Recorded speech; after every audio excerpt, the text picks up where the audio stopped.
Dr. John Smith from the University of Hawaii, our shore-based geologist, just provided a little bit of introduction to the geological setting that we'll be diving on. Garnder Pinnacles is located in the central section of the Hawaiian Ridge. Garnder Pinnacles represent the smallest land area above water inside the Papahanaumokuakea Marine National Monument, and they're also the farthest north volcanic remnant along the Hawaiian Island chain.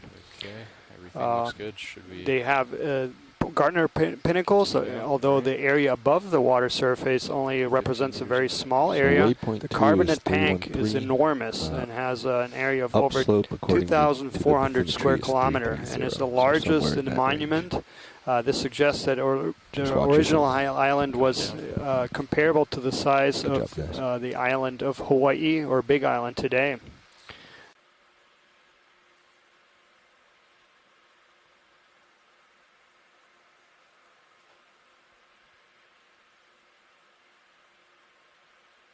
So yeah, it seems like the current is coming upslope. So we just passed 2,000 meters, and we can see bottom there. Still nothing on Sirius sonar or altimeter. You're getting a few altimeter pings. Yeah.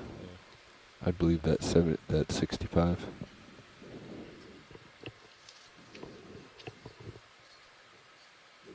So we're on a cliff here, pretty steep slope.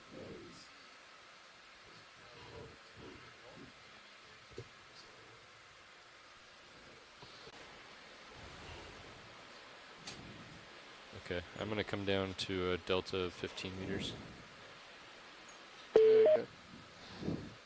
Got a nice sized fish down there too, right at the landing site. I think it's a macruid, possibly Coryphaenoides, but maybe we'll get a better look at it. Sirius seems a bit out of focus as well. Thanks. That's better. Yeah, that's what I'm. That would be my impression. It's Coryphaenoides, who we got in the fish community here this morning. Average of Bruce Mundy's watching holding here from IRC. We're all set up. What depth do you have on that display? So the depth is incorrect on this display here. It's oh, got it. 2,065. Yes, that's right. 2,065. So let's see. Sonar showing that the wall is 30 meters away. Go ahead and get a touchdown position here.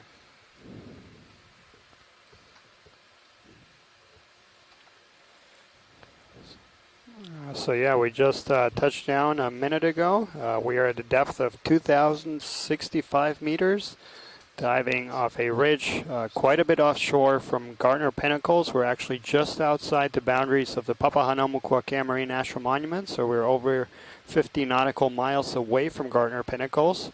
And we're diving on a ridge that has never been dove on before. And just right from the get-go, we are seeing quite a few animals. Here we have a rat-tail fish in the genus Coryphaenoides. And in the background, there's quite a few bamboo corals, fan-shaped.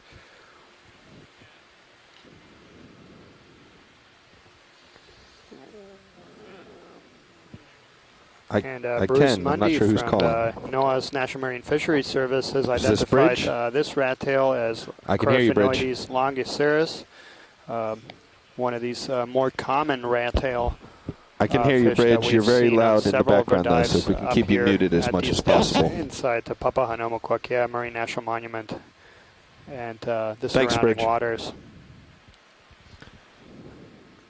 Dry lab, ROV nav.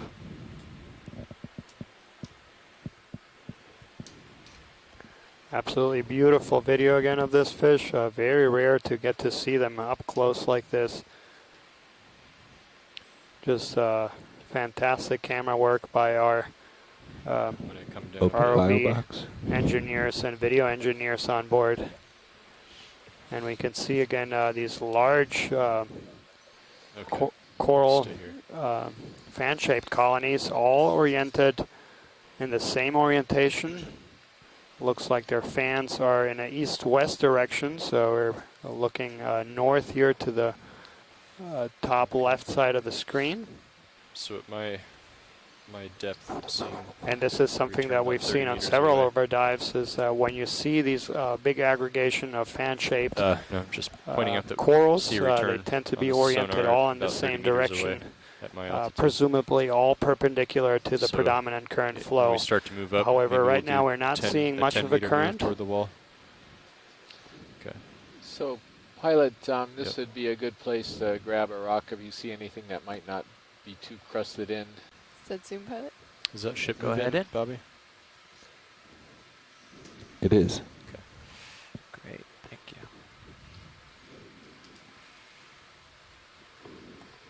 Well, that's something different. So I suspect it's going to be a hard sponge, which places it into 2 orders. So in that you mentioned most keeping likely, D2 in the but, left side of the screen. What was I your have reasoning? no behind idea that? what it is. And we Other than saw that, Catch Just that. yellow. corallium just Yeah, hanging thought out there right was- behind that sponge. We could clearly see Yeah. behind This is one of those things where D2. you He hate was to see pointing something about really unique perpendicular at the beginning into because the wall you're, face. you're not going to So I wanted to bring I you see. one of your I 2 see. collections behind right him, at the very so beginning so of then the when you dive. would turn, put It's him definitely center a screen, unique your heading would sponge. be 315, Copy. roughly. So you can line them up now It's however really you unique. want, You're but not just to get our necessarily- heading, just so that we Also can notice sit it's on directly the after end him. Okay. was the But goal. we do have Yeah. the collection box limitations. Right.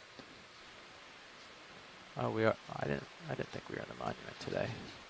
Precisely, other I'd thing I'm rather worried about bring is you it's off gonna to be the right really of him brittle. and behind him than Yeah. off Positive to it's the left about of him 1 or towards 2, the slope. So that was the goal. Yeah. layers thick there. So putting him in the left side of the screen was just to get a heading. Doing Or what I bearing can to for get the you a move. good image. Exactly. I'm still feeling Yeah. tether Just to get a Bob bearing. Sirius is catching up. Yeah, no, that's a great shot.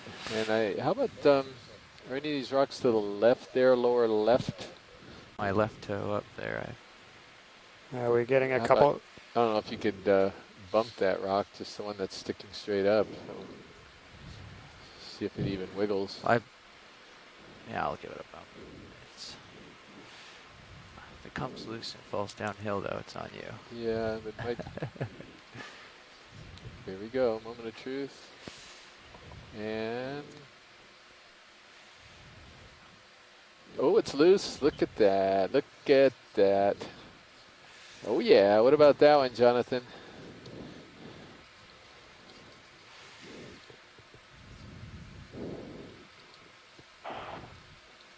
Sorry, Chris, you guys keep on breaking up, but did I hear you say something is loose? Yeah, it looks like actually a piece of dike rock for sure. It's very elongate, sort of a crystalline shape. It's loose. Or Yeah. watch the Full line? Survey Maybe 1, if I come down a coordinate little and you expedition come down coordinator. just a touch. Hey, Callie. I'll get a little for a Our second. off bottom time, including the transects, Back is up. at 16:06. I still have not received a depth for the first transect.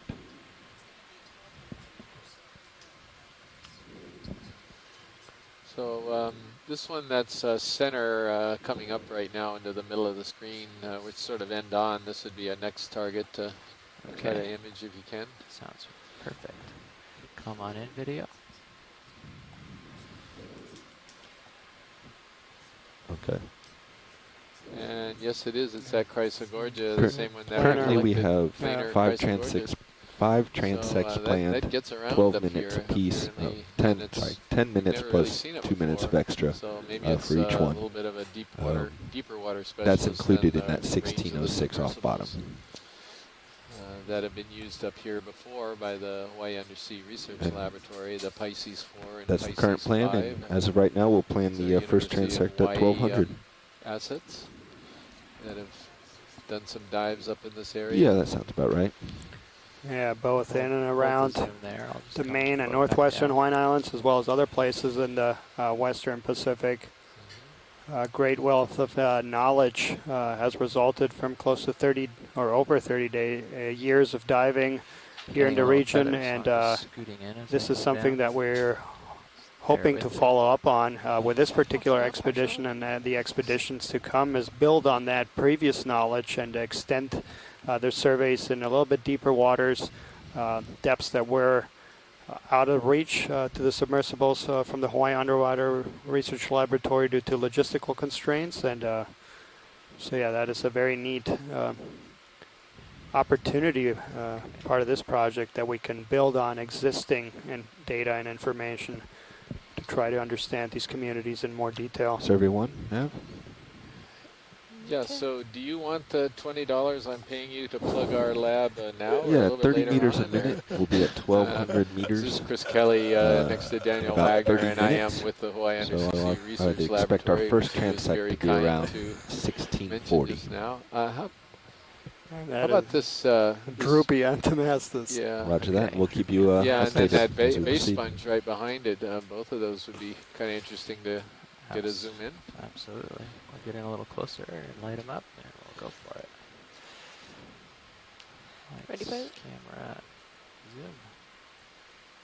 Go on in.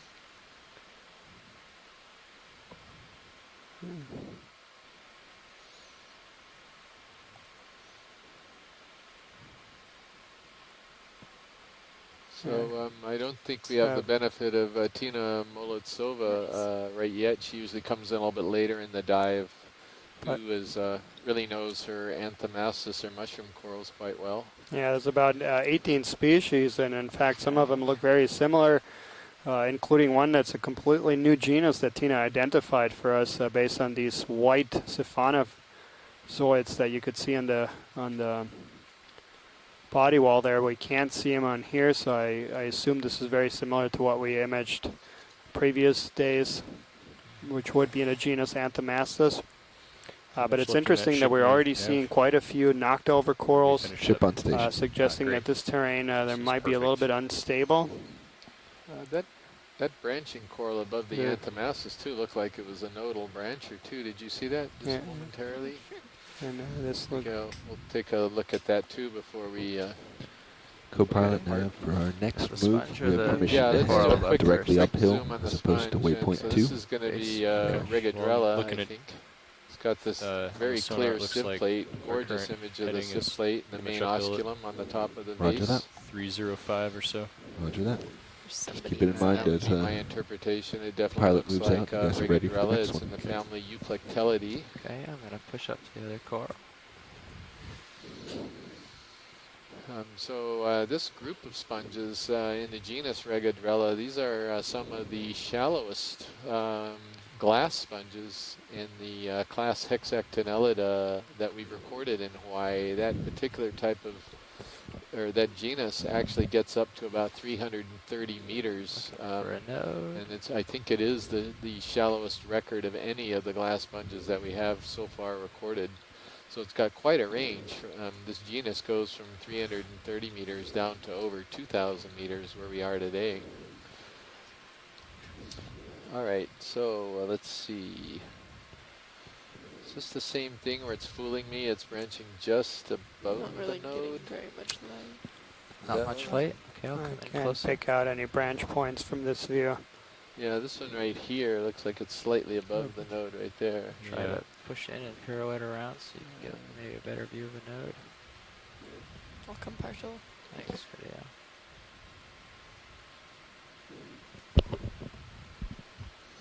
And there's a there we corallium go. behind it too.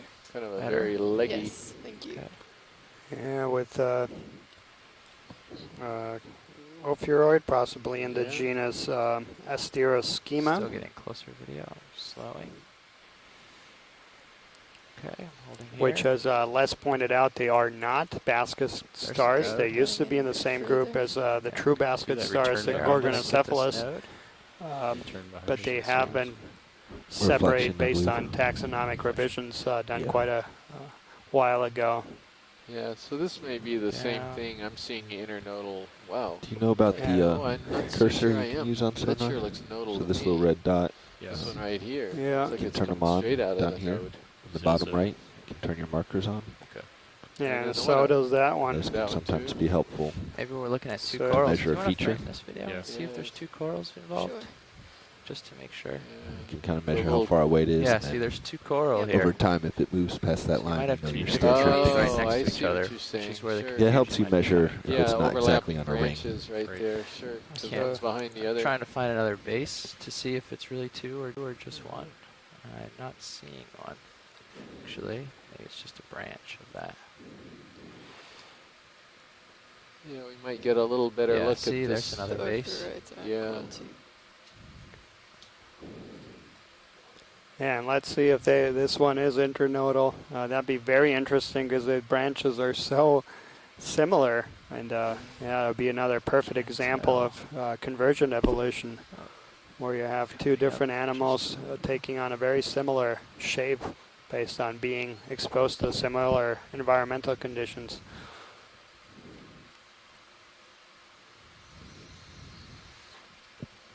Okay, video, start to come in, please.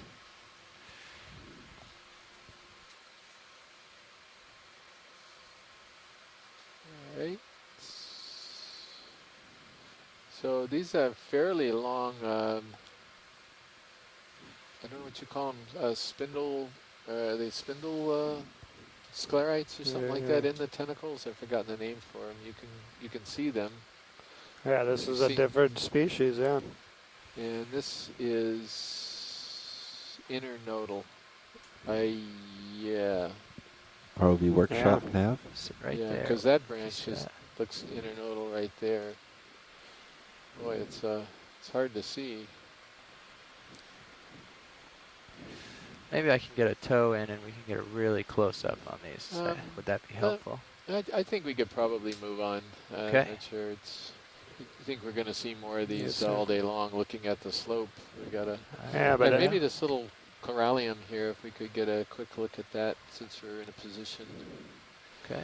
to get- yeah, I mean that's a beautiful view there of those 2 corals just looking there, so yeah. similar, I'll do my being in best. different groups. And this is a That's pink okay, coral. coming in. Yeah. So we know we have, we've already documented a bunch of corals already at this location. We know we have keratoisis. We may have a nodal brancher. We have a new sponge. Hold in here. I think I saw something that looked like Weberi, or it could Yeah. be that. And before we lost the chat connection, Scott France from the University of Louisiana had pointed at that out too. Very distinctive branching in Echinella weberi.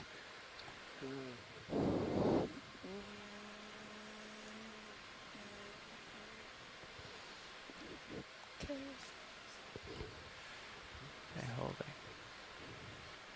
So are they seeing video, or is it? Oh, they aren't. Oh boy. Yeah. So we are aware that there are some connectivity issues. So hopefully it will get resolved. But yeah, appreciate everyone's patience in staying with us.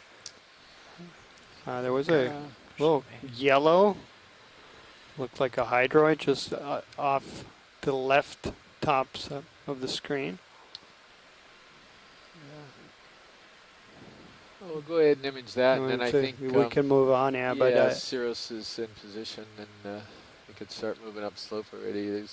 As usual, when we pick a decent site, there's a lot of stuff to look at. yeah. Yeah, so what is this thing? Yeah, I just caught my eye because we hadn't seen Yeah. anything like that. No. Maybe a bryozoan? Well, I'm not sure. I don't know what it is we're looking at right now. I don't see polyps. Yeah, that.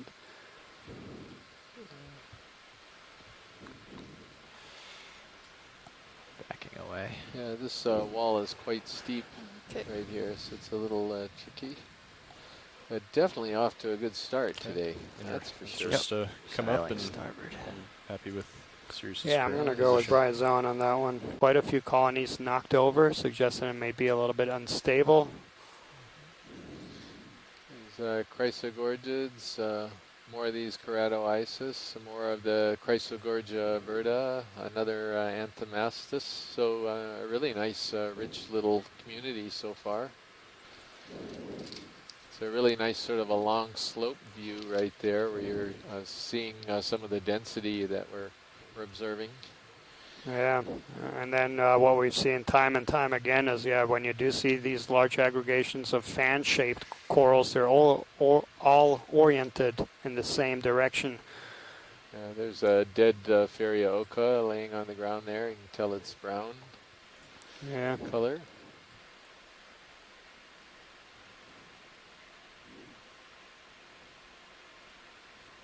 Yeah, it's definitely dominated by bamboo corals, though, this particular community so far. Yeah, there's a few small corallium or pink corals and these mushroom corals, these red smaller ones wedged in between, but yeah, it seems like the fan-shaped bamboo corals are the most dominant ones here. And this looks Narella-like, is that right? Yeah, that one, that could be a Yeah. primnoid. Yeah, I would say that's a Narella. Yeah, so we can add the family Primnoidae, and there's your Ritagorgia, so that adds that genus. That's a little pretty colony right there. Ritagorgia, probably Magnospiralis.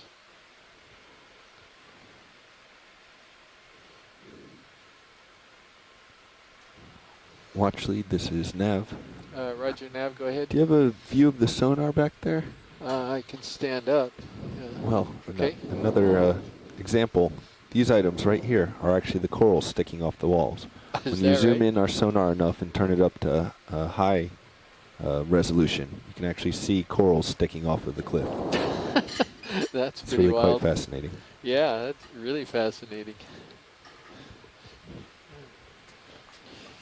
Yeah, really so these adding. corals have a very hard skeleton, so Yeah. they're reflective of the sonar, and we're Adding to the structure and the complexity of the terrain.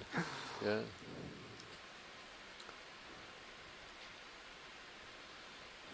This is just beautiful. I'm not sure we've ever climbed a wall before where we've seen this many isidids below the crest. Although we are fairly close to the crest, we're about Just 130 meters was the Yeah. estimated Grab travel the time, pin although and we tilt did land a little bit north of camera. our right. planned Sorry, no, the, waypoint. Pilot. Yeah, the pilot camera, corals yeah. are clearly draping down. I expect the Integrated crest pin will and be tilt, loaded just with stuff, and that they're move actually it to draping something down else. this far over the side. That's one of the things that we're really interested in understanding. That's good. Is just Perfect. how suitable What's these wrong? crests are and these nothing. ridges are. Nothing for, wrong. Just moving the Just cam. dense staring at the communities. bracket. Yeah, not just Just staring the at the bracket. Just the asked him to ridges move it. themselves, but the orientation of the ridge. Today, again, we have more of a north-south orientation. It has a little bit of an eastward component, but it's mostly north-south. See, it's less rubbly right here. We're getting a little more harder, larger substrate right now. We had sort of a fair amount of rubble down below where we landed.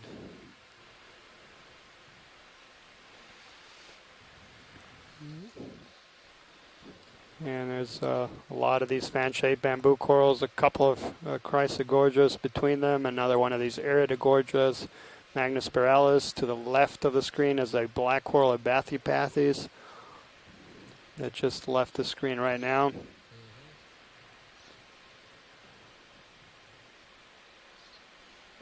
How you feeling, co-pilot?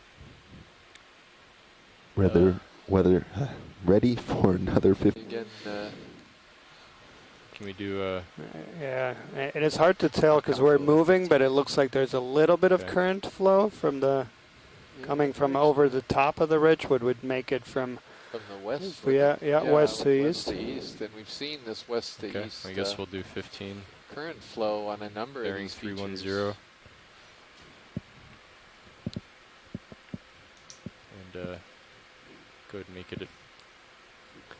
Looks like And it's we starting to did not level see off. that when we landed. It looked very still, the water So there. maybe But of course, these very 0.2 so we large can catch up. features can create current shadows, Bridge, ROV nav. as well as places where it accelerates move, current please. flows over the 15 meters topography. at 310, 2/10. Again, we are diving just outside the boundaries That's a of good the copy. Papahānaumoku Marine National Monument. And just so you know, And Bridge, even the though we are diving moves just for the outside the next boundaries, while this are is all gonna be important short ones. We're on pretty information steep terrain for here.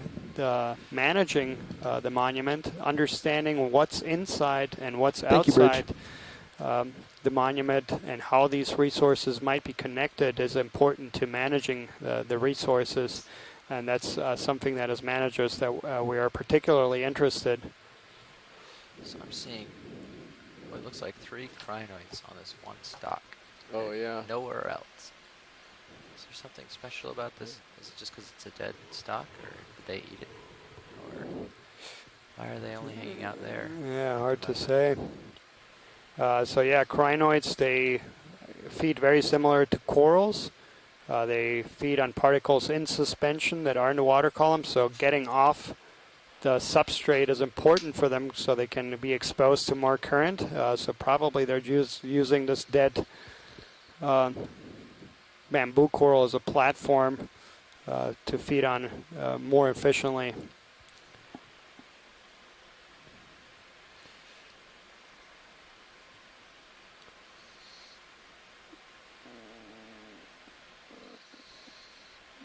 Yeah, really very almost, well, there's no sediment to speak of that's at this site. So it's, you know, it's just basically solid rock. I gather there's enough current flow to keep this pretty well sediment free, at least You're along the getting wall. into your toe. Yeah, and that's a Or moving. nice contrast to Thanks. yesterday's dive where we saw so much sediment in comparison to other sites.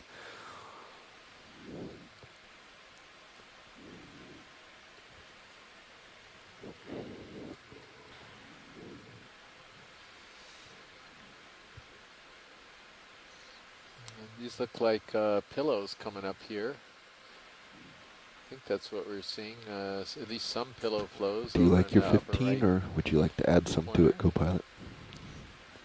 I was thinking about adding to it, but I kind of want to wait. But that's fine. Yeah, I'm not so sure actually. It's more angular than I thought it was initially. Yeah, I'm not so sure actually. It's more angular than I thought it was initially. So a fair amount of apparent dike rock here, and maybe some pillows as well. But definitely volcanic and definitely a very hard substrate we're looking at. Another keratoisis. This great big colony here, and you can see a lot more of these in the distance.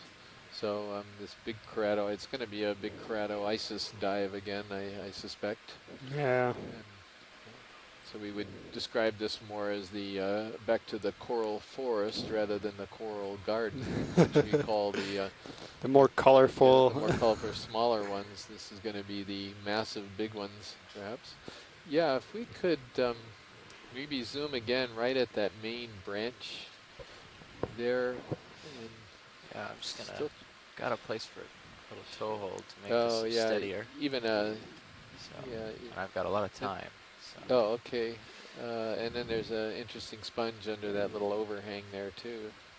We can get them both. Okay. Start with the coral here. Is that last ship move stop? Okay, video. Last ship move stop, Okay. but I don't think you've started to move. Zoom. Got a couple You of only got started crinoids to up move on the branches. from that last again. one. And some hydroids on the.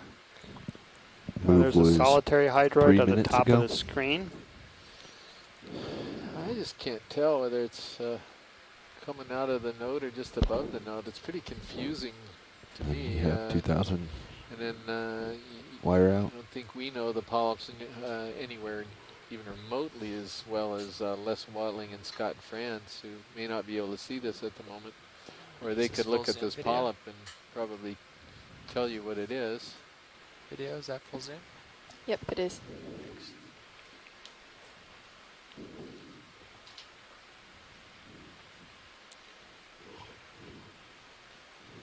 There you go. Look at that node right in the background. You can see that there's a node right to Yeah, the it branch. sure looks like it's coming out, at least these smaller branches, right out of the node for sure. Yeah. It's hard to tell on the foreground, but in the Yeah, background then when you look at one of the bigger branches, it looks like it's slightly above. That's the confusing part.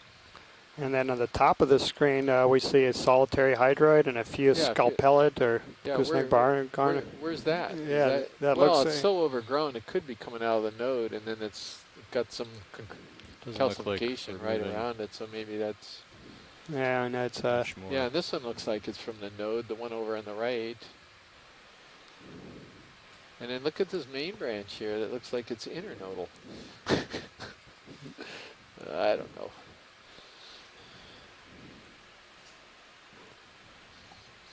Well, as soon as Jeff's done here, So that one off to the left now looks internodal, doesn't it? If you look, almost Yeah, come that center one there, now. yeah, that's a... as soon as Jeff's done here, maybe another move 310. yeah. Yeah, It's definitely not an completely exact Science, yeah. science. Yeah, there's a bit of a range, even within things that you classify as Yeah. nodal or internodal branching. It can be so Yeah. close to the nodes that. Right, these all look nodal. These smaller branches out near the end, they definitely look nodal. You can see them pretty clearly. Yeah. So I guess if we had to pick one or the other, we'd call it a nodal brancher. Okay, I'm gonna Go come back to around the for right. the sponge. Yeah.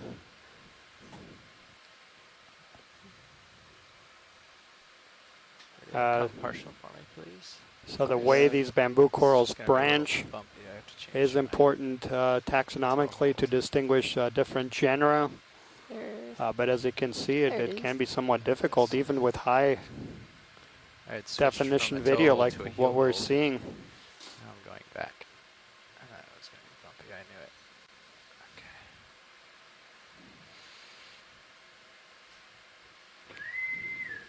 Just The trying ship to store center and this duck up. exchange are now open. The ship store and duck exchange will be open for the next 15 minutes.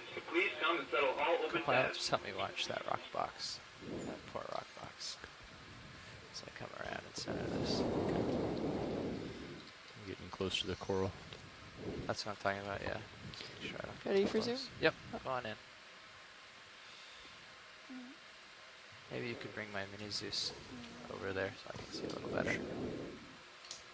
Yeah, a real nice view of this, and it looks like it could be Faria, probably a young Yeah, Faria, you're getting close. Faria Oka Yeah. erecta here.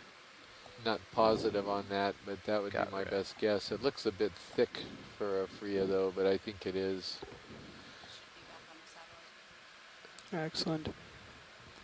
Welcome back. Yeah.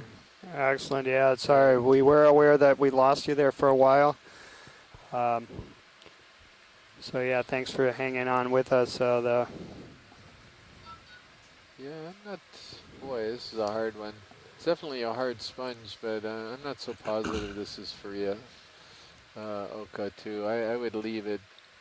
I'll leave it as hexactinellid. It just doesn't quite have the right. It looks too thick to me to be Faria, which is very, very thin. Right. Okay. Wonderful. So it looks like there's still a little bit of problem with the video and Once you're ready Yeah. to move on, the another teleconference 15 line, but meters, 310. at least we got the Yeah, chat that's great. back. Yeah, you can. Oh, now they can see a sponge, and they're dialing in the telecom line right now, Scott. So hopefully we'll get that reestablished shortly. only once you're ready to start moving up again. But we are currently Bridge, at a RV depth of 2,060 meters, climbing up this very steep wall. We collected a dike rock sample as well as a sponge sample very close to Bridge, the landing RV spot, nav. and are moving up along this Zoom very. conference, including you. And looks like the teleconference line has been reestablished. Yes, I am. Ship move, please. So We'd like to repeat yeah, the we're last having move. a little bit of So connectivity 15 issues, meters, but bearing hopefully that will be 310, resolved 0.2 knots. as we continue on today's dive. So far as we've climbed up this wall, we see a lot of fan-shaped bamboo corals, both nodal and internodal. See the Branchers. sea pen back there? The rock pen. Yep, and maybe we can take a quick Want a zoom of that? Bridge, we'll RV take a nav, quick- copy. Hold on, video. One Snap second. them. Snapping. Okay. Just hold there. I'm still settling. We're in. Bridge, can you so there we confirm that have move? our first rock pen of today's dive. I can. Perfect. Thank you. And yeah, and Scott is just pointing out that looks like both nodal and internodal branches right next to each other, right in front of this rock pen, and that's exactly what we've seen as we climbed up this steep wall, Scott. From a distance, you have a lot of these fan-shaped bamboo corals that look almost identical, but once you start looking at the branch points, you have Should move in. both nodal and internodal branches interspersed. And here we are looking at a rock pen. It's also an octocoral, and you can see the eggs there at the bases of the polyps, as well as further up. Just very evident through the transparent tissues. You want to come partial? Yep. So Scott was helping us out a bit with some of the reproductive knowledge on corals and just sort of giving us a little bit of the state of the knowledge. But is anything really known about these rock pens? And whether or not we're looking at... To the ship star, please. Chris, to the ship star. Yeah, I don't know. So in terms of, in general, octocorals, this being an octocoral, so the subclass Octocoralia corals with with polyps that have 8 branched tentacles, they tend to be gonachoric brooders. Sorry, so having separate sexes, that you have Okay to zoom pilot. colonies that are male or female, but never both at the same time. And they tend to retain the eggs for internal fertilization. But there's all kinds of different strategies, even within closely related species. You can see the sclerites pretty easily in this particular view. Really nicely illuminated. And wow, look at that. They look almost like a little double spoon in there. Yeah. Let's see if we've got... You guys said you needed a microscope for Yeah, right? so Scott was commenting on that rock pen that we can't really even idea to genus. Yeah, and that's true. I've got that paper somewhere too. I think I forgot to bring it out with me. He's referring to Dr. Gary Williams at the California Academy of Sciences, who's one of the world's authority on sea pens. So Bridge, Nav. yeah, and then Bridge, could I get an Asako update on the current Matsumoto, move? is visiting us, or excuse me, she's not visiting us, she's participating. All right, Whenever thank you, you're Bridge. ready, I'm ready. From Some the Chiba Institute of Technology in Japan. Pilots, Nav. So this is truly an So we're international just about collaborative positioned on the effort ship. with We wanna, scientists from all over the issue world another move? tuning in, I think joining we're the comfortable here expedition for in now. real time and providing Copy that. guidance to us here on shore, on the ship. Yeah, welcome. It's been a while Video's since happening. I've been to Tokyo. I was trying to remember the greeting. I think it was Ohio gozaimasu, Matsumoto-san. That may be incorrect. I think it's okay. Hello, Mr. Coral. Time to go. So Scott has confirmed that's There's Iliophane. smaller synaphobranched eels. Yeah, smaller synaphobranched eels. The mouths aren't as large, and the mouth opening doesn't go back as far on the head. And a lot of them have kind of strange, knobbly snouts. Couldn't get a good look at that, but for this depth, that's the best guess. It is a synaphobranched, probably, Yeah, but not the same family as the bigger head-bodied ones. you mean not the same genus, right?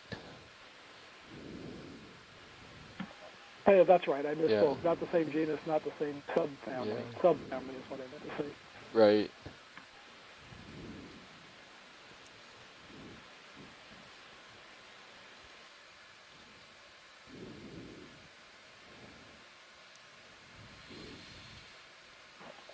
There are several genera of these eels that have been reported from Hawaii, and more genera that have been reported worldwide, and a number of them are only known from 1 or 2 specimens, and some of those are known from one specimen in one ocean, one specimen in another, so they probably have Probably wider got enough for 90. distributions than we know now. Yeah, nice. Nice one.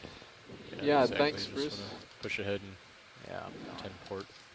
But So as we're really fine. coming up the slope and seeing all these wonderful colonies of bamboo corals in front of us, that's a really big, probably Candidella gigania in the background. That would be my guess. And I more was of complimenting these how good the colors look today. beautiful Keratoisis. We're trying to see what's yellow behind that Oh yeah, colony, those that's upper totally it. branches. Is that just some Yeah, other colony behind it? Or? on the right there, looks like it might be a zoanthid overgrowth. Yeah, that's what I'm wondering. But you see there's more of it just behind it. And quite a striking yellow color.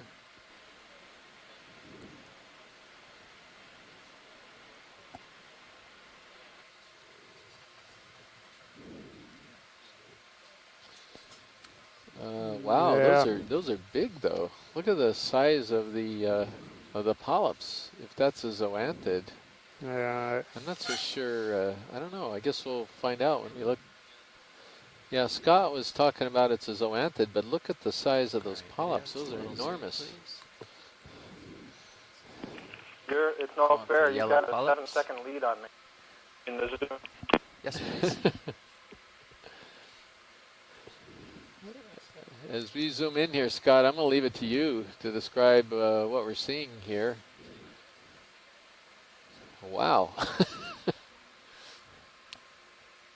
Watch leads. Do you anticipate this is something we're going to want to Yeah, spend a I'd few say minutes this is almost certainly a documenting? zoanthid overgrowing one or multiple branches of this bamboo coral. And I don't know that we've talked about it recently, or if Daniel has talked about it recently, but zoanthids are another kind of cnidarian. They are in the hexacoralia group. Daniel has often been comparing the octocorals and hexacorals, and so the Watch lead nav. pink-mouthed white Actually, polyp co-pilot that you see here in the sat in that foreground chair a is lot. the bamboo coral.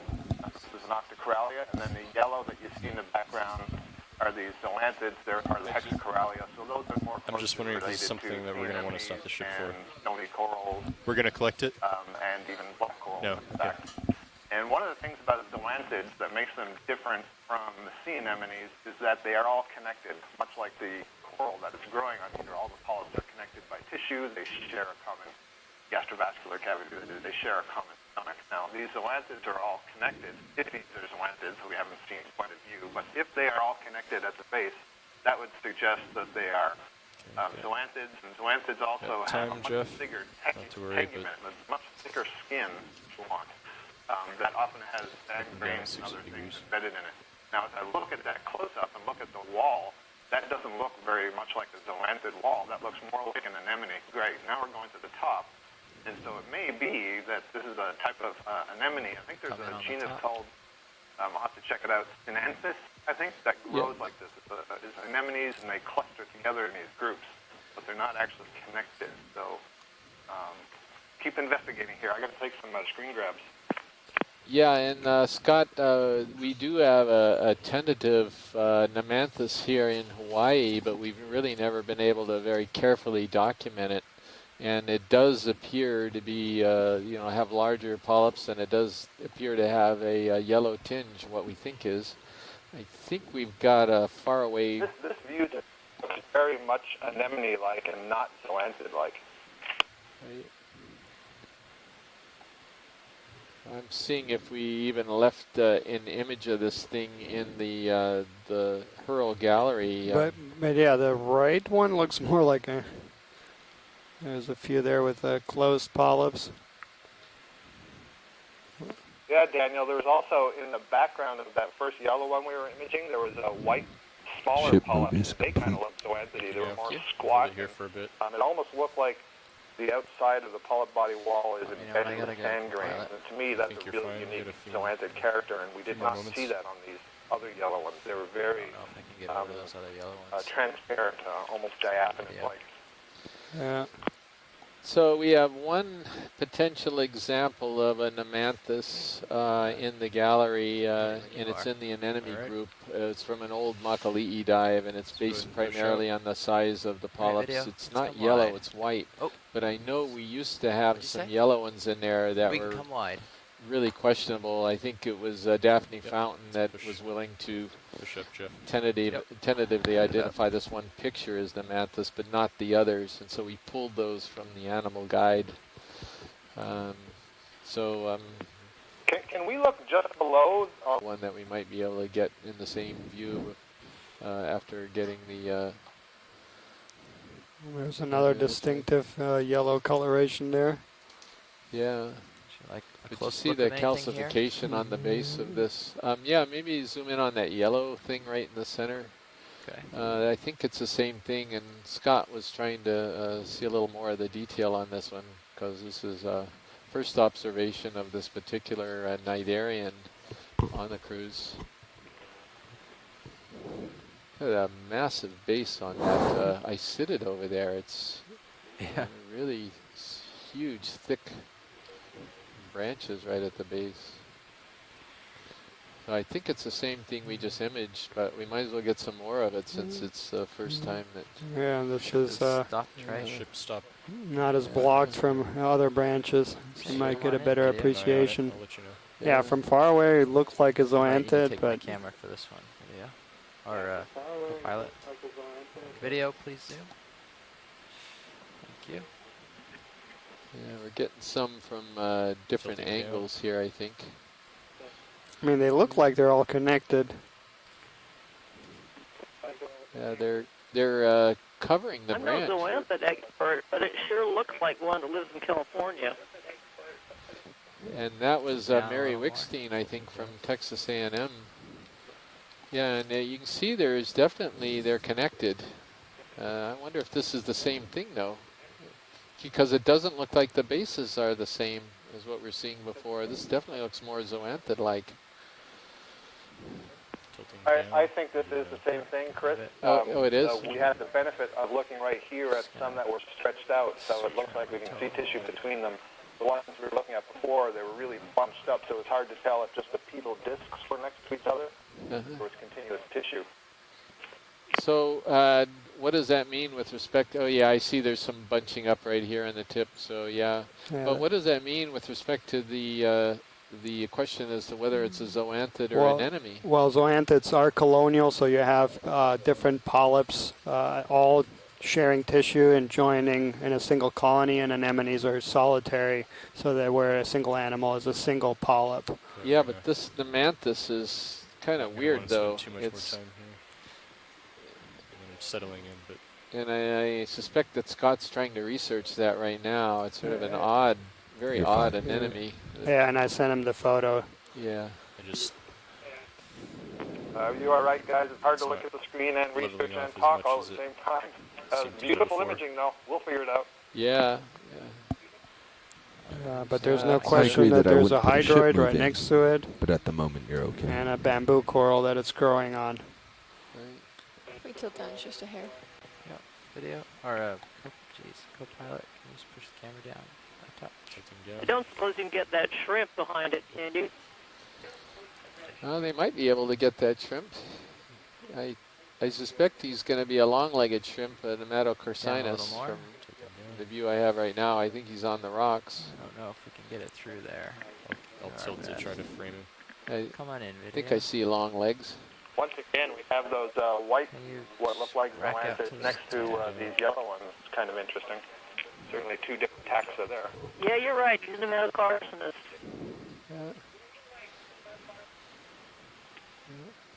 Is that a good So enough it's good you pointed that out, because we hadn't documented the shrimp at this site before. So it's yet another species.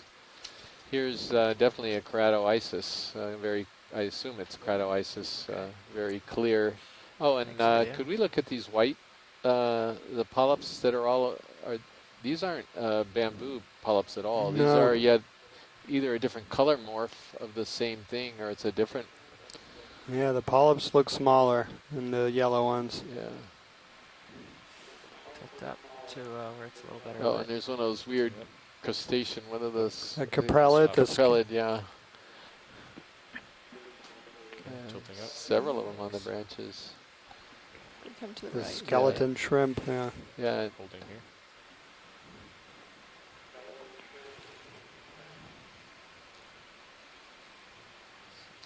anything up They there are that we can see, or pretty do I weird. have to get over there? Because how about we tilt down from here? Because my toe hold won't let me go any farther right. And there's the lighter colored ones.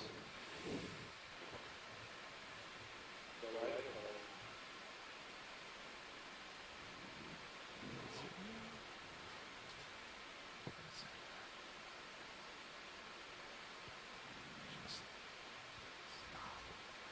stop.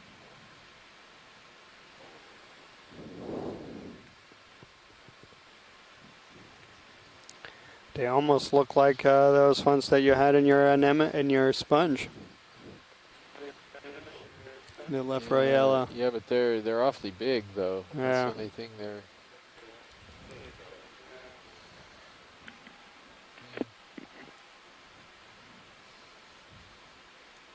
Want me to tilt at all? Some gooseneck barnacles. Let's just come out. Looks like. Like this. Shot. So is that's not the. Still holds. Just. Okay. Well. Okay, camera back to you. Pull back. Yeah. State of confusion, but. Those are probably more of those pusillanimity barnacles instead of scalpellidae because of the plates. Oh, good call, Mary. Thanks for that. She actually Serious setup was of able this to plate, so see the plates quickly as we passed Shot. over that. So, you know, the Pusillas, let's Yeah. see, what is it called? I got to look up the name again here. It's one of those Poeci. See if I can find the. You're welcome to come up with your own common name. And there's another rock pen. Oh, and there's a uretid sponge. Looks like Uretinae, new genus. Posillasmatidae. If I pronounce that right. Or Posillasmatidae, I'm not sure what the. The sleeping crinoid.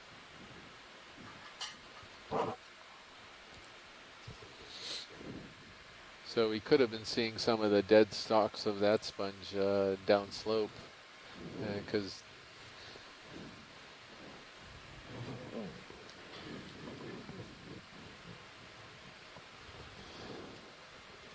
so we're currently at a depth of 2,552 meters. So we're on the there's nothing northern you wanna image rift here, zone ridge go ahead of and Garnder Pinnacles, put in which is another a big move. bank, that most of which is inside the Papahanao-Mokuakea Marine National Monument in the northwestern Hawaiian Islands. What is this thing that's growing all over the rock? I wonder if we could take a look at this very bushy. Wait, Well, here. you have a direction here, right in front of, right center screen. Yeah, now? right center screen. The white. Yeah, the white one. And then there's a black coral too. It looks like Trisopathes. Yeah. Right In the now, foreground. Would you like the black coral first? Sure. Yeah. Since it's a little closer. Yeah. I'll That'd Run be, past it. I'll wait for this. Whatever this is, has very thick branches. excuse me. What was that, Scott? I didn't quite hear the comment. Video. Come on in on this. I'm sorry, I was referring to that large colony in the back left. It looked from this distance like it had thicker branches than many of the ones we've seen. Video zoom, please. Yeah, and very, very bushy too. So yeah, we're looking at a black coral that's in the genus Trisopathes. The closest species we have for that is Pseudotristicum.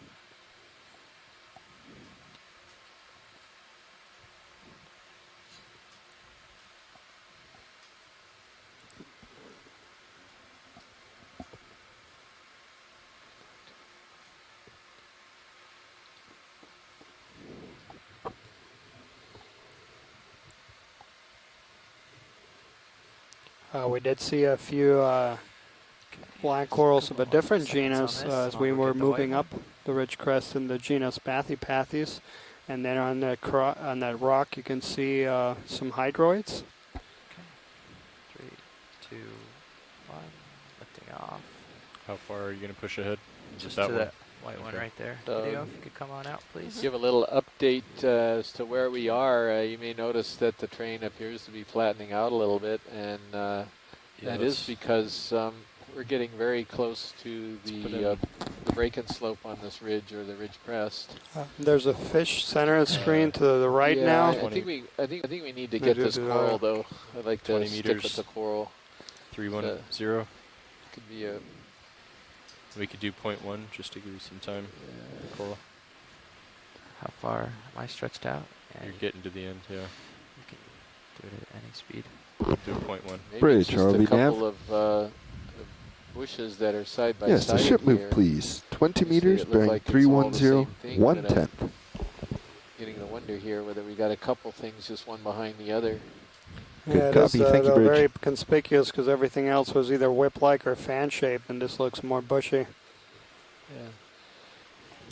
Okay, zoom better. Yeah, I suspect it, Go ahead, zoom. as he zooms in, I suspect it's going to be one of these that we've been looking at, just a couple of colonies that What would made you it like look to like see? it's a very... Want to see the nodes or polyps or I both? think the other thing, Chris, is the orientation. It's pointed towards us and leaning over, and so maybe it looks different because of that. Yeah.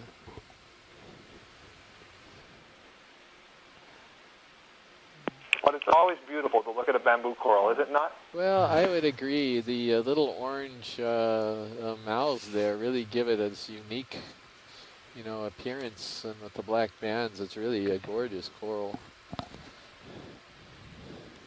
Roger that. As long as you don't have to touch them and with all that slime on right. you. Okay. They're beautiful to look at, not the most think we fun know to what work this with is. once you Ready get to them move on up. when you Slightly are. wider shot. So, Whatever you need. Just got to Mary, get in the Okay, so spirit we're of it done all. already. yeah, well, we have been. We do them. We do them first now on paper towels because we know we are not going to gonna be push able out to ahead. salvage anything. What's that? You're going to push out ahead. Could we just take a quick look to the left at that crab? I think Mary would appreciate it. There's a Absolutely. red crab on the rocks right over there. I'll go get it. Since we're I here, won't and push out too far, co-pilot. There. Yeah, what? Actually, Just running out of since we're not going to stay in this coral, we could bump it up to 0.2. by the way, for Mary and Scott and others who may have been attempting Think to we just, email me the last there. for quite a while here, I tried again at 3:30 this morning, hoping I'd have better luck, and there's about 60 or so emails there in the inbox that I haven't been able to read. We've had some issues, so I apologize if you've tried to get a hold of me and I've been silent. I have been trying to get out. Okay, video coming on the grab. It's this guy again, I think. Wonder if it's the... He's got a thorn on his back. Yeah. Very cool. Yeah, Haven't that's the seen one that I've been guy calling yet. Armada. It's actually more related to one called Rostratus. But if I can get a good picture of this guy, I can identify him for sure. Okay. Well, Mary, I will send you a picture of him tomorrow. Hopefully the email situation will straighten up, but if not, we're pretty close to the end of the cruise, so when we get back on shore and things have stabilized, part of the problem is the seas have gotten a little bit rougher out here too, which is complicating things.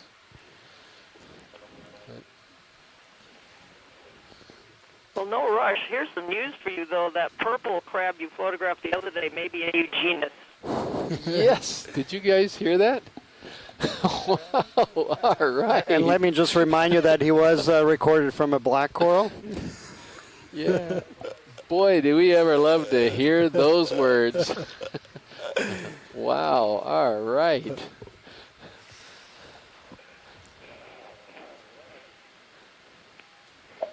So there was a comment that there was a fish in the region earlier. Is there any chance that that's still around, do we or not still is have it gone? So it appears to have different color variations. Okay, good for zoom.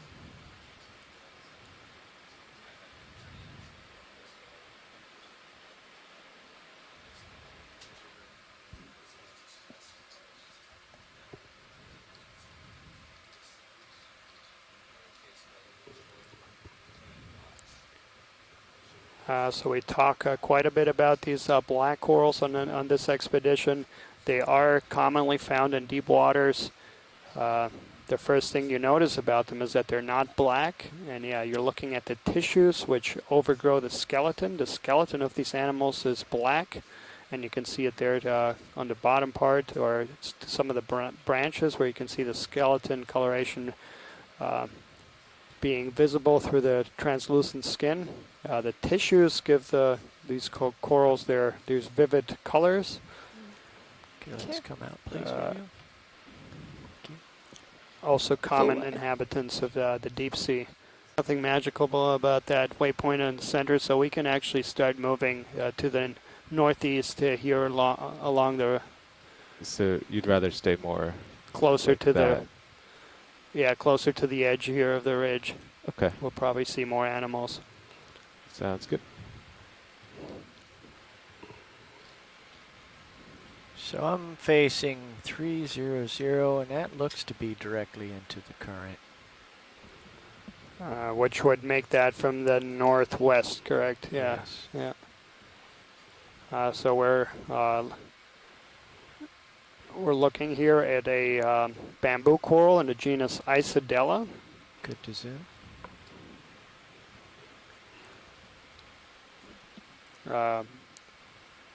So we have reached a depth of 2,030 meters. We have reached the top of the ridge crest.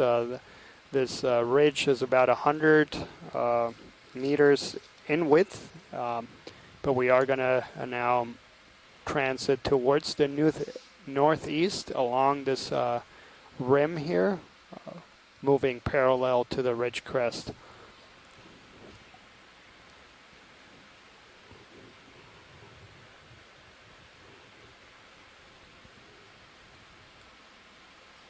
Coming down slow.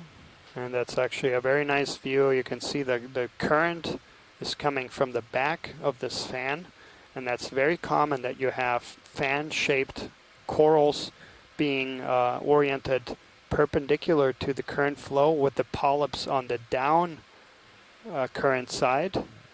And it's thought that these polyps can capture food particles in turbulent eddies or tiny circulation features that are formed on the downwind or down current side of the fan. Very common of these fan-shaped animals.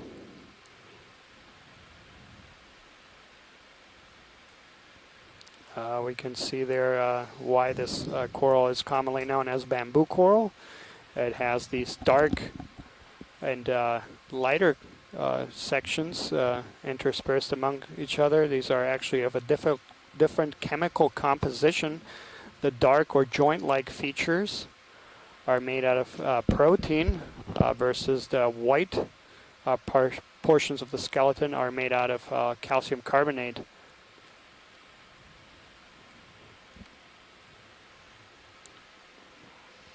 And wide, please. And lasers, please, co-pilot.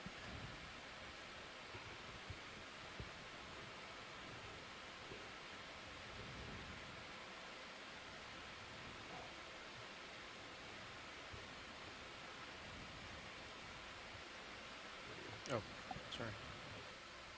Fifth button over. Oh. There we go. Thank you, Andy. Okay. Let's get a size on this, and there you are, 10 centimeters. It's a big one. Yep. Okay, just going to lift off gently. We still have plenty of time in this immediate area here. So what else do we see?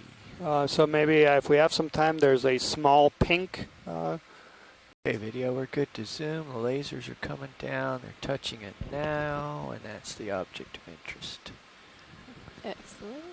So which one you working on, co-pilot? To stop bobbling so right around now, here. lower swing Holding arm. partial. So I want Okay. to rotate left first to make sure. But first you want a visual on your pilot cam. Okay. So you, in the box to your left there, you hit 1, enter. So that is indeed a pink coral. Yes. That one. Also one of these groups of corals you know you that have are pilot. It's used by the precious coral jewelry one of these industry up here. because of the then I nice can use it coloration as a of the stick here? skeleton. Yep. And Amy Bacco-Taylor from that's Florida easy. State There University, you go. one of the foremost experts on It's these that group of zoom. corals, is pointing out that this is now in the genus Hemicorallium. So the corallid corals have recently undergone a series of revisions, and we now have 3 genera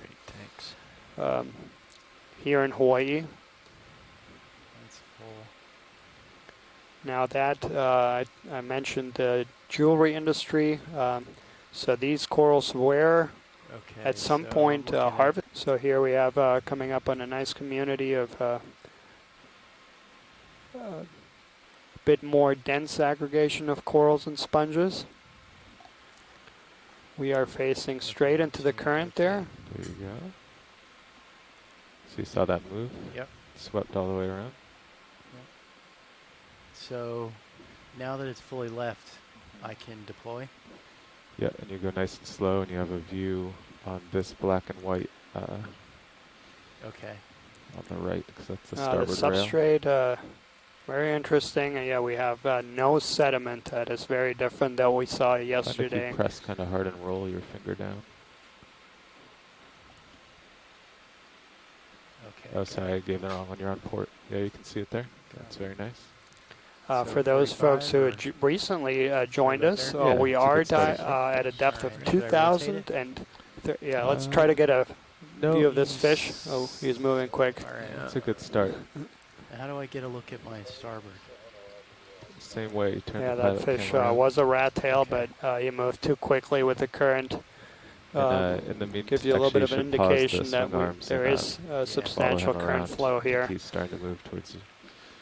So Eventually you're gonna wanna I be was going saying that we are 045. currently at a depth of 045. 2,030 meters, diving about or over 50 nautical miles from Garnder Pinnacles up in the northwestern Hawaiian Islands, about 600 miles northwest of Honolulu. Nice pillows. Very shiny pillows here.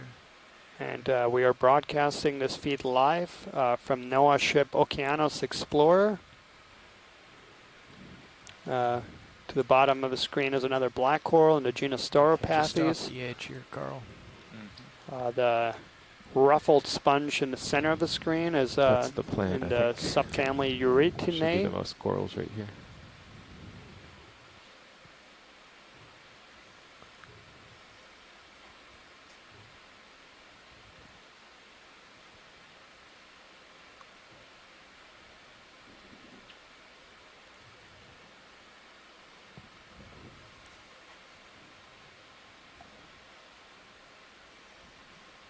But looking. Center screen, Oh, top. there he is. Yes. You might be all the way. Okay. When it's stowed, it's safe to move Quick right zoom. and left, so you could try both Just gonna directions. fly by. Okay, so now So just test it. If you think it's all the way right, just go left, That- and it nope, should shine that on your face. Frame.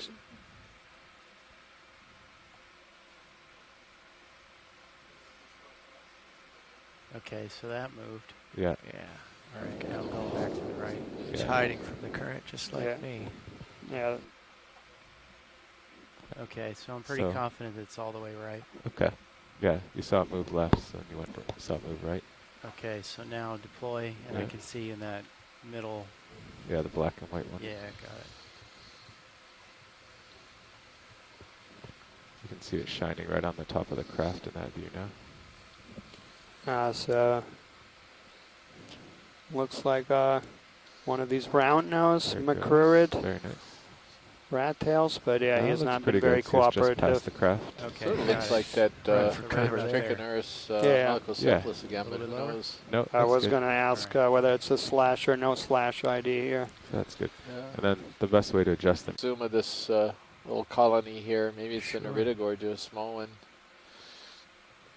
Some more Chrysogorgia like Oh, though. right at the bottom there. Yeah, right at the bottom. Just A being little bit of still. an unusual structure to it.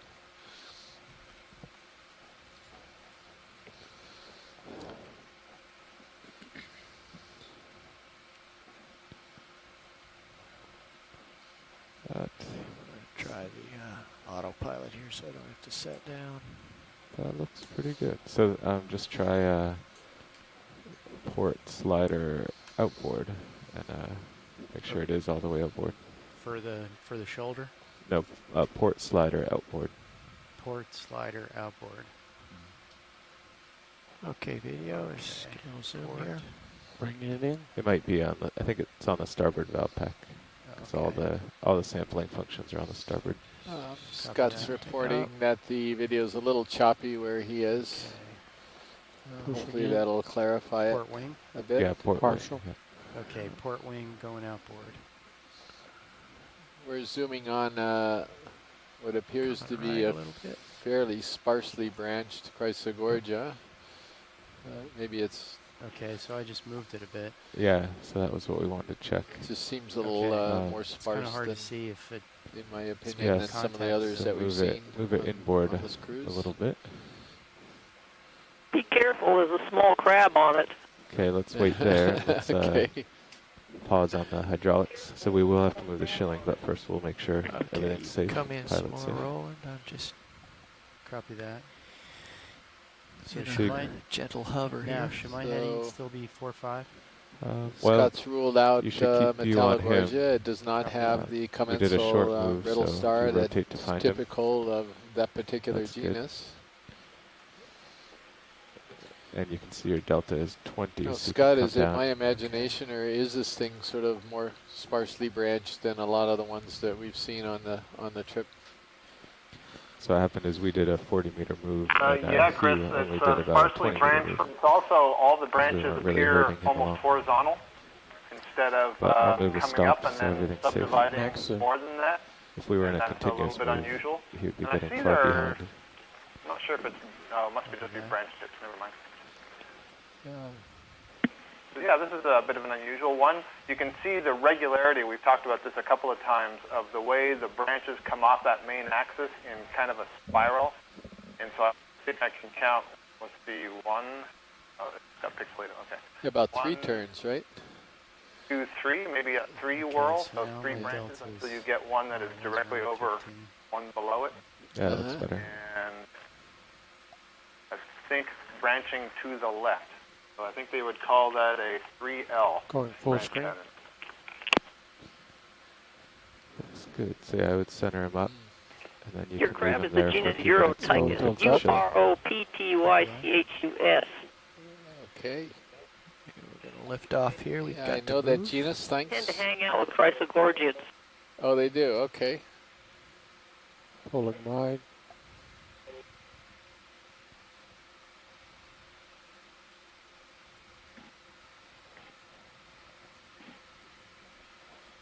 Co-pilot, I'm told you have a partial zoom on Sirius. So pilot, how far below Can I the go crest forward do you now? think you are? Video? Pretty close to it, about right? So we're looking sort of along the eastern slope here, where there seemed to be a little higher density of corals. The actual crest is to our left. This looks like the edge. Some sort And, of edge. It's just a bump. Look at the anode. Look how that current is blowing that one there to the left. Yeah. Just going around a little Well, knobbiness here.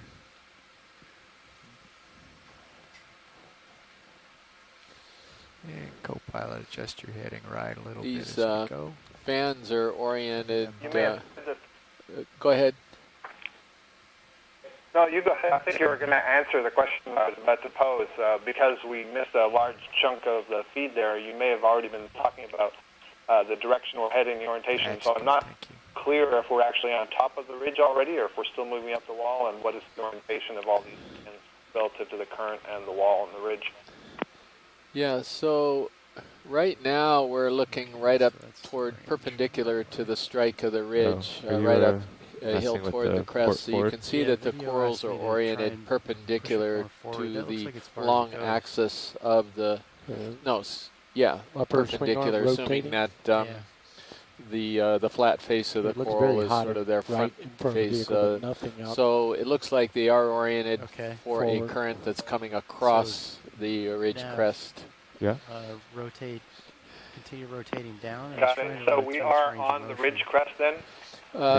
Just No, we're below. not. And yeah, I was down at lunch apparently Yeah, when I wouldn't say we were down, just but coming over the it may be strike. rotated. Maybe real slow, Daniel I'm not told me sure. that it looked like the crest was fairly barren, so it dropped down a little bit to the eastern slope where there seemed to be more corals. You can see the.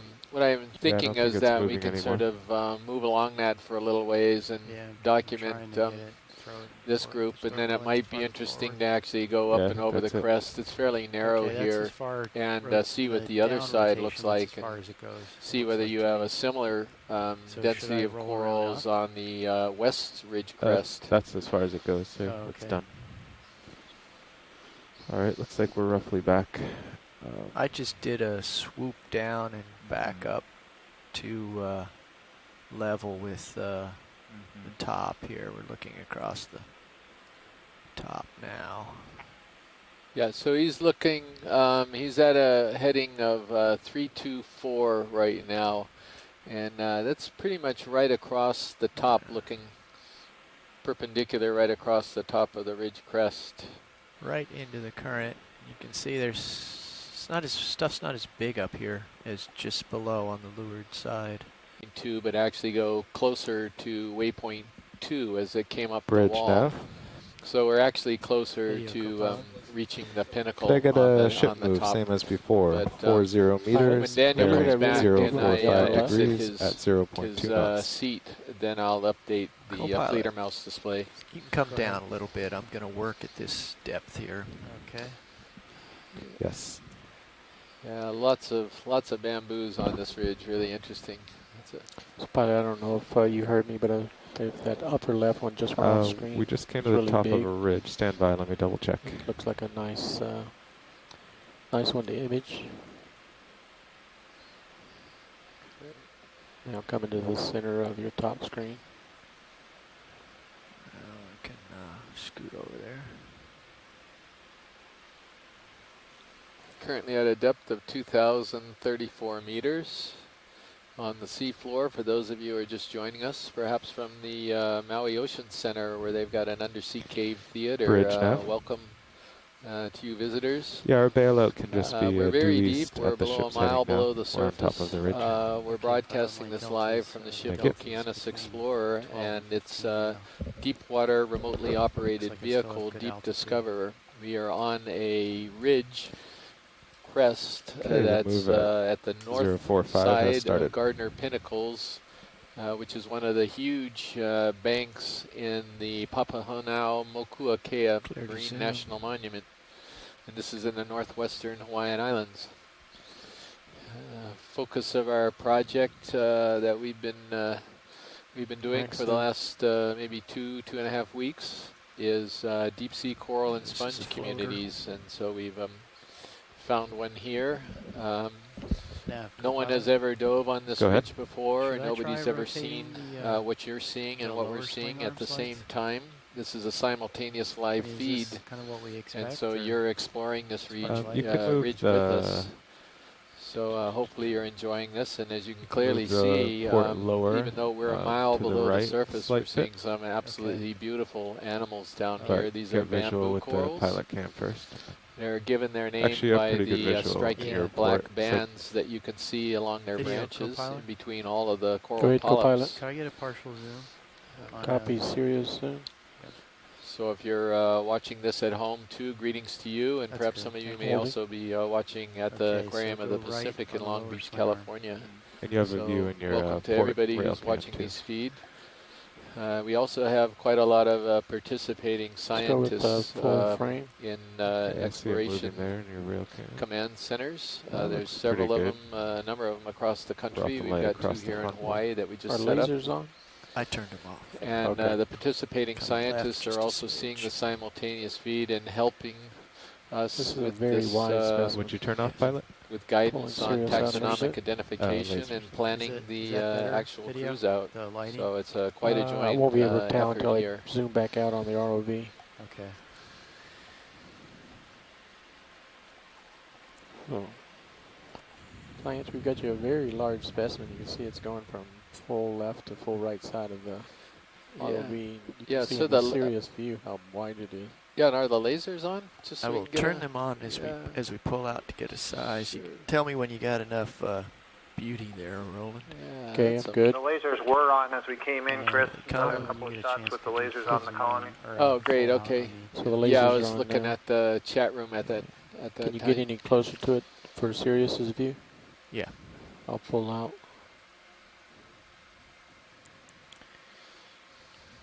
It's full wide. Coral.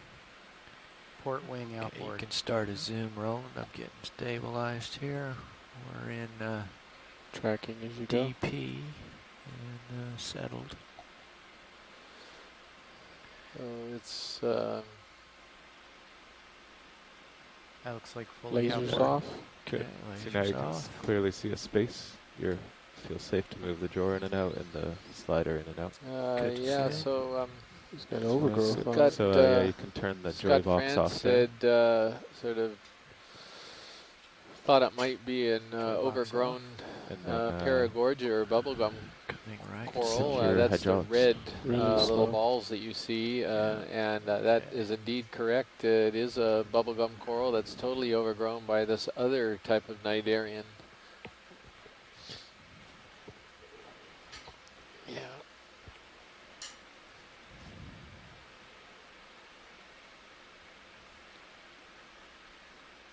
And hydraulic secure.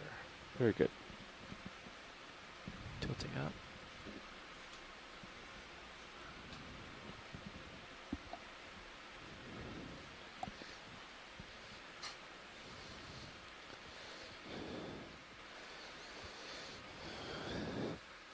I sort of fear for this paragorgia's long-term prospects here. That's about as overgrown a colony as I think we've encountered. As you can see, just Now, the should I very just be following tips pilot, of or the are we branches transiting, or- are not overgrown. Well, we are. It's kind of a different. If you look at HIPAC, the ship's moving Okay, along pulling the full contour. full. Okay. But it's actually when you're moving along Specimen. contour, it's nice to keep Sirius in the deeper water, Okay. facing the Yeah, ROV. that's an interesting So that's pretty association. much I don't what know if you're you've doing talked a now. little Right, get the red about coral. the So you're both species we kinda have in silent shallow waters, the sideways. precious coral Okay. depths, the kula mana mana. So yeah, you have a lot of times these zoanthids overgrowing You corals. want to keep an eye on your sonar to make and sure there's no after wall they on your completely starboard. overgrow the coral, Because our they normal then themselves operations to be secrete a going skeleton forward that and is the ROV hard. Scouts out. And for so for a long obstacles. time we did Yeah, not it's know good. that. Okay, it's like I It can was see the only when you ROV started and collecting these specimens and and the cutting depth. them at the base, you could see that Full within white. their interior there was either a bamboo coral or a different coral in the center. Okay, so I guess we're on our way here. And let's see if we can make a little distance so we can take a look at what this ridge looks like. We're going to try to get to a pinnacle today. And that's a little further on. And now that you're back, I'll go ahead and update us on the Fleeter mouse display. Okay, we look pretty good. You guys ready to make a move What's across it? the flat? It'll Yeah, be what- about what- 320 maybe. Yeah, current is. There's a few more bamboo corals there. Next to it is another black coral. It looks like we're going straight up into the current.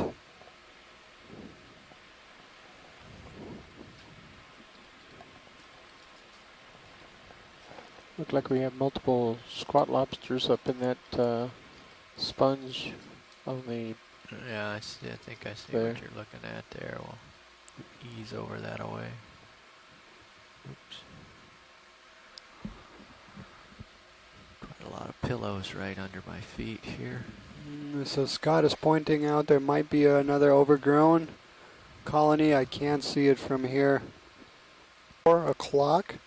So in just about 4 hours and 10 minutes from now, and Pilot, there we is can your, see a tether sea cam star zoomed in there? on It's the tilted side of the down. sponge there. Oh, it's just straight down. It's a good image. Not straight And down. I it's don't know if 45 Chris Ma is watching about this. 45 I'm degrees. sure he'll call in and provide us with some taxonomic guidance on this sea star. I'm going to pay out a little bit then. Want to show another one? And we do see a couple of I see. amphipods. Crustaceans or amphipods. Yeah, thanks, Mary Way. Yeah, but we do see a few of these sea stars on the sponge.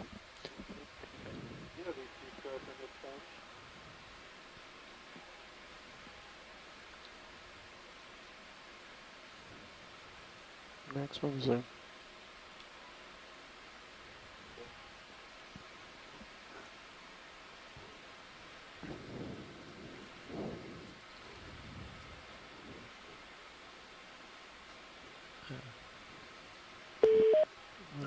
Hello, this is Chris Moss. Hey, Chris. Good. I was Unless we want to get a full specimen. hoping you were watching.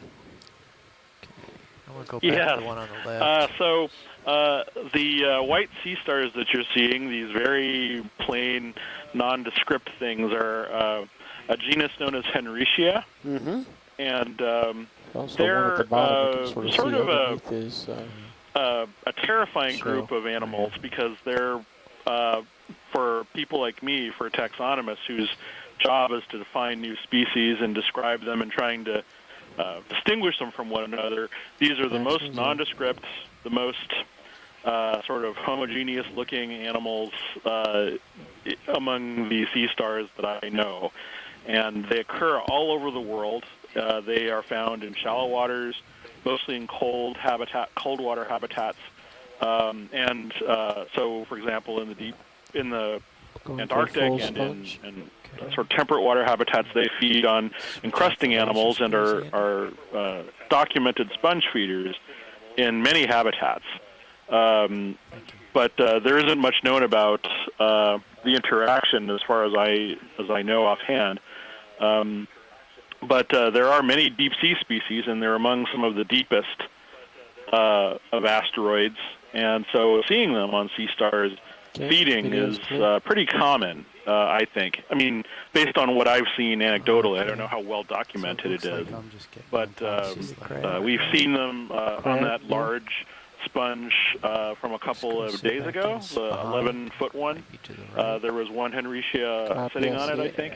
And I think from about a week or two ago, we saw Henricia feeding on another as well.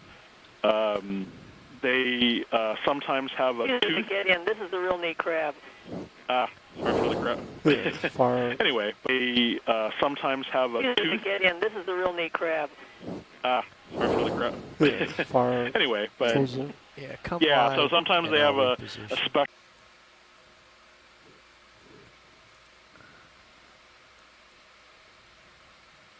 And we'll try to get a good view here of this crab for you, Mary. Should have come around the other side for the face. The face is important. We can do that. Maximum zoom. Yeah. Let's just get a few seconds of this. Let me run around the other side before it's too late. This is another member of the family Lysodidae, the king crab family, and it's not the same thing that we saw a couple of days ago. It's flat. See that time. Excellent.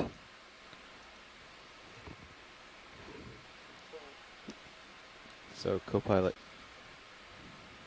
think he's detecting the The visitation. way you can tell that this guy is a king crab and not a member of the spider crab family is he has the pair of pincers, and he has 3 walking legs, and the last pair form cleaning brushes.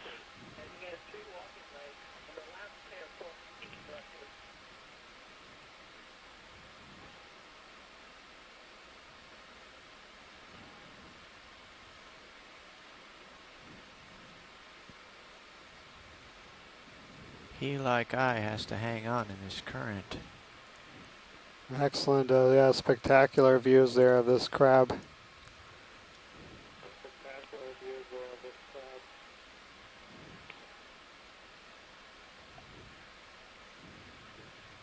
He uses those very bushy, short antennae to detect chemicals in the water. The long ones are more for touch.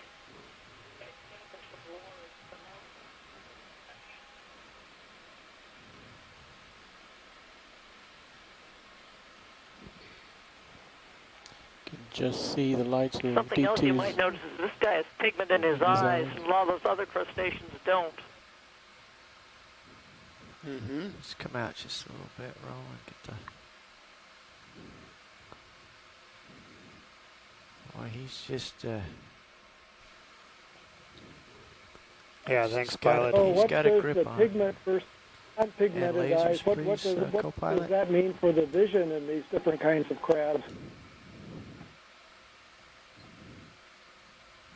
It's thought thought that they don't have the pigment, they're essentially blind, but the eye stalks still function in molting and regulating growth.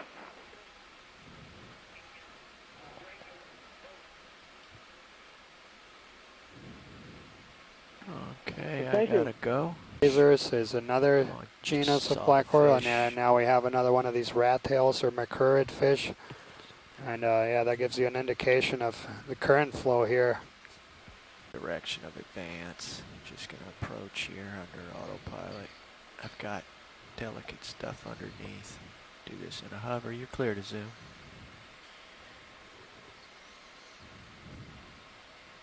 Coming I right. think it's going to be this Chrysogorgia verta again. An enemy in the Just, center of it. Off. It's hard to see whether there's branching coming Clear to from the zoom. bottom sides, but Maximum zoom. I'll follow focus as you push in. Yeah, it was, looked very different there from afar. Some type of creature on the branch there on the right that looks broken. Oh, not this anemone? That was on Or the what other is? one. No, what This is is an enemy. Yeah, that's an anemone.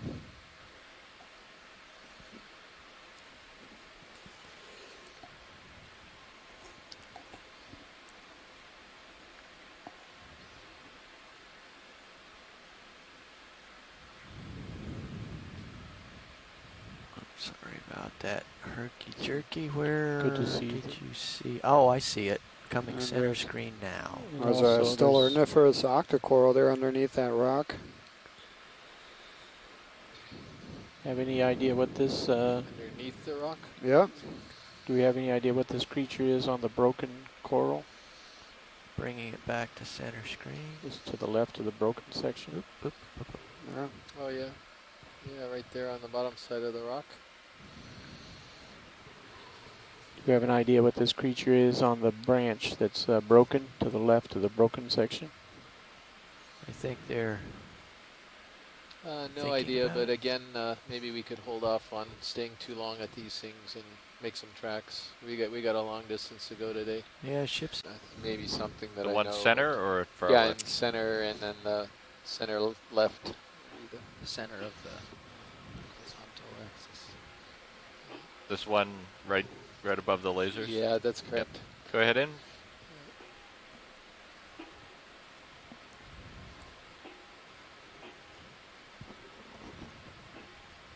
Yeah, it's a little different unless it's a bolosoma and you can't see the stalk. It looks like the backside of a bolosoma bowl. That's fine.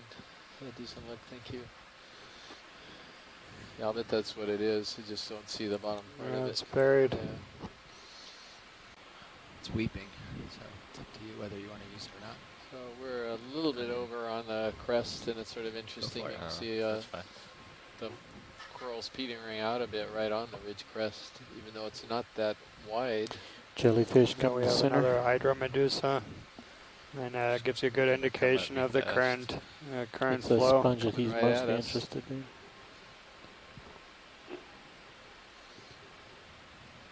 And we are facing 288, so currents coming out of the northwest.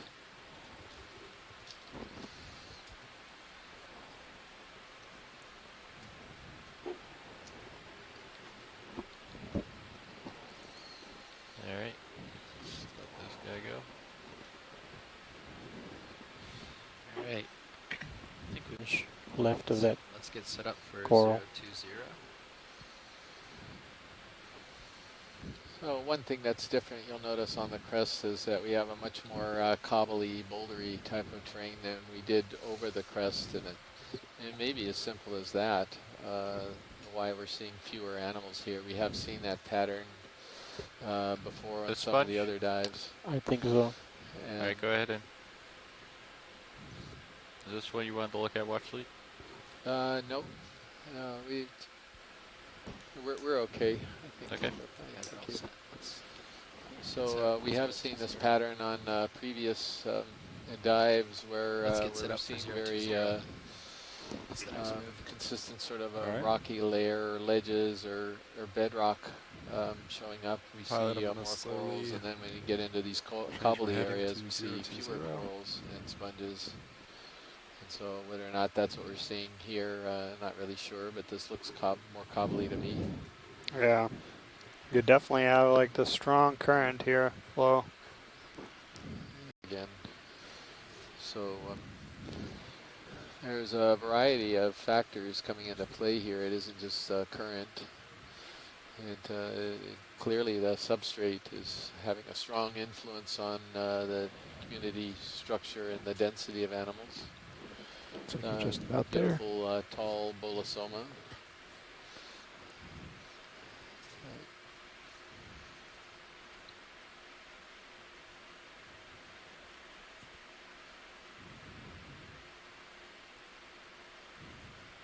I wasn't at 2/10 of a knot, I was please. down eating lunch at the time. I didn't see it. But as you can clearly see, this is looks like it's the same density as Thank you, Rich. just below the crest. Yes, on the flanks. Yeah. Yeah, maybe even more so. And you can see how many are out in the distance. But very icidid dominated here. By icidid, I mean bamboo coral. Okay, I dialed in the move.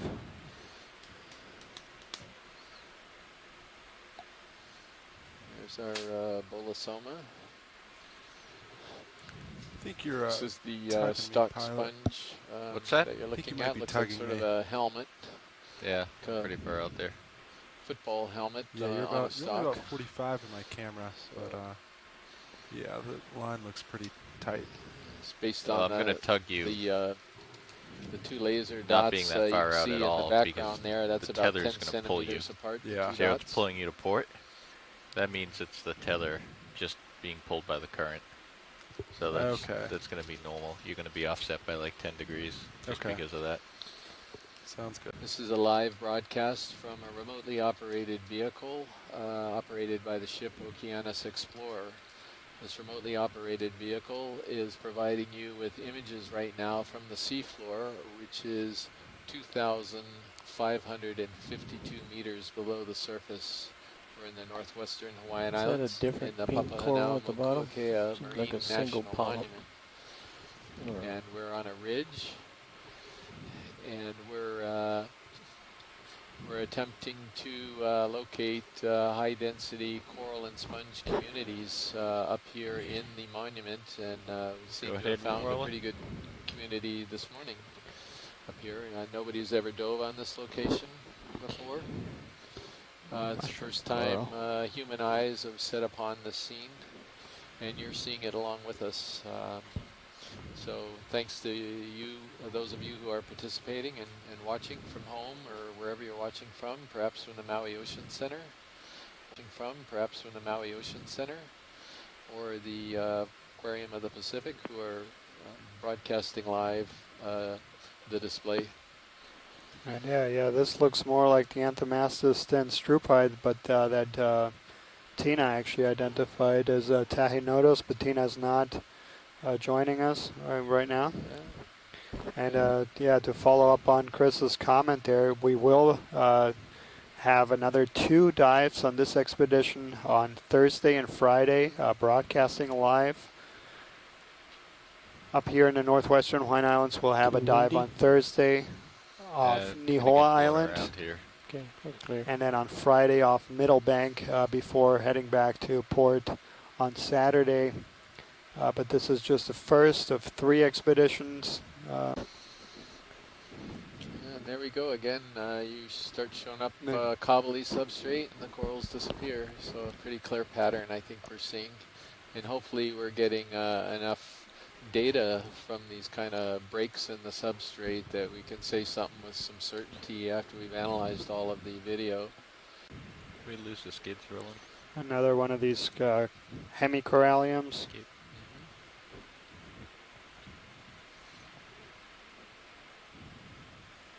There's a stocked crinoid to the right. So I gotta wait for Sirius.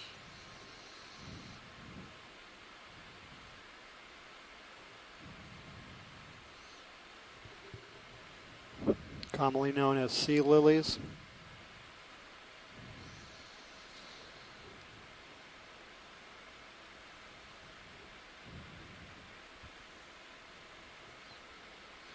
So there is some comment about that Anthomastus, that sort of stalked golden night Aryan that we imaged a little while ago, and at the Pearl Undersea Research Laboratory, we've always get the just yellow. went directly to one species, Anthomastus steenstrupi, but then Tina Molitsova, one of our specialists online, she's questioning that ID. They might want.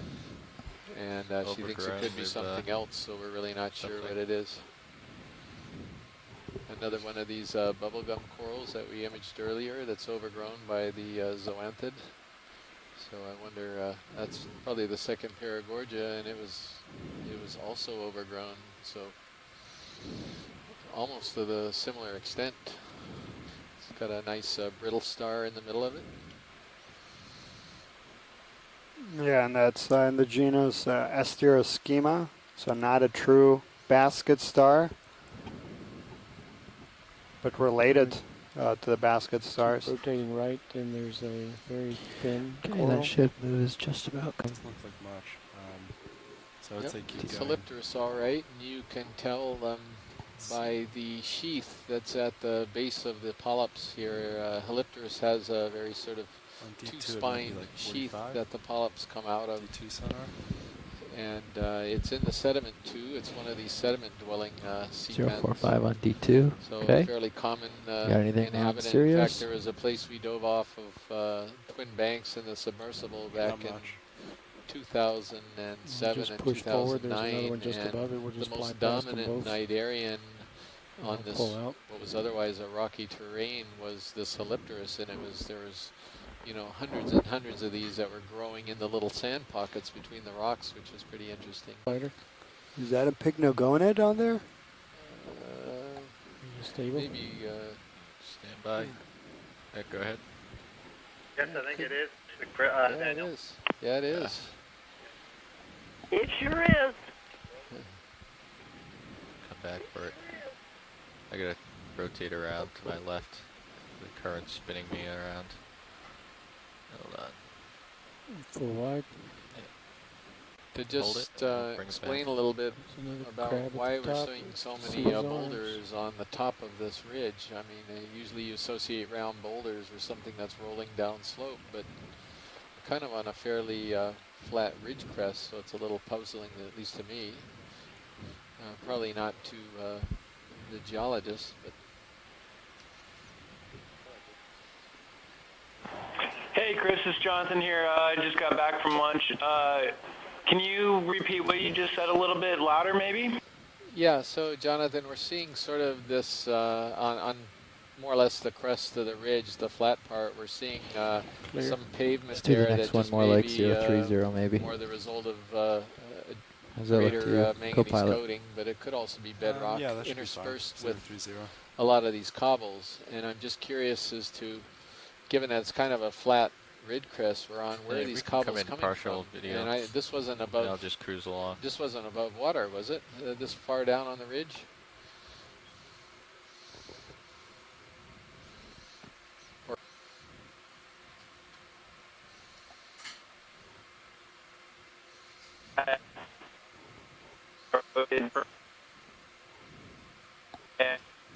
You're breaking up, Jonathan. Bridge, Sorry. ROV nav.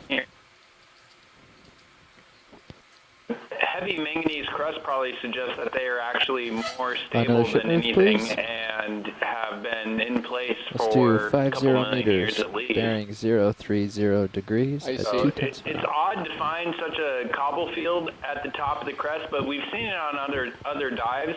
Quick zoom And video. I was a little bit confused about it Thank you, before, Rich. but it's not rare. So again, this pattern I was just pointing Oh, out, once we come out of the bouldery substrate and get onto a little more uniform possible bedrock or manganese crusted solid substrate, we tend to find a greater number of corals. Yeah, that's a very nice view of the higher density in this community right here. Yeah. Okay, So good. it's something that Dr. Scott France had mentioned earlier, that a lot of the places we've been to are very reasonable to high density, but relatively low diversity, and I think you could describe this place as being the same. We're seeing a lot of the same thing, some dominant species that are making up, you know, perhaps 80% of what we're seeing here, if not more, and then we're seeing a bunch of other things making up the remainder. So it does seem to be part of the pattern we're seeing in these high density communities, that at least one or several species are able to acquire a very dense group at these features, and the interesting thing is why, what is going on, and that's been actively discussed as well over the course of the cruise. So we're still trying to figure it out. They're not encountered very often. Quick zoom But on I this. think the only family of pycnogonid that we went to is in Deity, and certainly nowhere near. That's shallow, much shallower, and nowhere near the same thing as what we just saw. But very uncommon to see Shape these. of the proboscis should be characteristic. Shape of the proboscis, is that what we look at? Well, I can hold it if I maintain my heading. Well, if I rotate it all, it wants to spin me around. That's what makes it hard. Yeah, I'm afraid both the images that we have in the current animal guide, just the resolution isn't quite adequate.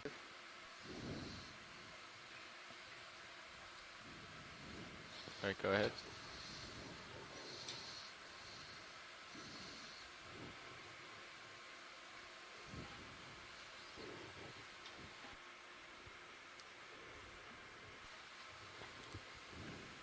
Do you have any more?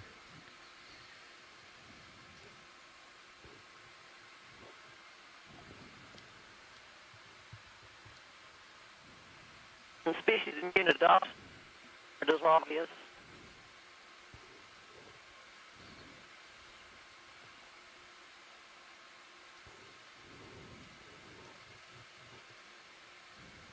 You think it's the same thing we saw before, Mary? No, it isn't.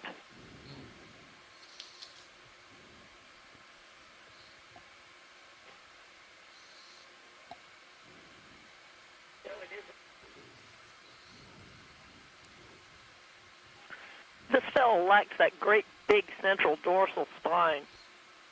Yeah. Jonathan Tree was just remarking that there's a heavily manganese crust here.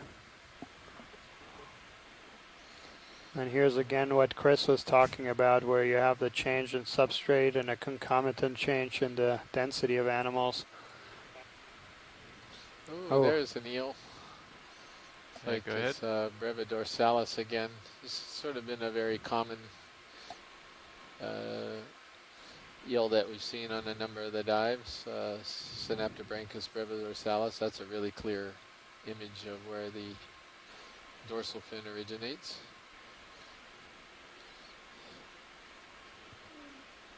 Yep, and Bruce immediately saw it as well. We both spotted it at the same time. So it's probably one of the more common members of this family that we've seen on the cruise. And it's interesting that before this cruise, maybe they tend to be in a little bit deeper water, but we didn't really see them very often on submersible dives that are typically done maybe between 1,000 to 1,800 meters, and we're below 2,000 now. So it could be just something like that, a depth phenomenon.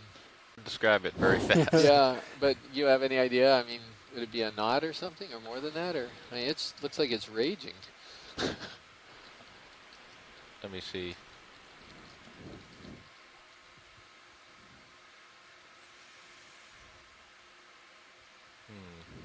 If you leave it for a second, I'll write down some numbers from the fins. See the lasers moving across the bottom as the current Sort of pushes the ROV.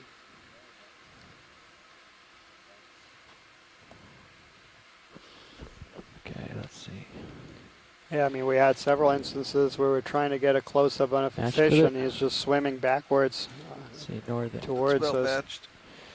0. Probably a little slower. 2. Oh, speed normal is a quarter knot. Yeah, that sounds about right. Yeah. So I'd say maybe a quarter to a third of a knot of current. Just based off our DVL. So that's blowing pretty good. Sort of interesting about how fast does the current have to be before the ROV can overcome it? I don't know if we have an exact number. We've definitely encountered currents fast enough. The vehicle is capable of a few knots ahead, Chris, you were but commenting on the depth range maneuvering of becomes the eel difficult because before, and this we're is driving one of straight the, ahead. It's deeper pretty living efficient. It eels. does The okay, records but that I as soon as you have get broadside to that have it current, it'll recorded start blowing in the you. Hawaiian Islands from The lateraling of the 1,500 vehicle is meters, not as efficient, which is getting toward the and you lower won't. part You'll of the range lose. of the Pisces submersibles that went to But 2,000. the currents But I've it's seen that gone affect us the down to, most are if slightly we're going up over a cliff and it's 3,000 coming meters, down the cliff. so it's a fairly It's really deep hard to living climb. eel. Well, so how does its depth range compare to, say, Synaptobranchus affinis, which, at least from the Hurl submersibles, right. we've seen more commonly? That's all right. I just assume they're If you give listening me to a the moment to XRV, but look I guess that they're one not. up, and I'll get back to you. Seen more on this dive than anybody Seems else. to be going seen, at farther least and farther in the east. Pacific. But this ridge eventually turns The north. that species of the short fin cutthroat eel is found It's all to my worldwide. starboard. It's found in the Pretty, Atlantic, like, Indian, and Pacific Oceans, and I think most of the significant observations cutoff, have been from the Atlantic. Another interesting fact.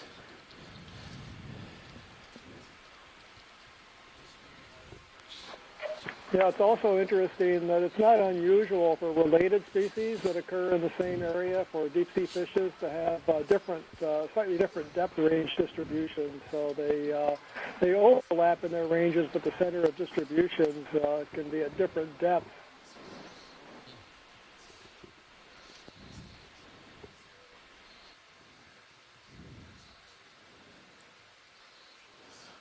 So there's been some comments in the chat room also about these substrate observations I've been making, and actually it's a good point that that was made, that we are deeper on this dive. We've been diving a lot of the dives, we've been at around 2100, 2000 on a bunch of the dives, maybe 2200, and now we're at 26 to 2500. So No, we're at 2,030 meters right now. Yeah, so we are. Yeah. Oh, okay, I read it wrong. Yeah, so we are very similar depth range to where we've seen these dense communities. Yeah. I thought we were, and then my eye is trying to see that little display over there. Should switch over to the pilot Another one view. of those Yeah. same crabs, maybe. Yeah. You think after dive 17 things are blending together, and we're yeah, there it is. 2000 looks like 2014, 2015 right now. Well, I guess not. The ROV is at 2030. Yeah. The Cirrus is about 50 meters above it. Yeah, and this is another one of these crabs that we just imaged a few seconds ago. All right, you can come out when you're ready. Okay, pilots, I'm going to keep the ship moving. Sounds good. 055 And degrees. you'll notice this one doesn't have the dark pigment in the eyes. Bridge So is nav. it the same thing, Mary? You think it's the same one? Could I get a ship move 50 meters, bearing 055 degrees at 0.2 The one knots? we saw a few minutes ago, yes it is. Yeah. The mapping specialist, she's been planning out Looks like there's pretty good mapping at current. night. So it- auto heading isn't really working that well. Yep. with That's him pulling figuring on you out too. where we're going to dive each day. Yeah, and because of our orientation, the tether is gonna So pull how's you it off going, to. Yeah. starboard by like 10 to 15 degrees. It's been doing that all So the last Andy, half hour. Yeah, co-pilot, it's if you going want to great. reel him in, you just Still don't hear you. set auto That's heading okay. full over and start spinning. I think others can hear you. Just pull him back in. We had a really good night of mapping last night. I think I heard you discussing it earlier. I was just telling The Sean ridge about the features sort of 45 kilometers long, and we leading got all the way to technique. the end of it. Okay. That if you're a That run super right now. sneaky So co-pilot, maybe we'll have some you can interesting, position the dive camera such targets in that it looks 2016 like here. I'm Yeah, so falling just off to the bottom put all of the this screen into when you want me to push perspective, ahead more. I gotcha. And it looks the like I'm width going off the of the top of the monument screen when you at want me to this come back. location I see. is 100 And miles if the because pilot's it's not paying 50 attention, miles it on could be a each side subconscious sort of of, the emergent land, I think. tool you And can so use to it's- keep them in Yeah, line. that's nautical miles, yeah. That's If you nautical keep me centered up all miles. the time, I might not notice And that the I'm southern getting way out there. part of Garnder Pinnacles, this bank, is very close to the other boundary. So this ridge that you mapped last night extends way out from the northern can't side really of the keep a boundary, and 5.5. 45 kilometers is how many miles? Trying to Yeah, you'll is that catch up about, eventually. 30 miles? 30 miles? Yeah. So we're looking at this one single bank that used to be an island that's 130 Okay, miles across the bank. That's a big bank. It's a big bank. Yeah. Lots of dive targets. Yeah. And part of it extends out beyond the monument boundary. So Yeah. we're right at the edge of the monument right now, right? Right. Yeah, we're just outside. Yeah. So we're looking at this one single bank that used to be an island that's 130 Okay, miles across the bank. That's a big bank. It's a big bank. Yeah. Lots of dive targets. Yeah. And part of it extends out beyond the monument boundary. So Yeah. we're right at the edge of the monument right now, right? Right. Yeah, we're just outside.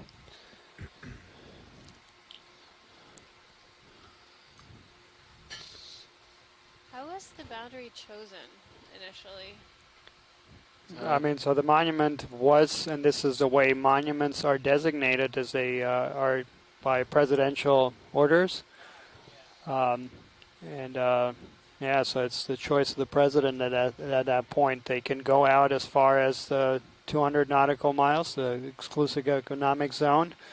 There was not enough information to make, because at that point when it was made a monument in 2006, it was the largest marine protected area by far, and it was already quite an enormous feat to designate such a huge area. Yeah, so the that boundary also, it's 50 miles out from emergent land, is that correct? Yeah, yeah. So they draw kind of a straight line connecting the 10 emergent land features inside the monument from Nihoa Island to Curie in kind of a stair-step way, and then around there's a perpendicular 50 nautical miles to each side, making it just over 140,000 square miles in size. 055 at 0.2 knots. So An 50 enormous meter move. area. Okay. I'll try to keep larger it going. than all of the national parks 600 combined, meters to the top of the little knoll. and home to a wide diversity of natural and cultural resources. It does curve around to the north, so we'll just every move try to. Yeah. Would have been a huge feature. Yeah, and then, so Garnder pinnacles today are these small pinnacles that just protrude 50 meters above the surface of water, their highest extension, but underneath the water surface, it's enormous feature. It's thought to have been as big as the Big Island of Hawaii when it was at its in the past. The island has been dated to be 12 million years old, and it's the last basalt island. As you move northwest from here, they are flat atolls. Yeah, so it's a really fascinating feature in the monument because also he was pointing out that it was so large, the island itself, which now we only see this remnant, these two little rock pinnacles sticking out of the water, but millions of years ago it used to be sticking out of the water and is possibly a very large island. And it it probably played a major role in the distribution of some of the animals that used to live here in the islands millions of years I don't ago. know if it's still tug. And so It's it's pulling really out. fascinating to speculate current. on what happened here. Yeah. Yeah, no, that's the really unique thing about Hawaii being such a long island Pilots, chain do you that think is about clear 055 is still sequential. uphill? Let's see. Going from the youngest island and then moving back in time as you go to the northwest really provides for a kind of a natural laboratory looking back in time as you go to the northwest to older islands. It's pretty close. And then what's also for biologists interesting is as you move to the northwest away from the main Hawaiian Islands, you go further and further away from human impacted systems. And as a result, start seeing more pristine ecosystems that are closer to what you expect a natural ecosystem should look like. Or over to the other side and see what that looks like. Yeah, I can hang here for a second. Go ahead.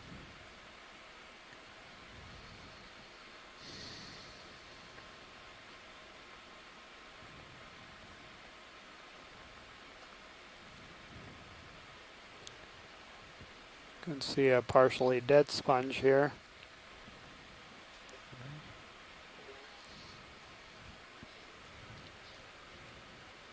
Would look like tiny hydroids. And some ophiuroids or sea stars on there, or brittle stars on there. There's another unbranched bamboo corals and some more fan-shaped bamboo corals. And you can see all the corals leaning over here to the right, giving you appreciation for the current flow. Yeah. Nice. I'm just riding the current right now, Dan. Yeah, that's there's a Trudopleura sponge. There's another Chrysogorgia geniculata. By the lasers, there's another black coral.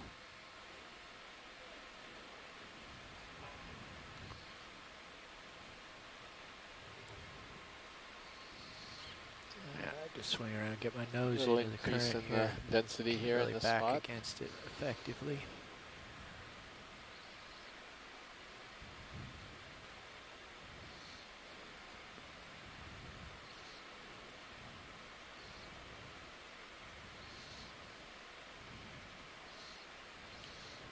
One of the rock bends that we've seen on a number of dives here.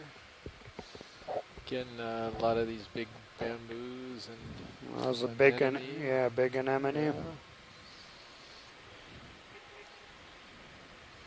So here we go into the boulders. So this is really sort of mixed between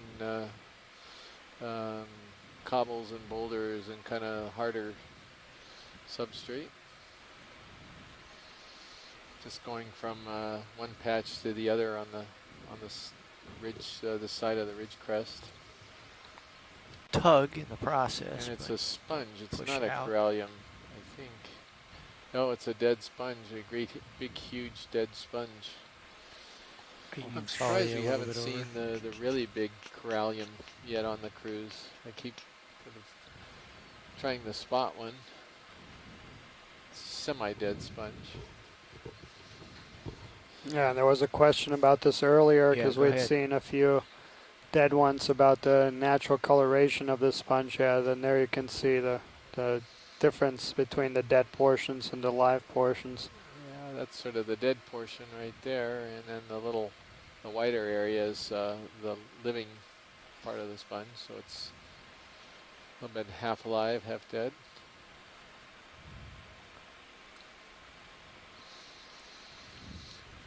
It's funny when you're seeing a lot of the same thing, and then you're seeing something off in the distance, you sort of hallucinate, you're seeing something different. We are in a really beautiful coral bed, but we are seeing a fairly restricted number of different types of animals. Yeah, and earlier we'd seen one of these big sponges with a bunch of Henricia sea stars on them. Nice, gotta go. Yeah, thank you. One's the same way too. They're kind of having the open part of the bowl facing into the current. Yeah, and you can see, I mean, the corals, the fan-shaped colonies are oriented in the same direction.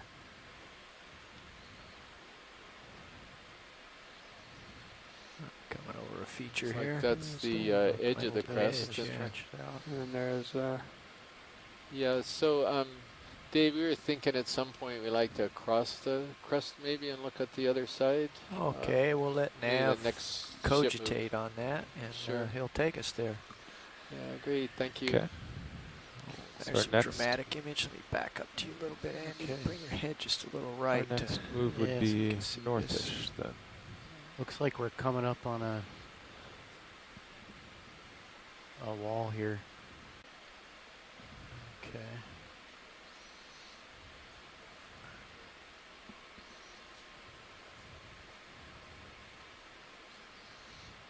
Okay, all right, I'm done tilting. Okay, we're still moving big pillows 055 here, at 0.2 knots. Okay, good. The pillows, I don't know how big they are. They Yeah, look a little bit small. And very heavily manganese coated, yeah. Side of the ridge here. And Nav is going to get us back on the true path to righteousness in a moment. But I just wanted another to... Staropathis colony, and then there's a... Yeah, I'm coming back. A big sea star in the... on the right. Okay, Dan. So, Pilot, would you describe the true path to righteousness sort of a narrow ridge crest? Is that good? It's sort of hard to... It is as you desire, Mem Sahib. I see. I find it narrow. I'm falling off the true path constantly and having to be counseled and disciplined. Yeah. Just tend to puppy off to the end of my tether and go chasing wonders just out of reach. And then somebody guides you back to the narrow. Well, I'm flanked on both sides by people who are charged with keeping me out of trouble. Amy's just pointing out a primnoid coral there. Oh, yeah. So our next move will be Narella-like? to the north. Could be a I think what's happening, the ship has actually been following the ridge, but the way back is getting worse and worse due to the bottom current. Blown us away.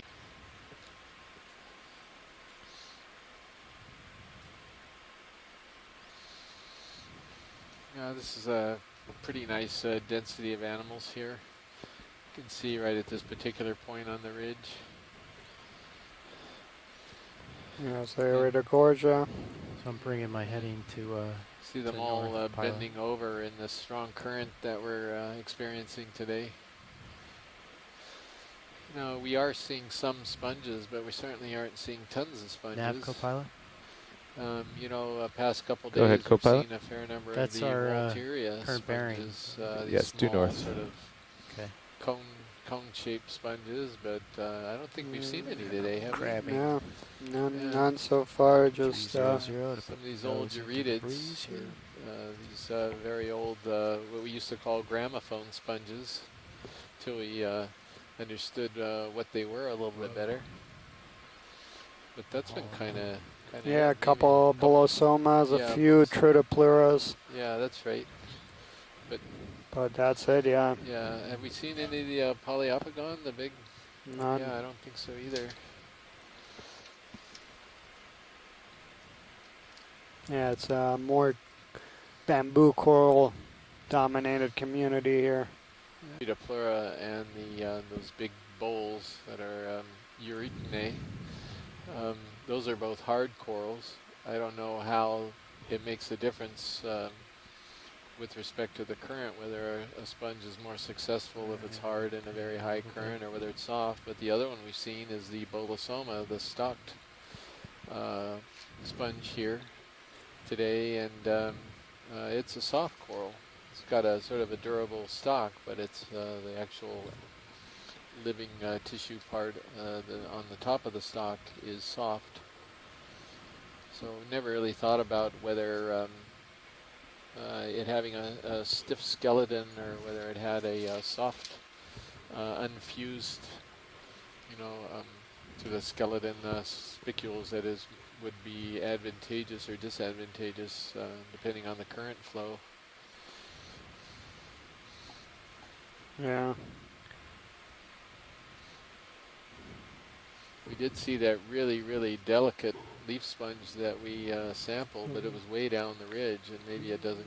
I can't imagine that holding up under a strong current. So I'm right. Yeah. At the, Well, right and, at the edge and again, where we Carl. landed, there was barely any current. Ship's Just moving. waiting for things to get going. Hemicoralliums. Tracking a lot better. Yeah. We've got a moment. I wonder if we Backed could up into the sweet zoom spot in on here. that colony that's dead ahead that looks like cattails, sort of. Yeah. There was some interest in seeing one of those a little bit earlier by Dr. Amy Bacco-Taylor, who's participating from the Florida State. Got it right this time, geez.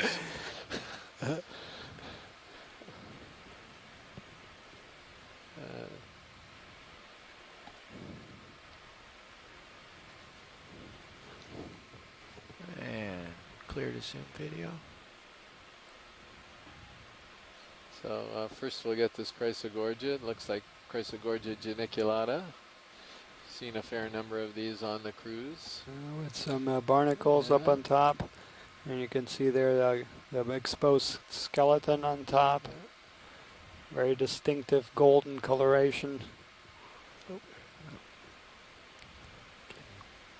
Going around a little bit here. Let me get settled. Yeah, and then there's the other colony that's behind it, that sort of the white, looks like fingers sticking up, and that's the, so we finish that, we'll take a look at that colony. I'm pretty sure it's a primnoid, in the family Primnoidae. Looks like a maple tree shaking in the fall breeze.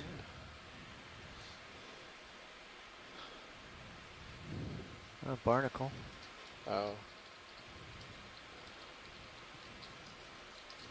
Looks like a delicate coral, delicate branches, but it's certainly withstanding the storm right now. Look at how golden the branches are.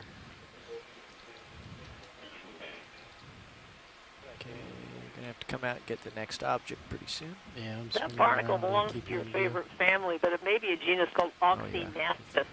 Oxynastis. Y-N-A.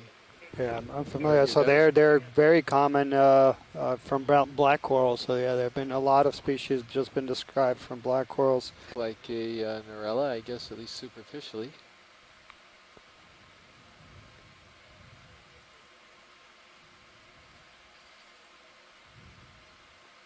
Let's see what the chat room has got to say. Definitely a primnoid. I gotta go. Thank you. And that's as far as we've gotten. Excuse me, what were you going to say, Daniel? I'm sorry I interrupted. Oh, no. Yeah. I was just saying that Amy has identified or thinks there was might have been a Narella, that primnoid. And are those the Semperellas we just passed and looked somewhat simpler? Oh, yeah. No, they're the Poliopogon. Bridge I guess nav. those are the first that we've seen. We were just talking about the fact that they were missing. Could I get the same move? 50 meters, yesterday. bearing due north at 0.2 Not knots. necessarily the same species, but these sponges are bound to make an appearance sooner or later. They're just very common on these in these depths and this type of rocky substrates. Yeah, and then they're so large and conspicuous that you can spot them even from a distance. Another Narella tucked in there, and some bamboo corals, branched and also unbranched. It's like a corallium. And there is a... what's the one in the back there? It's hanging down from the rock dead center now. I see. worth taking a look at that. And that is a corallium. Yep.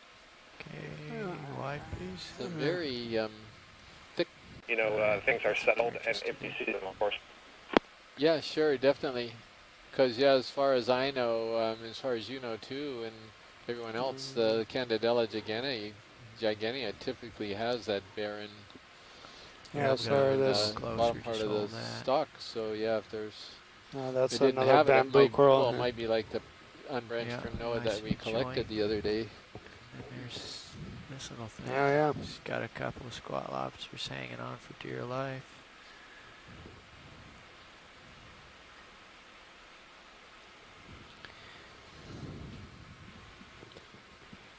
Again, today's dive should take us on the bottom until just after 4 o'clock Hawaii time.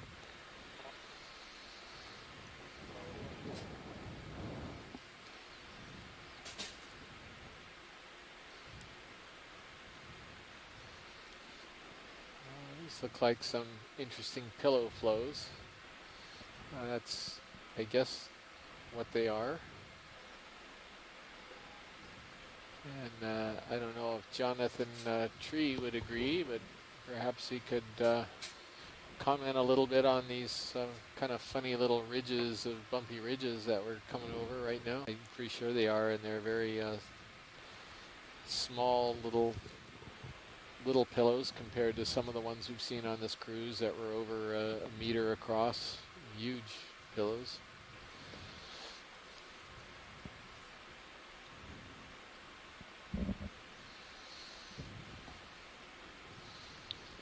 A little update on what's coming ahead as we're cruising along this scene here.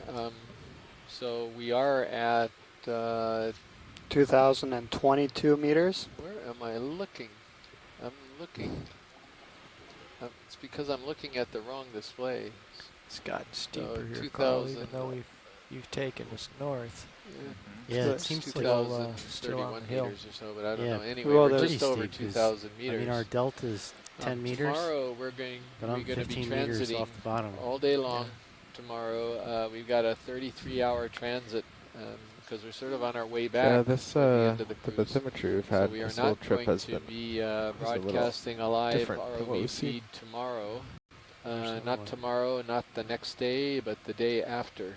So yeah, on Thursday we're diving off Nihoa, and then on Friday diving on Middle Bank, and then we're heading back to port. About a week rest, and then on August 28th, the Okeanos Explorer will depart again on a 7-day cruise around the main Hawaiian Islands. And those videos, ROV videos, will also be broadcast live at oceanexplorer.noaa.gov. And then in September, there is another 22-day cruise coming back up here to the northwestern Hawaiian Islands, and then heading down to Johnson Atoll, part of the Pacific Remote Islands Marine National Monument, exploring an area that's only been explored to depths of about 366 meters, and going quite a bit deeper and viewing these deep water habitats for the first time. So for those of you just joining us too, you may be wondering what we're doing. We're going through a high-density bamboo coral forest, if you will. Earlier in the dive, we imaged a lot of these animals, and we're not seeing a great difference in the types of animals, and so we're actually trying to make our way along the ridge and just see how long this, or how far this community extends.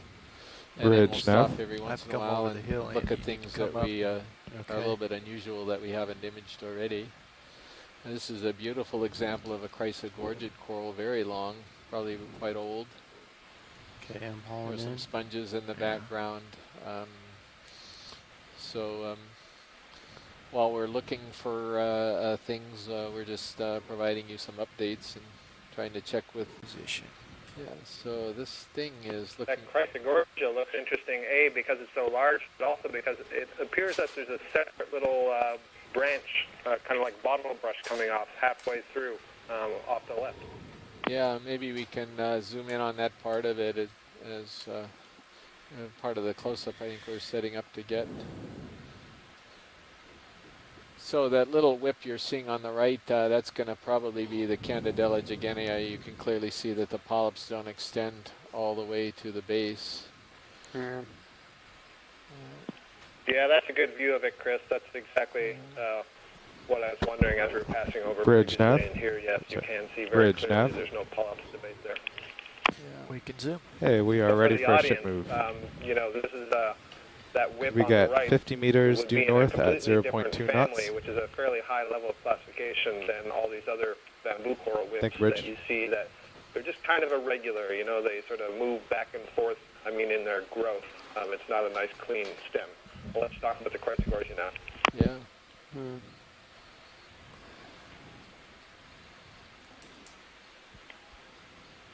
So Can we take a peek at the base of that coral? Yeah, we're probably going to pan down, Mary. There's the branch. We're just going to see this branch point maybe a little bit better that Scott was remarking on right there.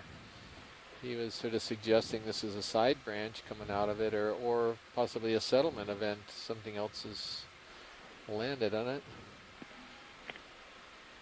We have seen in the North Atlantic on the seamounts some Chrysogorgia species that grow this overall form we refer to as a bottle brush, where at some point in the colony the main axis bifurcates, so one bottle brush becomes two bottle brushes, and that's what I thought was going on here. And as we were coming down, I saw that there was a small squat lobster tucked in the branches. And there he is. Yeah. Beautiful view of the base of this coral. Another Eurotychus.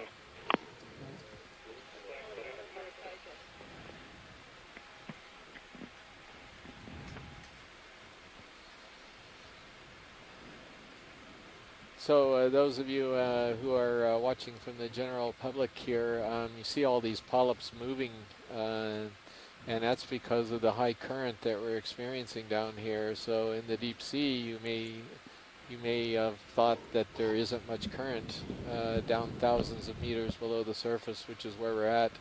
But in fact, there can be very, very strong currents in certain places, and we're at one of these places right now. And you can just see the way the polyps are shaking right there, and it's also causing some sort of a little bit different strategy by the ROV pilot and navigator and co-pilot. You know, is how they approach and move when you've got a significant flow coming from one direction. You can see that entire colony leaning over just in response to current. So co-pilot, as you're passing over the top And another thing, as we were talking about, so looking ahead, where the tether is. today after the dive, after we leave the seafloor around 4 o'clock, we will be ascending from our depth. You can see that entire colony leaning over just in response to current. So co-pilot, as you're passing over the top, and another thing, as we were talking about, looking ahead, where the tether is.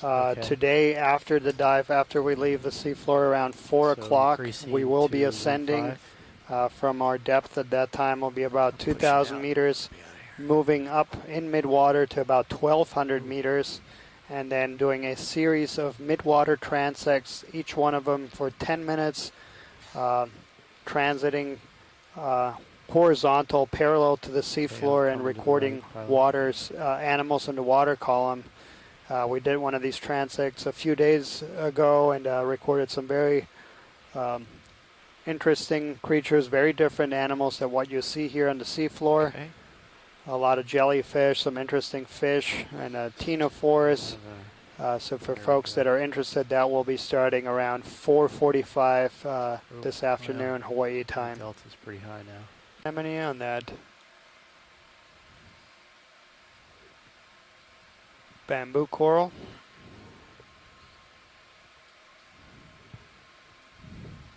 Okay, I've got a 1.5 altitude now, so Yeah, that's drop good. down.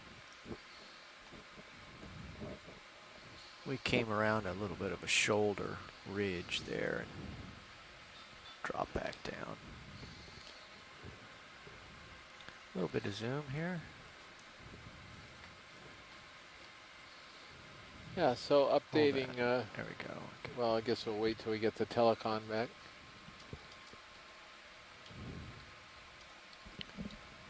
Oh, actinoscyphia. Yeah, first one of those we've seen today. Yeah.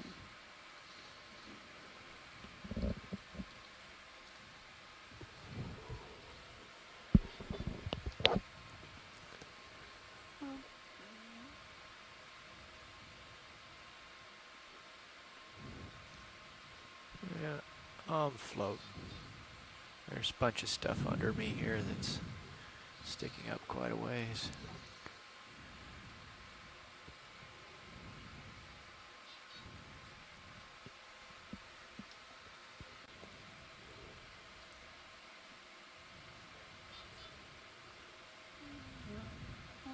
And this section here looks a little bit more barren.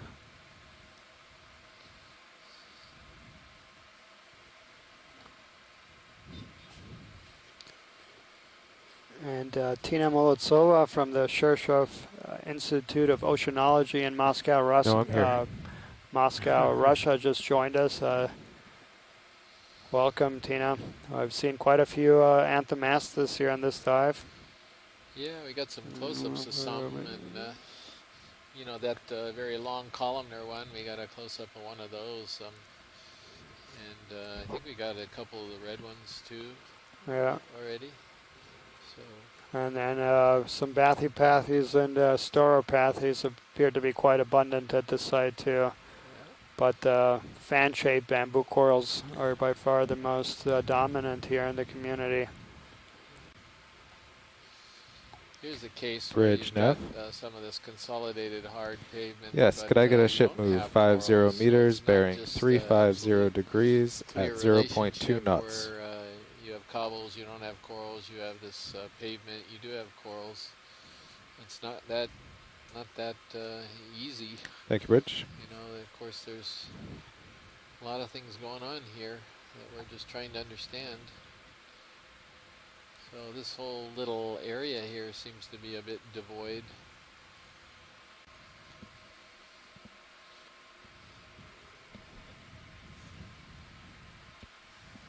Yeah. Yeah. Sure.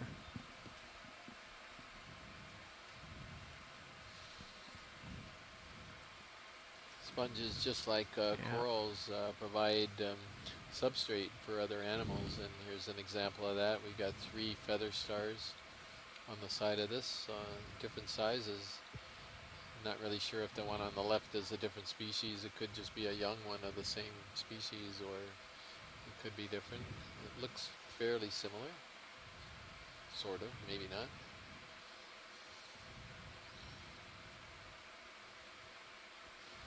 That's me bobbling around. Hang on just a second. A group called Kamachulini. Plant this thing. Just stop. Don't need to go very far. Just there. And there's a nice view of that Bathypathis alternata in the background.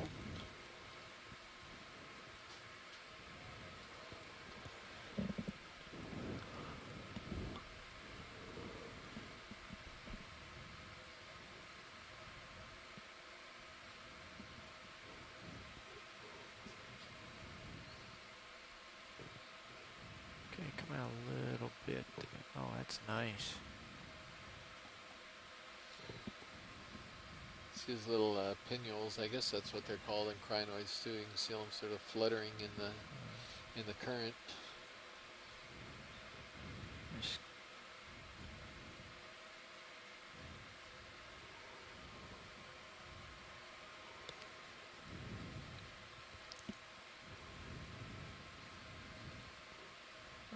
Co-pilot lasers, please.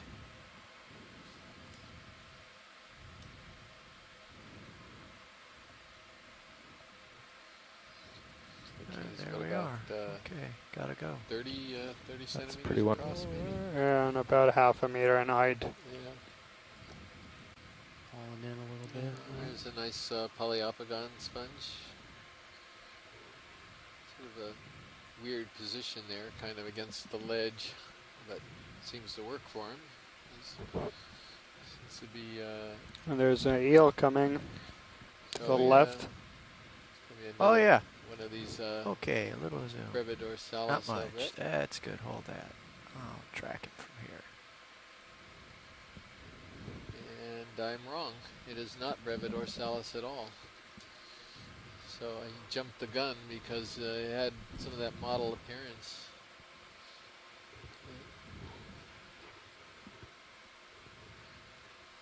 So it's in the family Synaptobranchidae, I'm pretty sure. The mouth extends beyond the eye.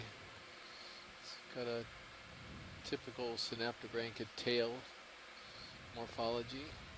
Let's see if Bruce Mundy is able to come up with some help for the identification on this one. Alright, well, just come wide, I gotta go. We could just move the ship due west if we wanted, as we... The layback in the cable now is about 140 meters, which is more than I usually ever see. It's about 135 meters. If that's your desire, we could just wait for this northerly move to stop. We could just head due west. We'd have to make it there eventually, despite the current. So what do you think, Matt? What do you think our best course of action is, or the most efficient? I mean, it's not bad serving the side. It's just a little bit curious whether we'd find the same grouping of coral on the upcurrent side of the ridge. Well, we could do something like head to try to bring Sirius to here, so it would be a bit on the western side. Okay. And then head due north from there. It wouldn't take us much longer. Yeah, why don't we try that, since we have about an hour to play with, okay. According to your calculations. That would be good. Thank you.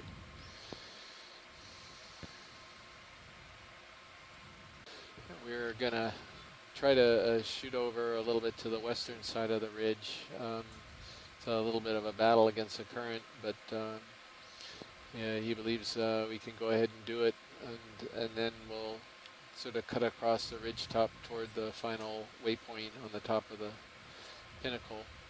And the idea is just to get a look at that other side of the ridge crest.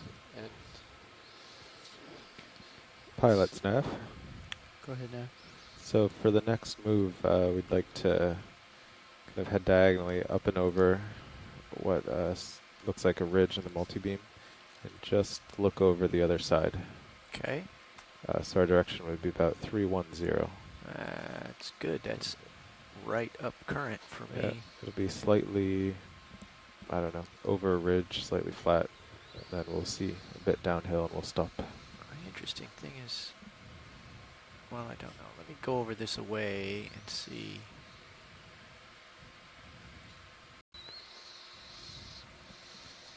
little Poliopogon sponge there,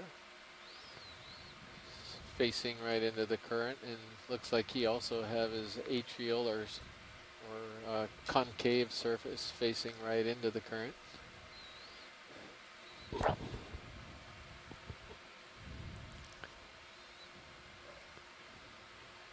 So these are a little bit on the current side of the little pinnacle here, and you can see there are some currents on this face too, so they're on both the up current and down current sides of the ridge crest, but looks a little more sparse on this side than the other side.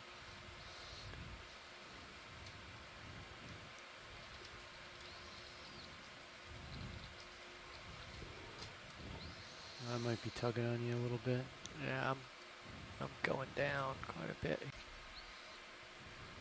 Yeah, it does look very sparse there. Yeah, it's a really nice sort of landscape view of downslope there. I think that's what we're looking at. Yeah. There's a Chrysogorgia and an Iridogorgia, nice. yeah, and then off the bottom. In the background, I think you can see some Turn corals around there. and face the Well, not that side. sparse. It just happens to be a little bit Stuff. sparse where we are. Oh, look at the daisy chain. That's kind of sloppy. Family Pheronematidae, the genus Poliopogon. They're these beautiful deep water glass sponges.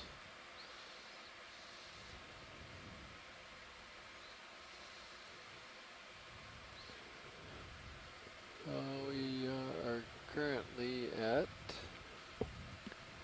We have 2,028 meters.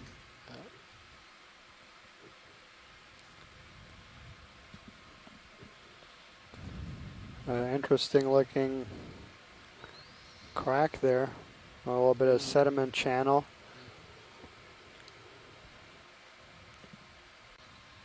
Yeah, so see there are some corals down here. You just couldn't see them from further above. Yeah. But this is kind of what I wanted to see, is to see whether we're getting corals growing on both sides of the crest. Starting to thicken up a clearly little bit we here are, as I yeah. descend. So first the hydraulics would come on. Okay. Should I start working on that now?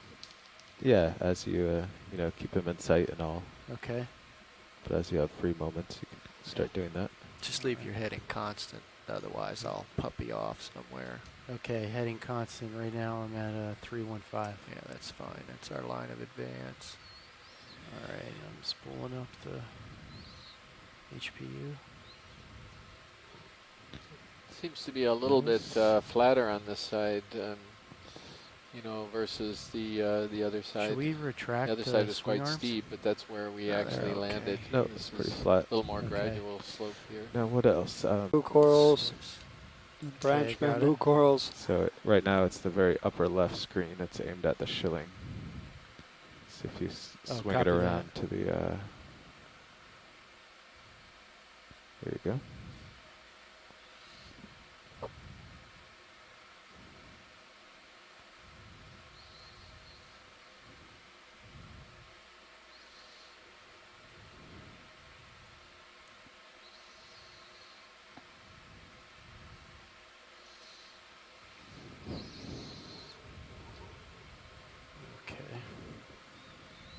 Okay, ship is stopped. Just a little swing on Sirius and we'll be all settled out. Okay.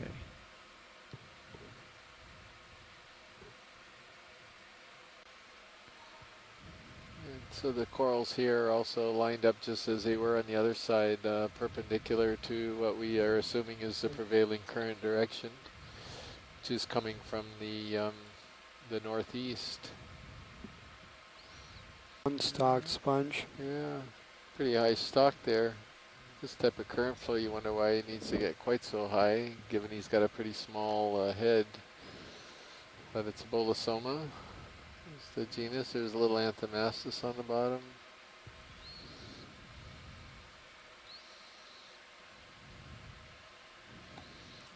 You're way up there, Andy. Yeah, I'm coming down a little bit right now. Okay.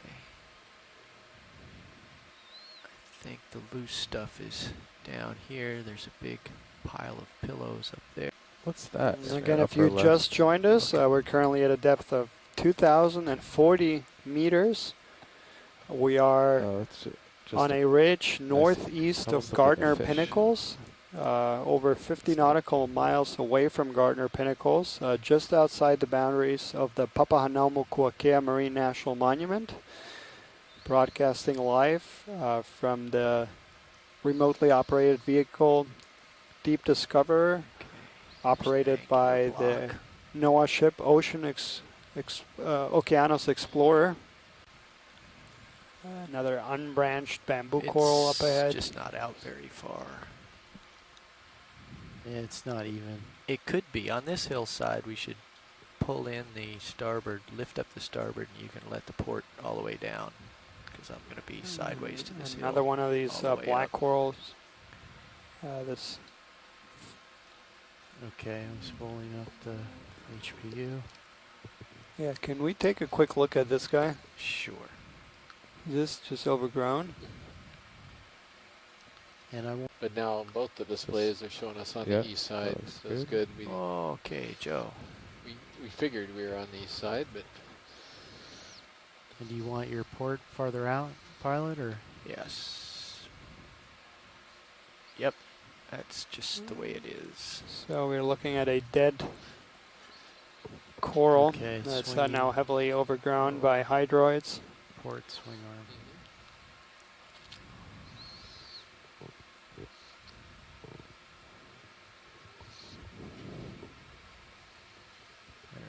goes. All right. Farther than that? I would keep it a little bit above horizontal if you look in the minute cam. Looks like a 45 from the main HD. Yeah, so you want to raise it up. Okay. It's pretty close to the ground now. All right. Tilting down.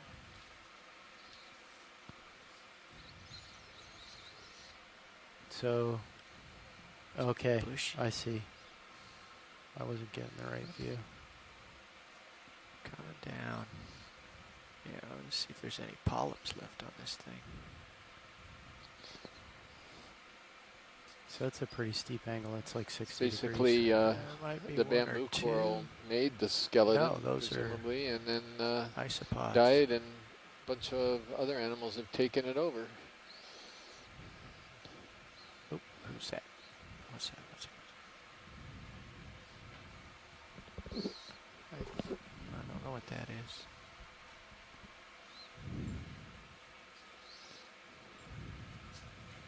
There's another one at the bottom of the screen. So, see Scott France at University of Louisiana at Lafayette has identified that amphipod as a grammariid amphipod. Thank you very much for that. Yeah. Some more of these weird crustaceans. Coming down some more. I've forgotten the name of them already. I'm looking in the notes.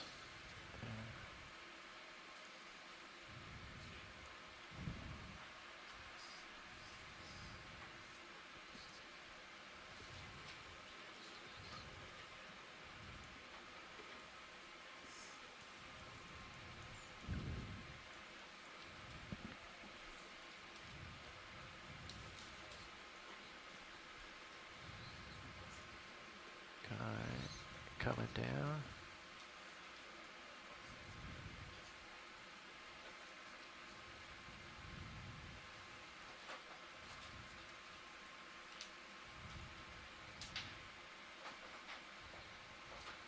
There's just no flesh left on this thing at all. It's the, is it the capellid amphipods? I'm trying to... I thought you, whoops, wait a minute, I'm just bumping a little bit. Maybe that's what it is, but yeah, I just can't remember. First time I ever saw those animals, those really odd arthropods was on this cruise. Well, you don't have to come out quite so far, just enough to keep it in frame and I can track back in. There we go. All right, we can try this again.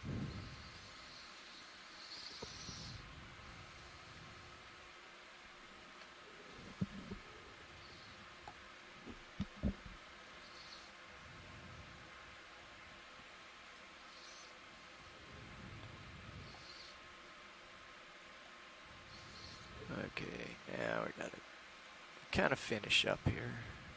Just gonna go all the way down to the bottom and see what's... Oh, there's... the usual suspects.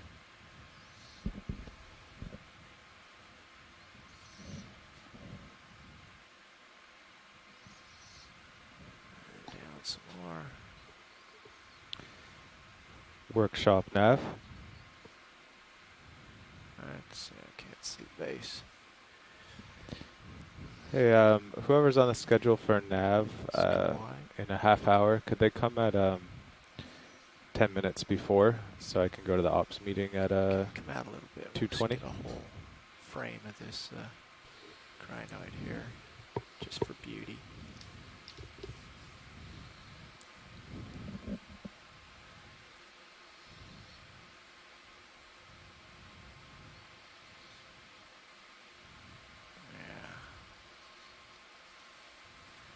Okay, off we go. Thank you, Bobby. Hey, we're getting there. We took a little dip over the east side and took a look. We're actually kind of on the east side of this little mound that we're climbing right now, and we're coming up on the probably the southeast slope of this mount. And there are corals there. We could see them. Perhaps it was a little more sparse than that steeper side on the opposite side. That the dive track that I import into Fledermaus, that's the smooth version. Oh, I see. Yeah. They smooth it down to 1 hertz or 1 position per second. Right. Which is still pretty amazing. Yeah, that's more than enough. Yeah, could I get a ship move 50 meters, bearing 360 degrees at 0.2 knots?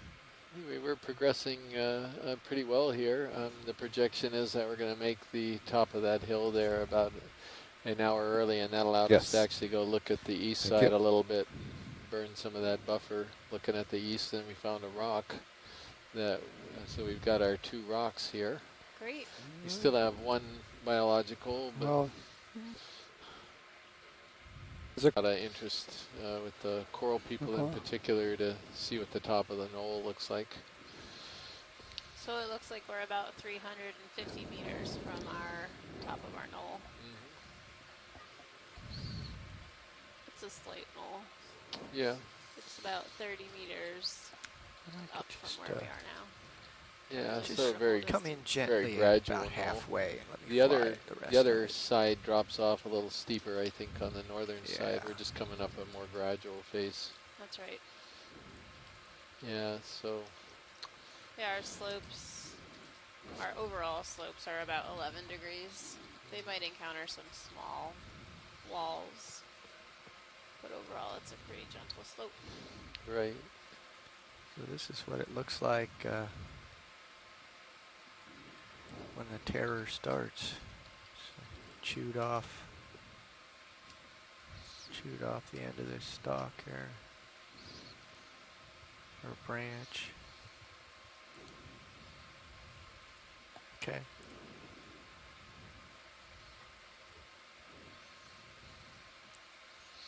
Got a couple of brittle stars.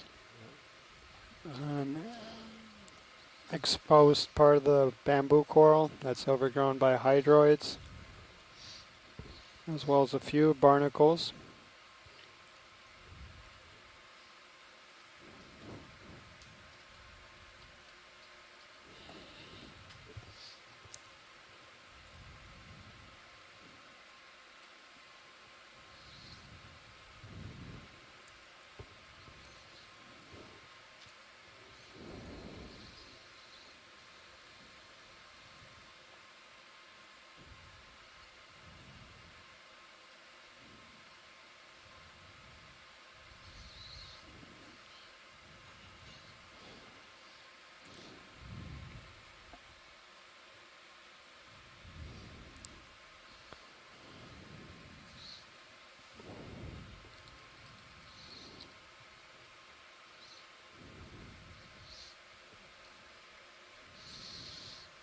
Is that your backscatter from last night? Or excuse me, sub-bottom profile from last night? This is Yeah, I was interesting gonna interaction. try and take a look at what the sub-bottom from our lines here last night looked like, just for fun. But this is EK60 though, right? Or what are we looking at? I think it is. So Mary Wixton from Texas A&M Watch is your, just port passing toe on a there. message through Scott France. That creature that we were wondering about behind the iridogorgia skeleton was a dorsal view of a very pregnant caprolid amphipod. Amphipods are paracrits and brood their young in a marsupium below the abdomen, and Mary Wixton mentioned that this is the most pregnant female of a caprolid amphipod she had ever seen. So yeah, thanks Scott and Mary. Okay, trying to get perched here. There we go.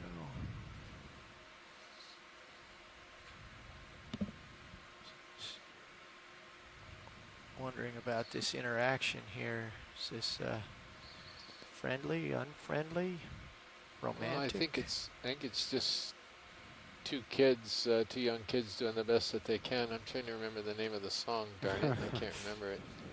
Don't you remember? Oh, come on. What's his name?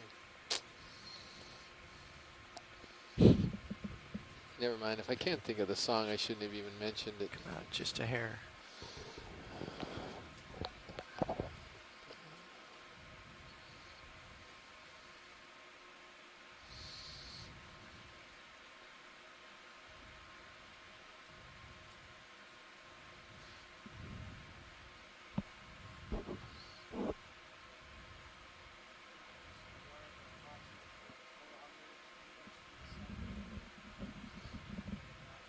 Doesn't seem very friendly. So we are approximately 1 hour from the summit, about 400 meters.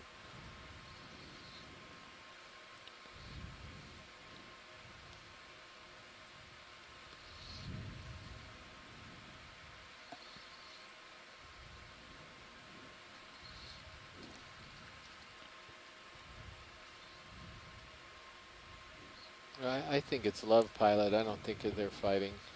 I like that. Yeah, I like to think that they're getting along well right now. And I think Dan was telling me that there is gender amongst Ophiroids. Yeah, there is, and I've seen the brittle star deathlock, and I don't think this is it. You know, where they get the other on the back, you know, and yeah. Guess I'm gonna fail. I don't really watch the extreme boxing, so I guess I'm gonna fail at that analogy here. But So I'm starting to pass over a little bit, pilot. Understood. Let's come out just a little bit, Joe, to get the grandeur of it all. That's good. That's good. Hold that. Hold that. Hold that.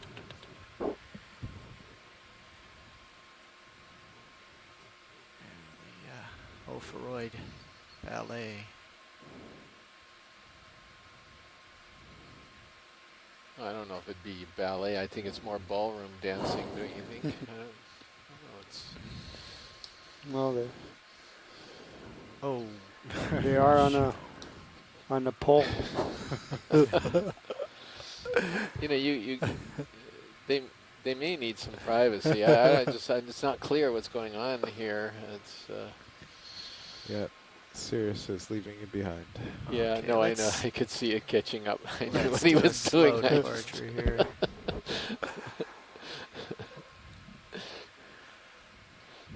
It just warms this sailor's heart.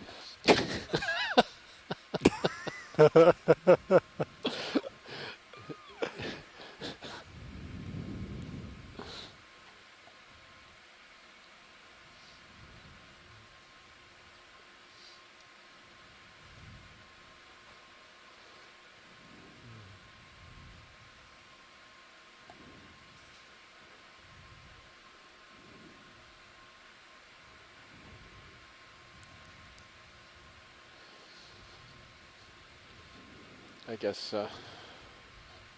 No, I'm just not going to go there. I'm in a really bad joke mood right now, so I'm going to fight the urge. Well, there was probably 4 jokes that I was trying to select from, and none of them were any good. They're going through my head. Yeah, so well then let's talk a little bit about these bamboo corals over here. Okay, let's do that. Dover, we hadn't There's seen not them much for a reason to be while. sidling along when we could just go up Right. to the top of the Yeah, ridge. nice view here of the steepness of the terrain.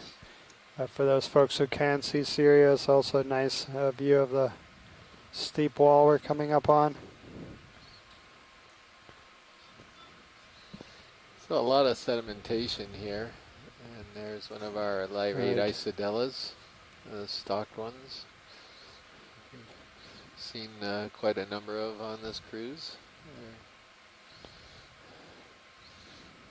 And sort of a cemented cobble substrate here with dusting of sediment.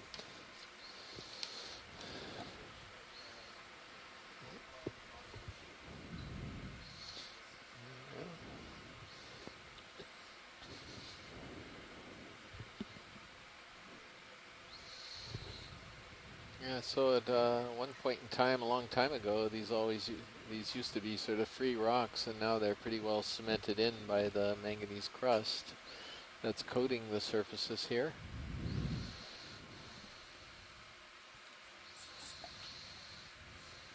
There's some Acanella Weberi, or something that looked like it. And another Trisopathes. Yeah, And Anthomathis. And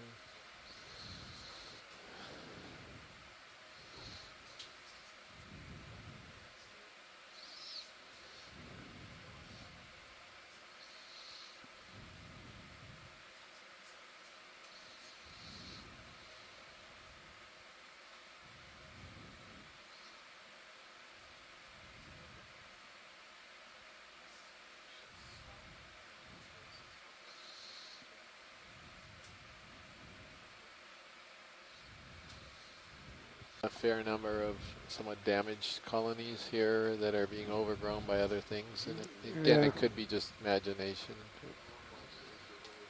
Is that right? No, you do see an exposed skeleton on quite a few of these colonies. Yeah. I'm not really sure what's going on with that.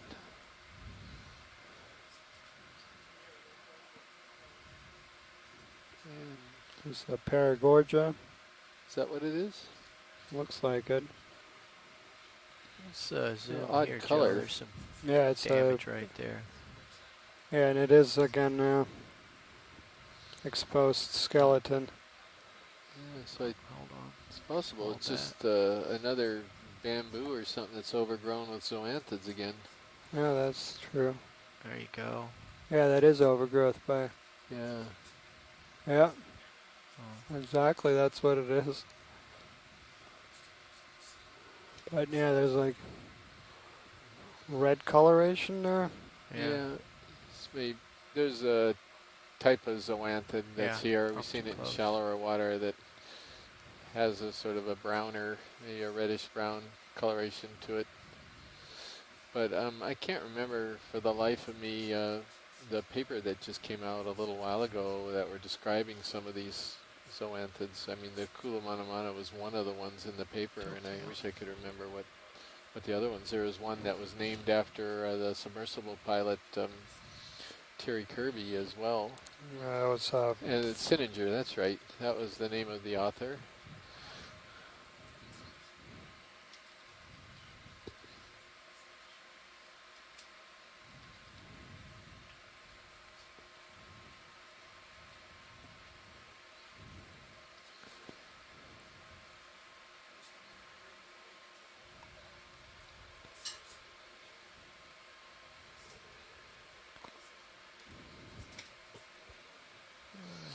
What's the comments in the Bulla gummy zoanthus for the zoanthid. Okay, gotta go. Wideness, please. Yeah, I see. Thank you, sir. You're pretty far out ahead of me, pilot. Okay. Yeah. She's starting to teeter. Was Amy a co-author on that? I was thinking that she might be. Is that right? Yeah. Yeah, she is.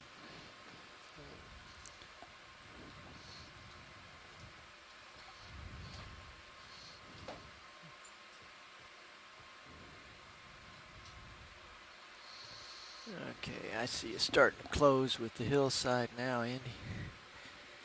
Okay. Start our Tyrolean traverse here.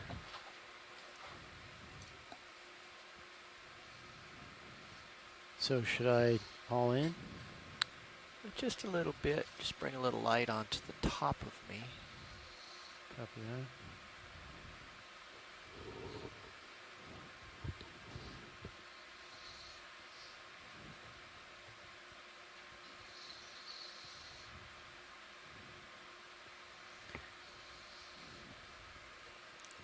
Well, the one good thing That's is if the pretty good. problems with the Let me try and teleconference get in the middle of the continue, we're not diving tomorrow, so we still have a chance to arrange a teleconference call before the dive the following day tomorrow. So the trick here is Yeah. to that's a good position and tilt And that down. actually might be a good So pick up option more of the considering that we do have the illuminated midwater transect and there scene is not that there's much a lot time of between when we darkness come off above. the bottom and when we have to do the Yeah, transect. so We'll have about like half an reveals hour or so. most of the That's lit true. area. Well, let's just see how it all develops here, and then we can make the call a little bit later on today. So we still have about an hour, I guess, Yeah, time. a little more than that, yeah. Yeah, I'm not sure we're going to make the summit, but we'll get up on the hill at least. Yeah, so we're at... This is difficult climb here, again, with this current today. We are at a depth of 2,030 meters. The end point on that summit was around 1950, but yeah, it is a difficult climb.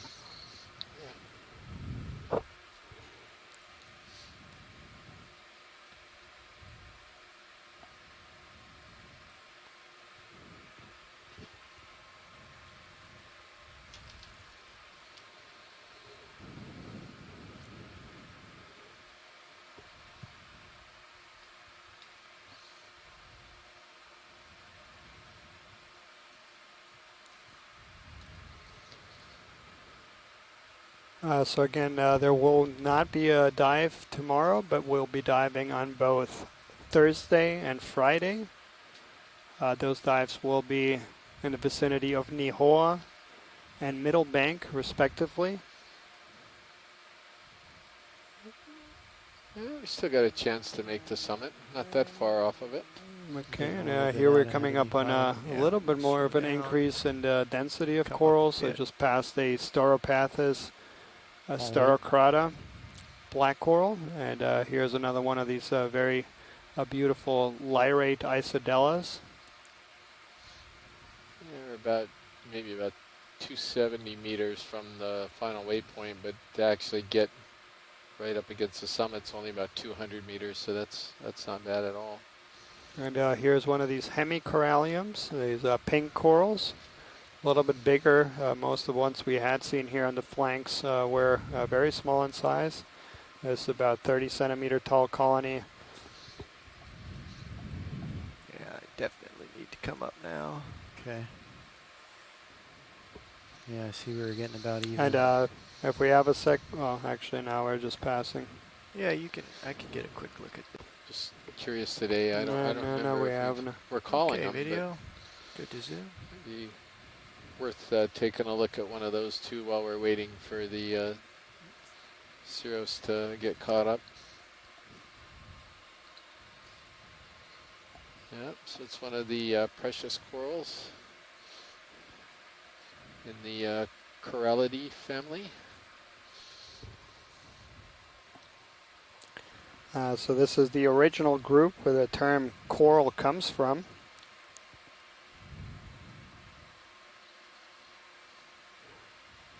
It's a translucent creature coming to center screen. And Amy is pointing out the very prominent siphonozoids. Yeah, I'm sort of looking at this too. It looks...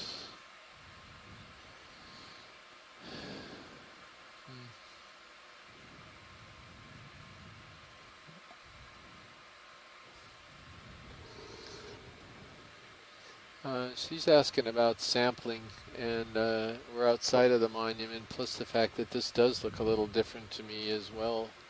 It's also got sort of almost a cluster of polyps right on the end, which is not characteristic, I don't think, of hemicorallium either. And I don't know, I'm just looking to see what the chat room has to say. I wish we could communicate a little bit, but let's see what, is anyone else going to weigh in on this as a possible collection event? Because we do have a little bit less stringent regulations here, yeah, so I mean we are of course limited by the number of our bio boxes, which we still have 3 available.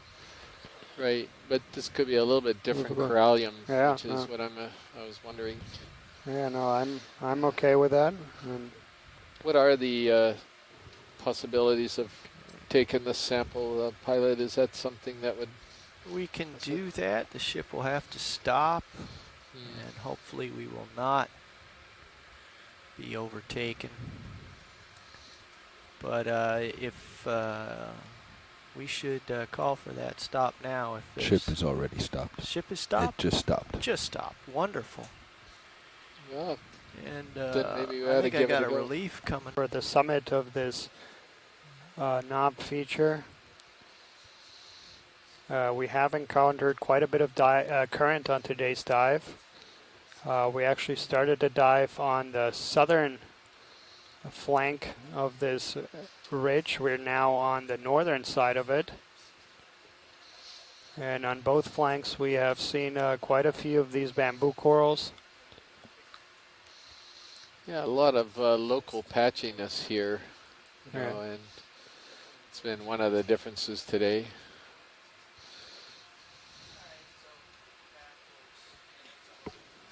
It looks like maybe a small paragorgia. Yeah, looks like that's what it is. He actually wasn't overgrown. Yeah. Yeah. Now the interesting thing is that we have seen quite a few of these Pleurogorgia, these more planar chrysogorgias. The one we sampled early in the cruise was quite rare on that dive, and it seems to be somewhat abundant today. There's another rock pen there, the center of the screen. Hi, Josh. Also somewhat Jeff. common on today's dive.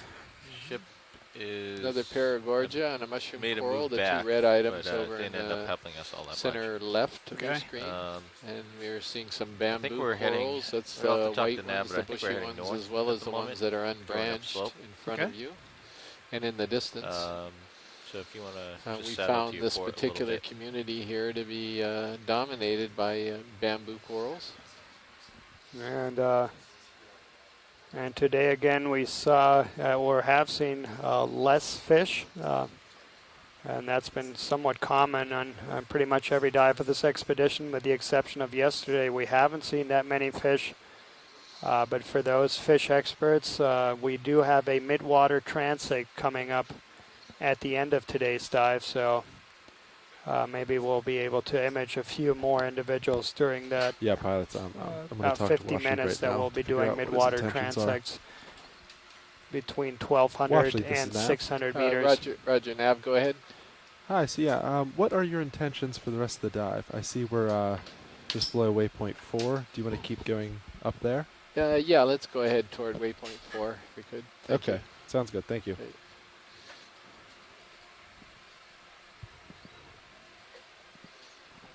Looks What like direction would that be, Sean? So that is due north. North. All right. Are you comfortable traveling due north, or do you want to? Looks like it might angle a little bit on your sonar. I'd Do say, a small what's jump my in, heading right now? About 25025. 025? Is up the slope. Okay. Do you want to do are you comfortable with a 50-meter move? Yeah, sure. All right. Sounds good. I'll put it in. And then one of these big keratoisis on the left that we saw when it's... Yeah, not much of... I would say probably that the density was a little bit higher on the other side of the ridge than this side in general. Maybe it's just a matter of the steepness. Okay. Yeah, that's what it was steeper. never mind. That's what they're going to say. It was a lot steeper. Yeah. Even though this is the up current side of the ridge, the down current side of the ridge just dropped off a lot faster. So that'll be yet another part of the equation and understanding how the topography interacts with the development of these more dense communities. What's our speed now? This, I would guess, would be I You're think all day currently kind moving of a at moderate 0.2 knots at density 0.25 community. degrees. There's been patches of local high density, but in general it's been more moderate. Okay. Another one of these Bathypathes Okay, sounds good, thank you. alternatas.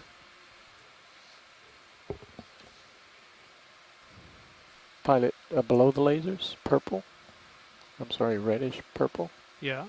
Do you see it? I to do. Left of the sand Behind it, patch? a Chrysogorgia. Sorry, I didn't hear the call for it. I just saw it. I was just wondering what it is. It doesn't look like. Oh, I thought I missed a call from science. No, it's like to the Oh, right. no, to sorry, the right I of was your just lasers, talking to below your Daniel there. lasers. That just remember there is one coral that's not in view right now, but It there's may be one a coral that holothorian. we hadn't gotten a close-up of, and we're going to keep an eye out for it as we climb the hill. And There you go, Rolly. To the right of your lasers? Yep. See if we can find it. Maybe it's just an old, yeah, it's an old Stock of something. stock of something. You know? Clear. Yep. I was hoping for a mini holothorian of a different breed.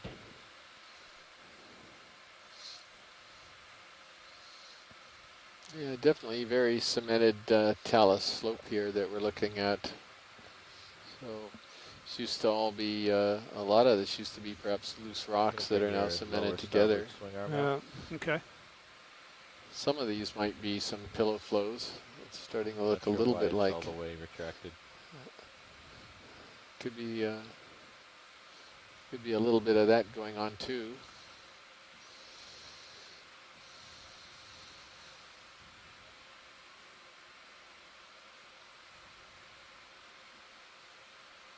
Both of them are at.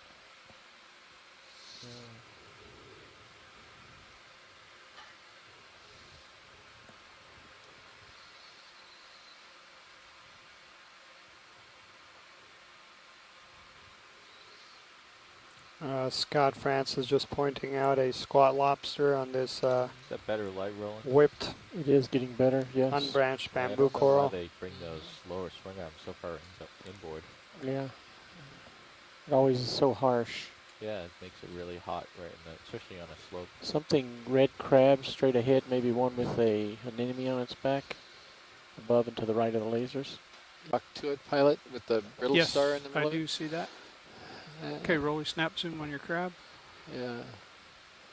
Hold that. Hold it. Yeah. I think we saw these earlier. Looks like this double spine crab that we've seen on a number of occasions today. It's got the spine Rolly. sticking up on the dorsal. Some barnacles on Uri, the coral there. Euryticus, according to Mary Wixton. Barnacles, maybe? Oh, for this one? Oh, I was no, that's- thinking that you're thinking of the ones that are on the bamboo. I think she had a different name for this, unless Okay. I'm mistaken. Let's go out again. Let's see what we got. I just can't remember what it is. I've got to look back at the notes. So it's probably a Paragorgia, but it's in pretty good shape. I didn't pick up which one is it. Zoom in while we approach it. Okay. With the red one with the. Yep. Hold that. Yeah, it's one of the ones in better condition that we've seen today. They want to hold this angle on it. I can see the disc. I'm probably not going to be able to hold in this current. I don't want to sit down on these other corals, so just zoom in, Yeah. and I'll work with it as best I can. Another one of these, yeah. Can you remember whether or not the ones that are overgrown with the zoanthids, did they have ophiuroids on them? They probably did. I just can't remember. I didn't pay attention to that detail. Yeah, I wasn't either. Looking at that.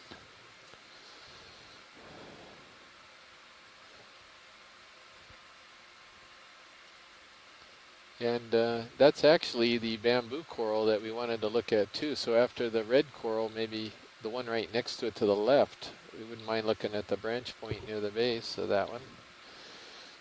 Well, this is a nice, healthy bubblegum coral. Yeah. Unlike some of the earlier ones that we saw on the dive. It's in the family Paragorgiidae.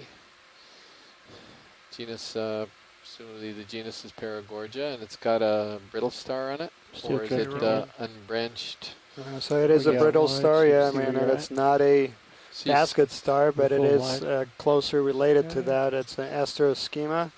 And Scott France Yeah. is just pointing out that those Paragorgias that we saw earlier that had zoanthid overgrowth also had ophiuroids on them. Ready? And that's one way that Okay. they identified them as Paragorgia in the first place. Yep. Oh, Yeah, so it looks like it's nodal. Yeah, yeah. I think so. So we would probably, There you go. oh yeah, there it is. We probably assume that this is Acanella weberi, or what we're calling it for the moment, Acanella weberi. Definitely a nodal brancher. See if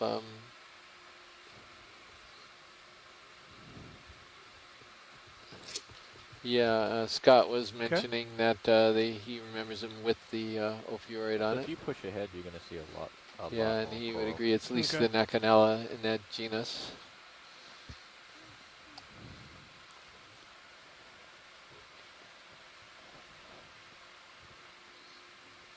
I'm just looking at it in Sirius's camera. It's like we're getting a little bit higher density maybe as we climb the hill. Just not sure. Maybe just wishful thinking, but it looks like it. Yeah, so we're currently at a depth of 2,010 meters. It's a red thing on the left, rolling. It's an anemone. Oh, okay. Yeah, a little it's a coral on a Anthemastous sponge. mushroom coral. Oh, coral and a sponge. And there's Yeah, another Paragorgia. Hey, Neb? yeah, it is. Just a very You like to go, small pal? one. What's our rough bottom time? So right now it looks like Fisher if you can get, if you can start to get ready at about 155 UTC. And that gives us a... That should give us enough time for the transects. Oh, we're doing transects. Yeah, we have an hour transects. Trying to figure out the sponge right in front of it. So that will put us for about a... yeah, and Scott is mentioning that out too, that that lighter base on the Anthemastus is different from the completely red ones that we've seen so far. So like this sponge is very unusual, and I'm wondering, boy, this looks like I've seen this before. I wonder, is Amy back? She left for a short period of time. I wonder if she's back in the chat room. Okay. Bet it's not on my iPad. Thank you. It almost looks like that Demasponge, the Stelladorix that she collected in 2003, just based on a museum dried specimen. See that circular thing above and to the left of the lasers? Yep. Probably an anemone. And Scott said it looked like the bugle sponge they collected in the Aleutians. It's pretty interesting.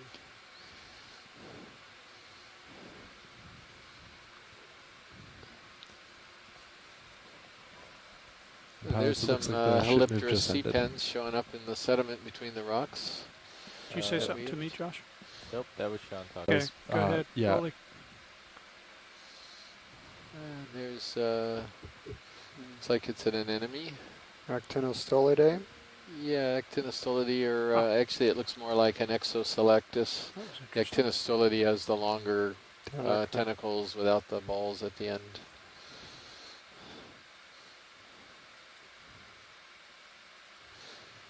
Of course, there could be other anemones besides that one, but that's the one that has been imaged. Yeah, has been imaged, and I think it's probably that one. Okay, Rolly.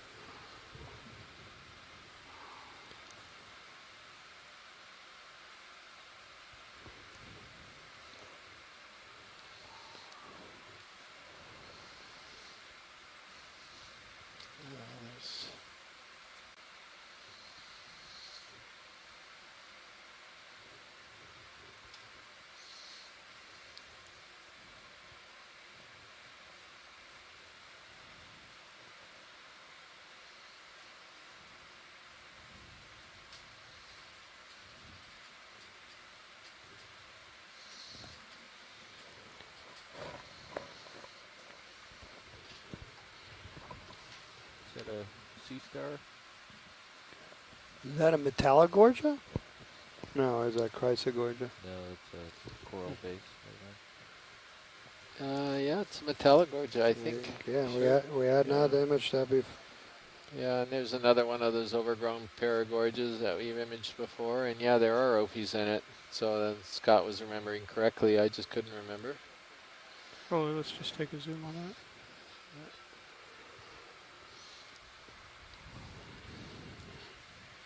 Yeah, so the one just downslope that we imaged was perfectly clean and no zoanthids growing over it. And then this one just a little ways upslope from it is almost severely overgrown. Yeah. So not really sure exactly what's going on, but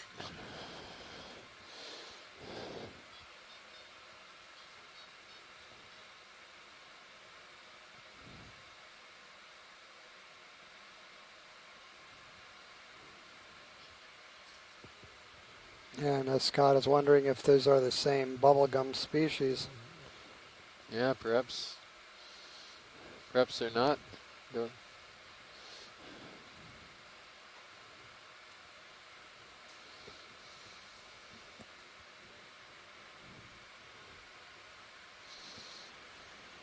Because Scott is pointing out that there is some evidence that in the North Atlantic, some encrusting zoanthid species are specific to those species that they overgrow. This is Okeanos Explorer video engineer Roland Bryan, just letting everybody know we've done a workaround and we're back on the phone conference call. Great to hear you again, EX. Yeah, it's been pretty silent for quite a while. Good to hear your voice again, Scott, as well. This telepresence thing is a lot more difficult when you're just doing it in a chat room. He sure is. It's difficult for everybody involved, including us. We get a little tired of just hearing our voices, and would like to hear some others from the ECCs.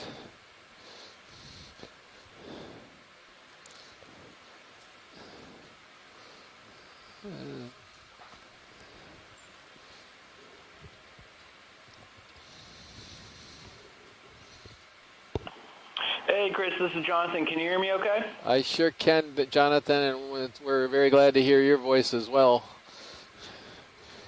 What's that circular thing? Yeah, I'm coming sure. up I'm to glad the to left hear your guys' voice as well. Don't have time How close are we to the summit? I'm going to take a look right Snap now. zoom. I'm just sort of punching in some numbers at the moment as we speak. Okay, pull out again. I gotta keep moving.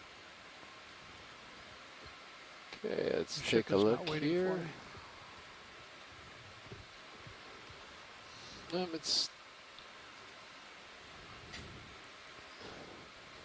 It's really not much of a summit. It's pretty flat, but probably about 150 more meters, maybe. Yeah, and what Chris is mentioning is that summit is only about 25 meters shallower than we're currently, but it's about 120 meters out. So yeah, it's sort of very gradual. Very gradual from this side, and then as you get over the summit, it drops off much more quickly. The sonar, as well as the depth of the ROV and the ROV's main camera. Oh, good. Thank you.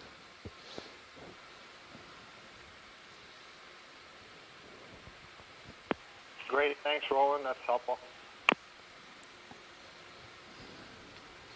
Another one of these Eurytinae new genus sponges. A nice healthy colony. A couple of them actually in view. As I've mentioned previously, we used to call these the gramophone sponges before we realized or were able to determine what family they are in.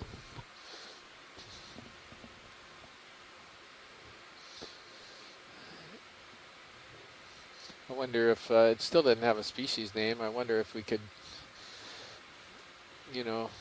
use a gramophone again. Well, I'm just thinking a grammophonus or something like that might be a nice descriptive species name. How about for it. Edisoni? What's that? Edisoni. Edison. Edisoni. Edison. Oh, there you go. That's a clever one. That's good. Did you copy that? Yeah. Yeah. Jeff the pilot was suggesting Edisoni for Edison. The corals here. I think it's my eyes or imagination. It wouldn't be surprising. We're getting higher, a little more harder substrate here, I think. Bring up the brightness a little more and show them.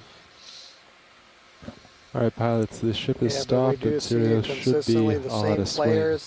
Are you ready for another ship move? The fan-shaped bamboo corals, we can the keep unbranched moving. bamboo All right, corals, the it mushroom looks like corals, the due corallium, north and the is paragorgia. directly uphill.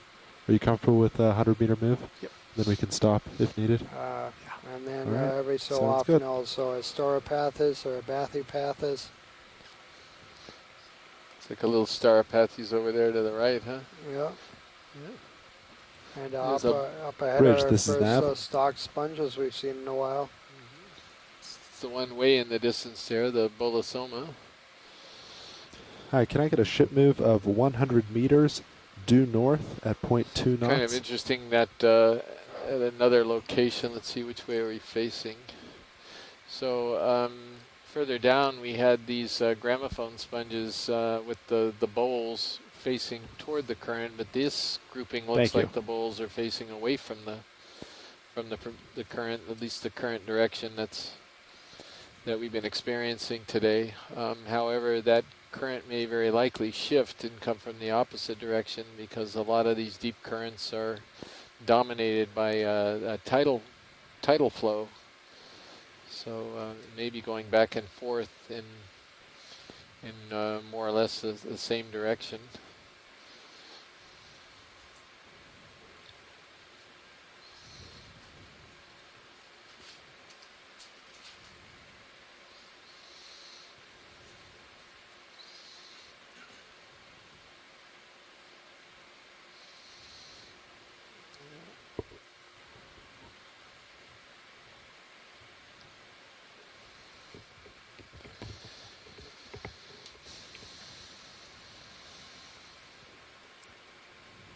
So we are approximately 1 hour from the end of the dive here on the bottom. After we end the dive at a depth around 2,000 meters, we will be ascending to a depth of approximately 1,200 meters and then do a series of midwater transects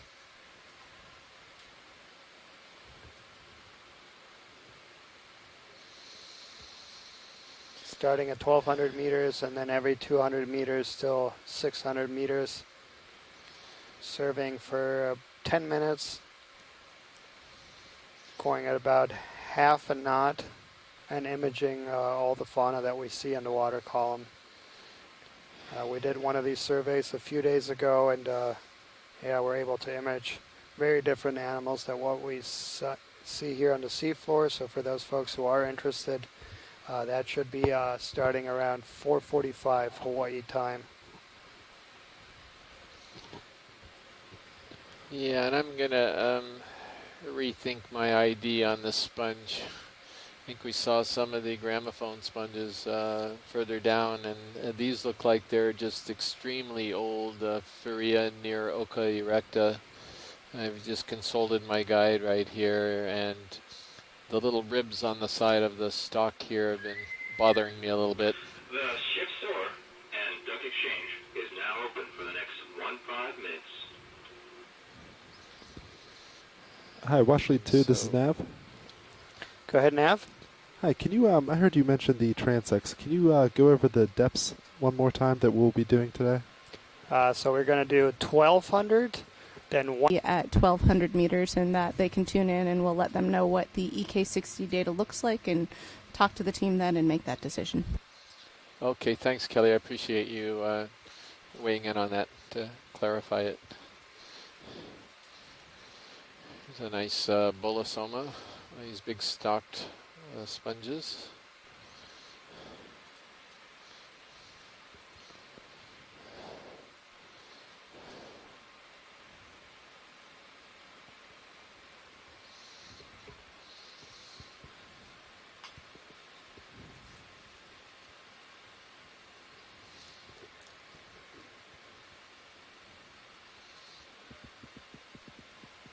Get something approaching you in your sonar. Looks like a rock, maybe. Okay. We're looking right up slope of toward the summit of the pinnacle right now. We're looking almost due north, a little bit east of north. Yeah, just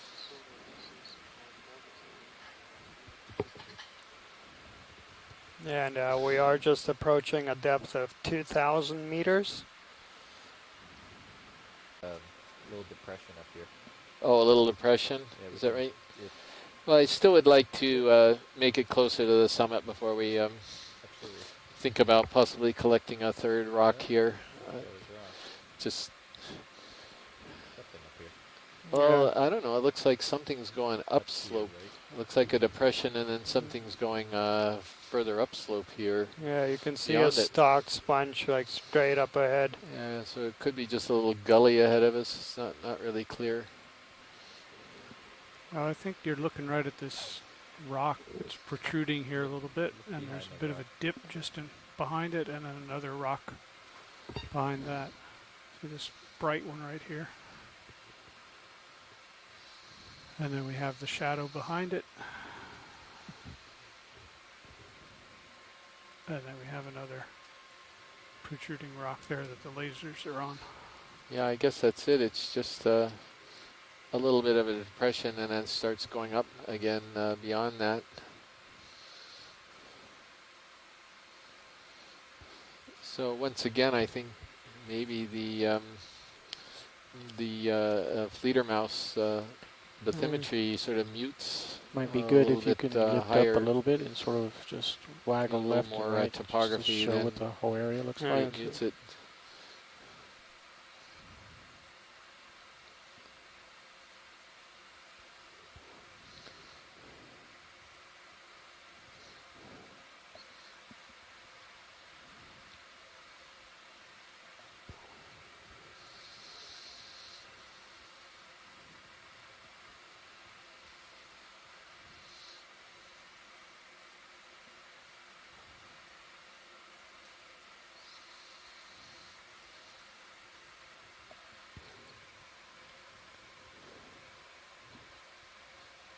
Guess we're waiting a little bit on Sirius here just to get caught up. Yeah, but yeah, it doesn't appear to be any new players. Nice It's also giving you a nice side-by-side view. Yeah, and that's a nice view right there, just showing a little higher density on the site.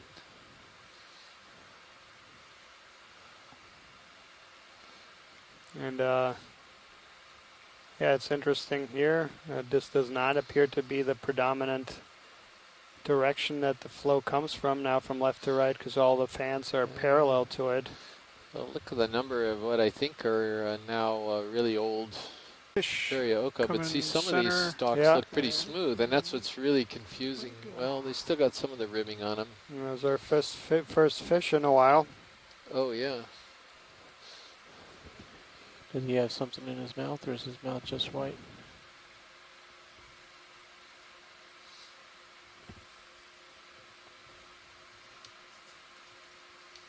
That looks like that same eel we saw earlier. Well, the dorsal fin is a little different where it's originating. It's originating around mid-back. It's too far forward, I think, for Breva dorsalis. Or no, is it going a lot further? Actually, it goes further up than that, I think.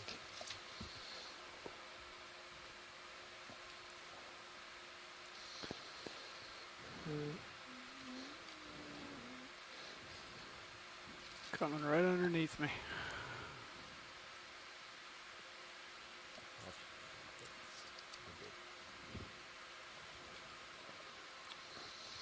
Ready for tight? Yep. Yeah, the dorsal fin definitely goes up further than I thought it did. And Bruce is chiming in here with another Synaptobranchus. Okay. Let him swim out of the screen. Trying to see his tail. Thank you, Bruce. So would that be something like Aphanus, just because the dorsal fin is so far forward, or? Okay, I think we've annoyed him enough. Well, let's see if he'll call in.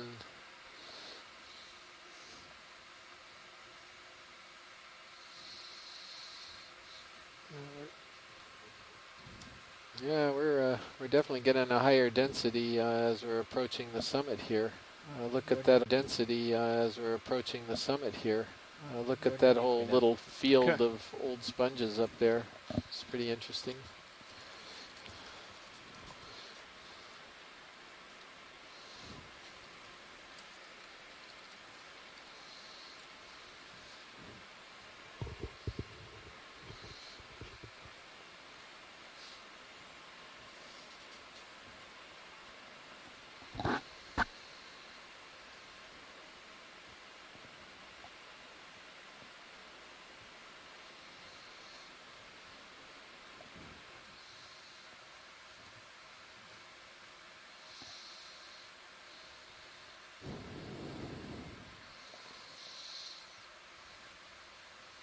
Yeah, I just think these are really extremely old Fareid, Fareid. rather than the Eurytinus new genus. Looks like a pink stalk there's next to that excuse me, candelabra. Go for little it. Narella colony there. Yeah, and then behind it is another one of these Anthomastus that we had originally been calling Steenstrupi. But Tina is with us now, so she might be able to confirm whether that's also the Tahenotus that she had identified from images a few days ago. That's sort of a ratty looking remnant of a Paragorgia there now. Narella. Okay. Big stock to report. Wonder if that's, Scott, you know Narella dichotoma. The polyps are going all the way to the base. I don't think it's Narella nutting eye, but I'm not seeing Dichotomous quite the large crab there to the left of the orange one, quite right seeing that. under your lasers. So then it would be Narella alata, maybe? I don't know. You gotta push ahead. Yeah, Scott's video unfortunately froze, so he can't.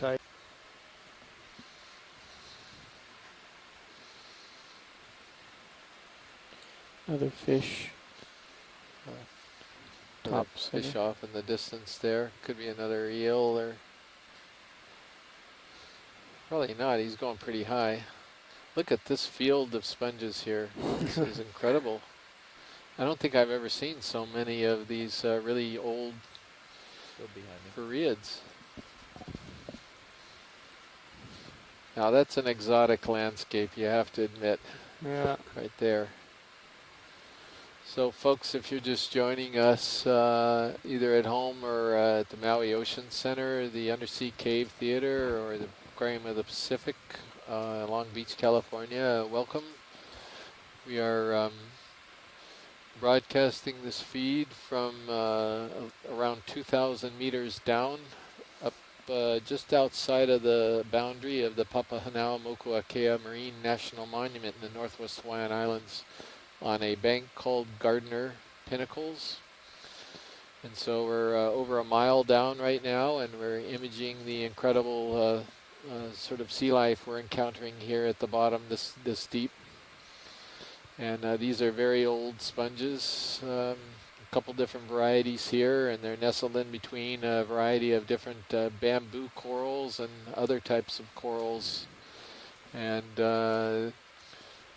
as far as your conditions are, the environmental conditions, we're looking at oxygen of around 3.0 milligrams per liter. We're used to breathing about 6 to 7, or not. We're not used to breathing, but this around the surface of the sea. It's usually around 6 to 7 milligrams per liter. So it's quite a bit lower, and the temperature is about 1.9 degrees centigrade, so it's very, very cold. And the pressure down here is about the same as the inside of a fully charged 80 cubic foot aluminum scuba tank, so around probably in excess of 3,000 psi. So, and for us at least, this is a very extreme environment. Obviously not for these animals. But there's absolutely no light at these depths. The light that you see is coming from our vehicle. Yeah. And yet there's tons of life down here anyway. It's not an empty wasteland at the bottom of the sea. There's some actually spectacular animals, and you're seeing them at the same time we are today. This is a live broadcast via telepresence. Yeah, and it's interesting. We always talk about these being extreme environments. If we look at the average of the world, the average depth of the oceans is actually over 3,000 meters deep. So the vast majority of the oceans are in these very deep depths that we know virtually nothing about. Over 95% or close to 95% of the oceans haven't been mapped and haven't been explored, and this is something that expeditions like this try to fill, this big knowledge gaps that we have about these systems that are very important They have links to a lot of food fish, to a lot of the ecosystems that we encounter, to geological cycles, carbonate oxygen cycles, very important systems that most people are not aware of. Of this little rise.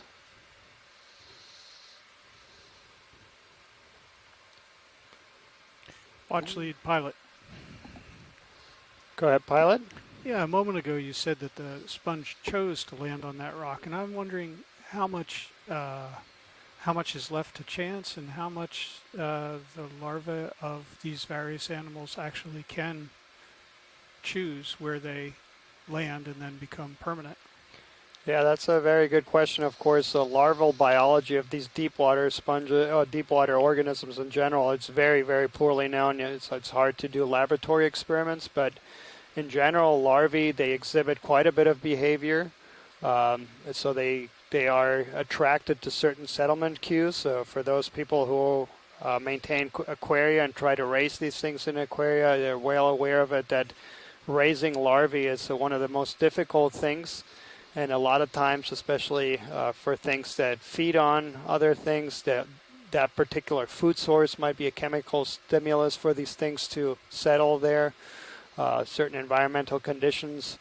So yeah, they do have chemical receptors, and that they are used to basically find environmental conditions that are favorable.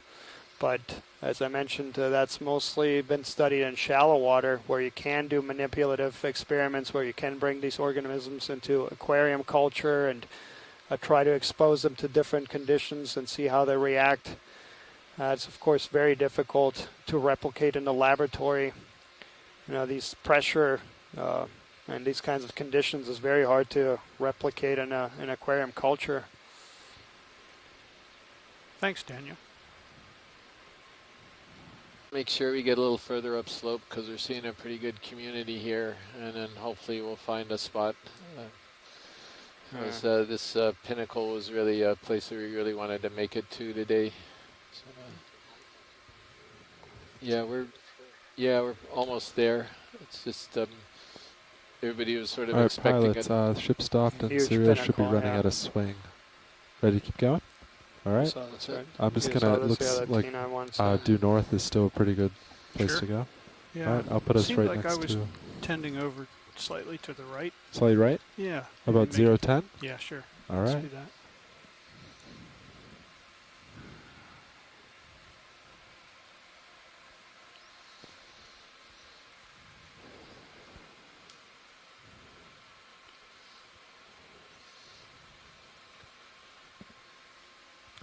Bridge, this is Nav.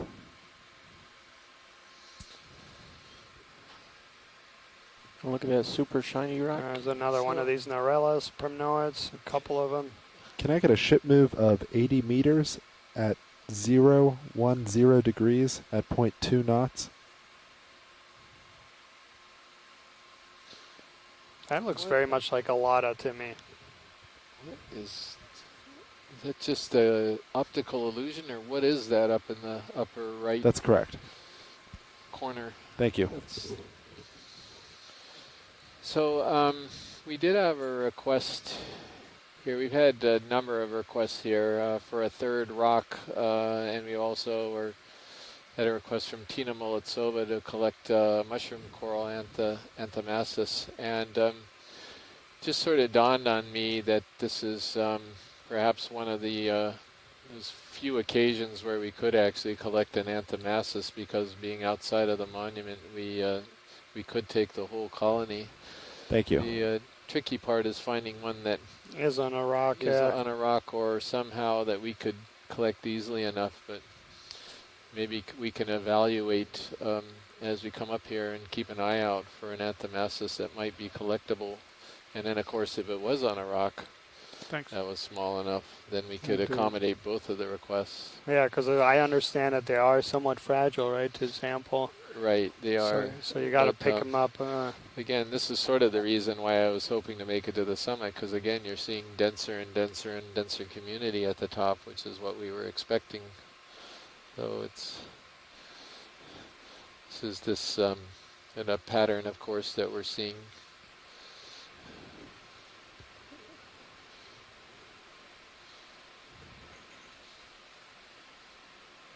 So directly up ahead, there's a mushroom coral. It's got a white stalk. It's about right of center and looks to be a reasonable size. Doesn't look like it's on a rock that's loose, but I'm wondering if it was big enough. The stalk is actually pretty durable in my opinion, and I'm wondering whether it could be kind of like pried from that rock in reasonable shape. Not much of an area to sit maybe down there. Tina could weigh in and see if this one with the white stalk is of Josh, interest I to can't her, hear you whether very she well. wanted I'm not something sure. with the all red I tried stalks to that we get to. Yeah, I come don't see a across. place to land here. Yeah, I don't think you'd be able to land. You'd have Yeah, I load don't it. have an experience sampling these. There's So way of too much course, current if for it's that. on a rock, it'll be easiest. So zoom in there a bit, Rolly. Yeah, so Tina, does it matter to you whether or not it has a white stalk or not, or maybe we can zoom in and you can decide whether this is something that you were hoping to get a laboratory look at?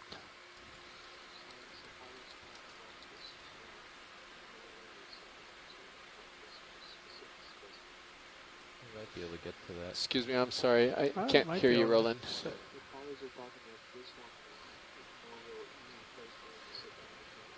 Oh, I see. Well, Like, yeah, let's we move could keep. on. Yeah, we keep there's- going and try to find one where it is could be I suitable. do. Yeah, so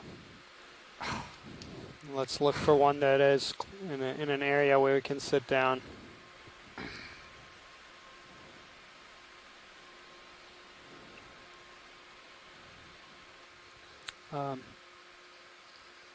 Scott is pointing out that an anthomastus is likely more readily to detach from the substrate than an anemone. Yeah, well, I've collected one of those too many years ago. It's at the California.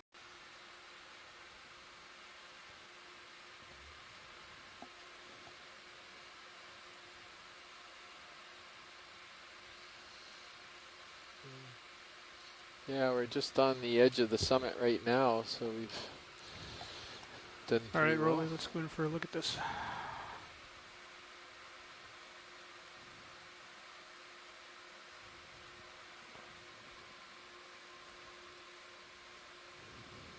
Oh, it's a red stalked one. Let's see what she thinks about this one.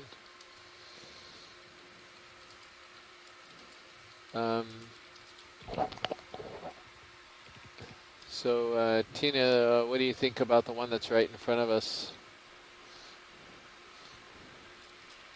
Tina says she has no audio, so I'm trying to type the questions to you, to her as you ask them.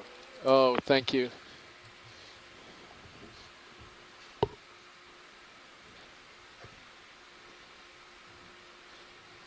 Yeah, she might be on a little bit of a delay here, but yeah, we're zoomed in on it right now, Tina. Oh, you know audio, sorry. That's true.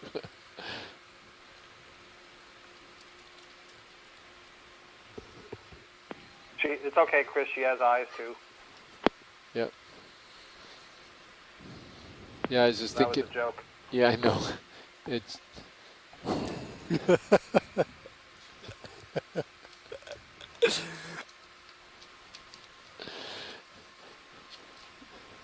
I guess my jokes are 7 seconds delayed for you guys. Pilots, just as an update, Yeah. if you start to set up Like at 2 2 second o'clock delay there, UTC, Scott. we should be in good shape for the transects. Okay, thank you.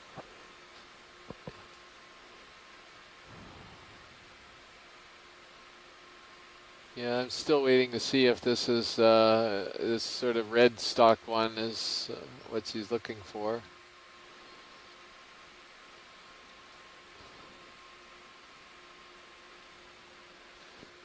I guess the, but is the pseudoanthomastus of interest is the question. We're reading her message. Can you tilt down a little bit? Look at the Okay, base. let's grab it. Let's make a call. Let's see if we can pop this thing off the rock. It may just okay. Maybe reasonably easy.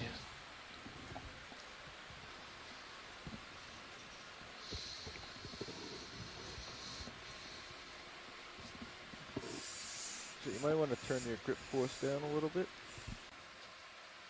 There it is. 1, 2, 3. Is it 5 arms? I think so. 1, 2, 3. I'm just getting tugged around. No, we were looking at the stock crinoid before we moved for the crabs, Scott. We know the crab's up ahead of us. Okay. Right. Yeah, thank you. Yes. No problem. I thought you were trying to find a crab. Okay. Yeah. I'm going to try and come down. There you go. Try and come down early. I would call it probably a hyacrinidae, but let's see.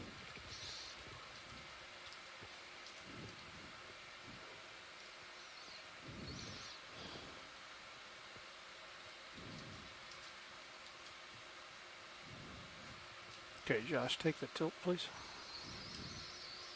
That's just about right.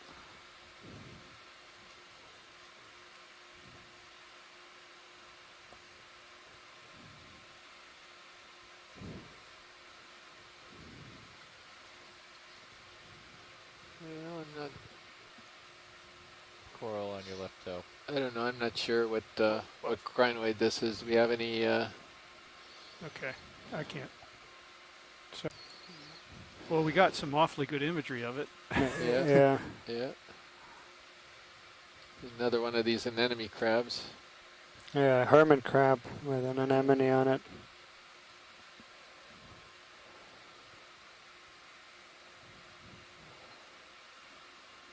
Okay. That's the best I can do until we move the ship, and that'll just take too long. Sure, no, that's fine. Yeah, we got, what, 3 minutes left? Yeah. Can you just sort of drift around here. This is a nice up. dense community here at the near the top of the summit. You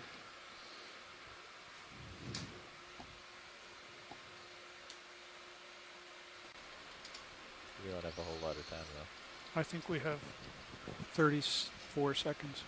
Yep, that is correct, pilot. 34 Hey seconds. Chris, this is Kelly. I want to make sure you guys are aware that tomorrow, since we'll be underway, our audio and video connection to shore will likely not be anywhere near as good as it is when we're sitting here on station.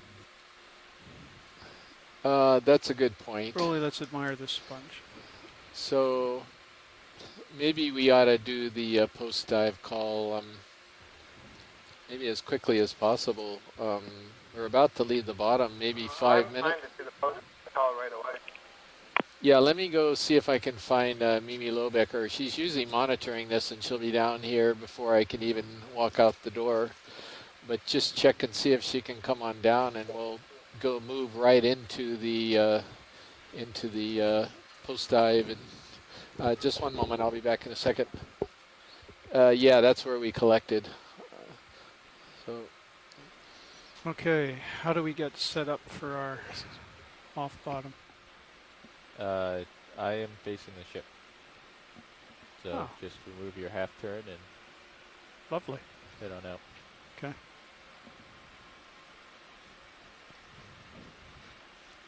Washley 2, this is Nav. So, go ahead, Nav. Josh. Hi, can I just get the most recent update for the transect depths? What's that? So yeah, 500 meters in this configuration, and then get into our normal. So yeah, we're just at the end of our dive here on the bottom. We're leaving the bottom right now. It has been a very interesting dive.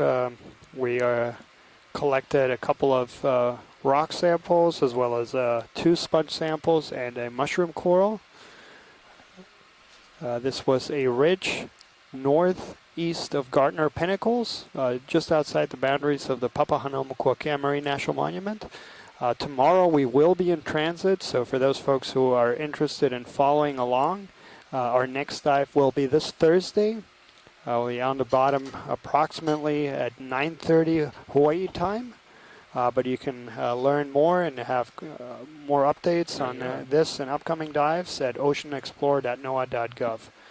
So thank you so much for joining us, and we'll hope to see you on Thursday. And for our science partners, we'll have our post-dive call in any second. As soon as Mimi shows up, we'll go ahead and do it. Yeah, and we'll have that on a teleconference line. So. Right.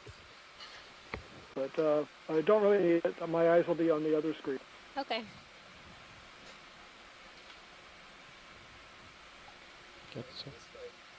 Ready for a zoom pilot? Sure, go for it. He's in close.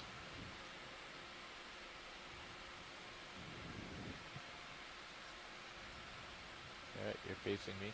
Okay. Turn it back around. You on? Pilots, are you ready? I'm ready to start.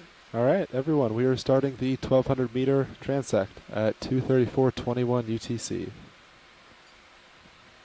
you copy nav watch lead? Yes, we did. We just started first transect.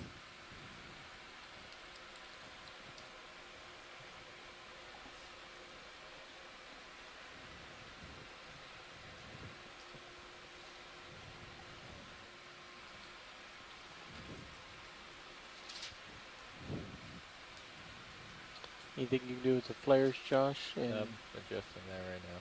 Okay.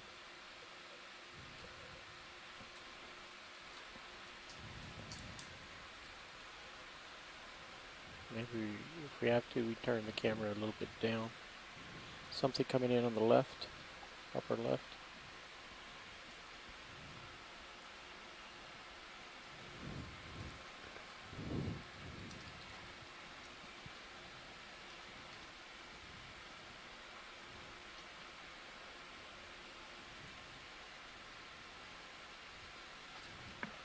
So I don't know if that's an appendicularian house or a ctenophore. I'm not an invertebrate person, so I can't tell.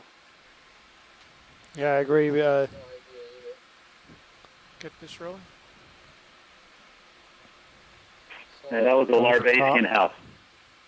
Yeah, Mike, if you could call out what you think it might be when you see something. Do you have any idea what that hydrozoan or the jellyfish was earlier?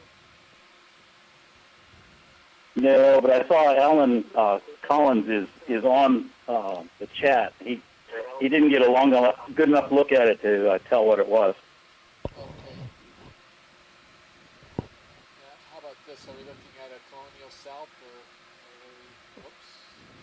It looks like a siphonophore to me. Siphonophore, okay. He didn't get a long enough to tell what it was. Push out.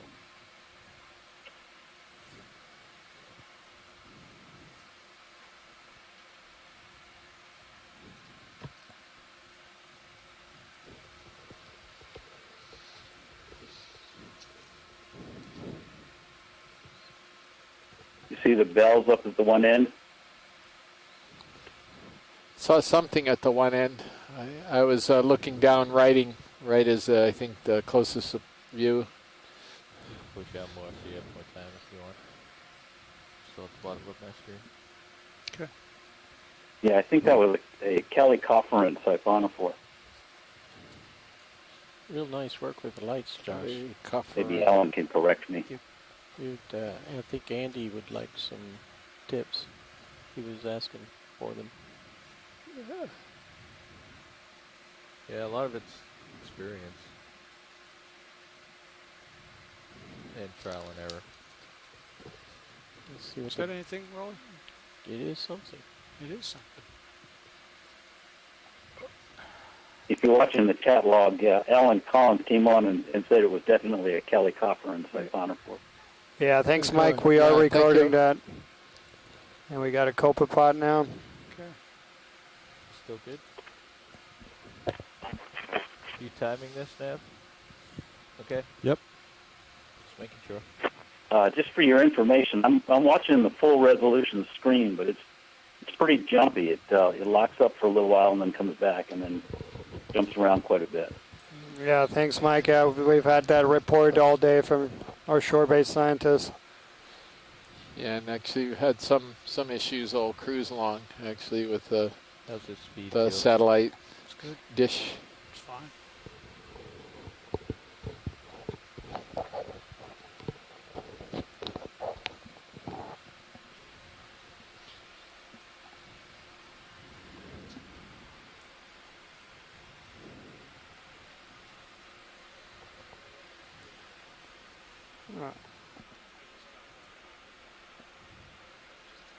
Oh.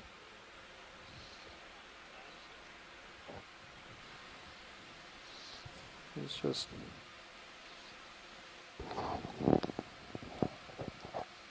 Yeah, just for my notes, it actually came in handy with Kelly the other day. She was trying to get a name for that purple thing I've we not saw. seen what you're after. A little white thing right in the center.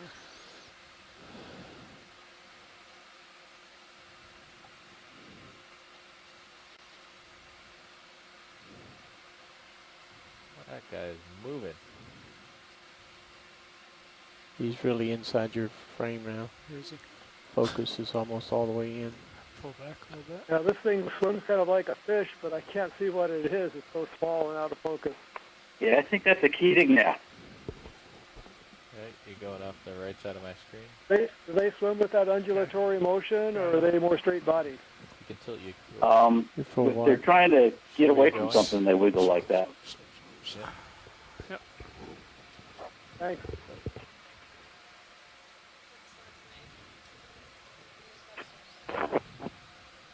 Come on back. There you are. Rolly, what's that? Quick. Mucus. Okay. Alright, push out. There's Batino. Snap. It's underneath me.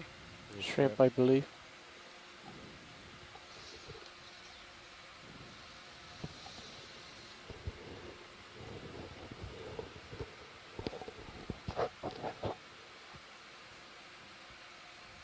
I'm surprised that auto altitude or whatever you're using is keeping you dead on.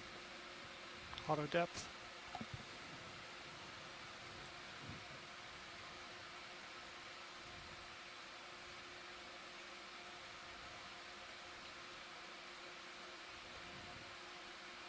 Something in the upper right. Something right in the center here. Oh, where did they go? They just left.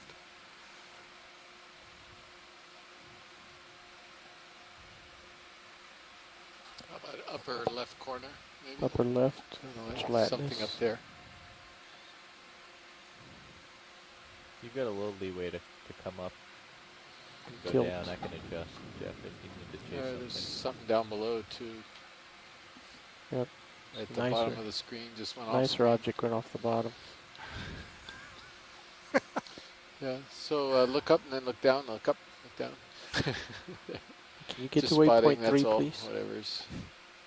Chasing 90 to the left. Stay straight out.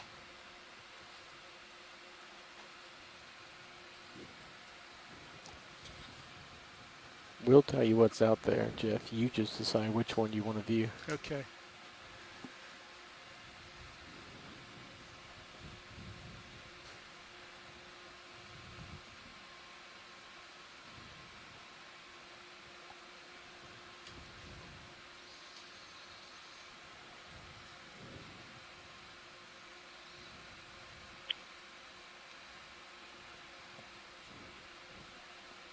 Two white things coming just upper center. There it is, upper middle, to the right slightly. Yeah, Something there. top of the screen. Top of the screen right now. And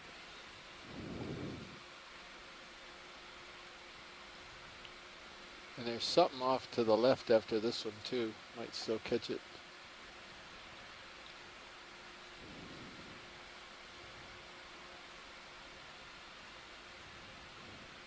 You got plenty of time, looking good. Full wide. Okay. Yeah, that thing's straight right ahead. pilot's about right 1 there in the minute middle. left. And over to the right now, middle right. Got it.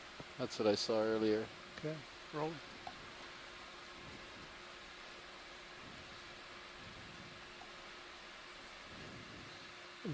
That's not a sponge floating in the water, is it? For our sponge It's a little scientists.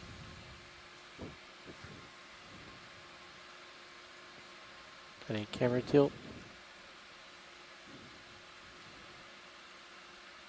What's that?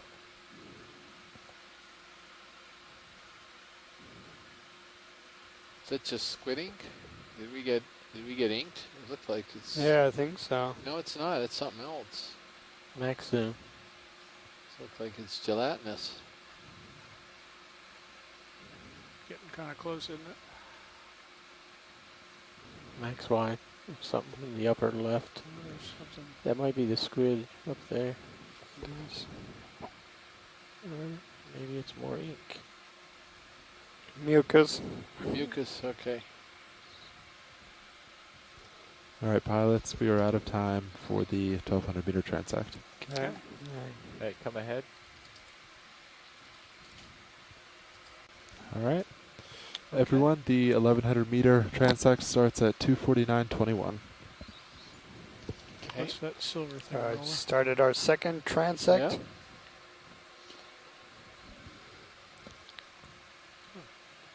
Oh, it's a fish right away.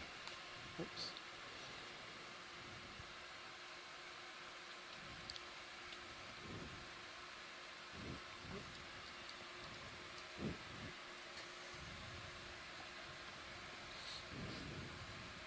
You're way up in your leg. Yeah. Thanks. Push ahead a little bit. Please. Pushing ahead. Your altitude changed. How about that? Right of center? It's too late. It's going by too fast. That looks like a copepod. Just went underneath.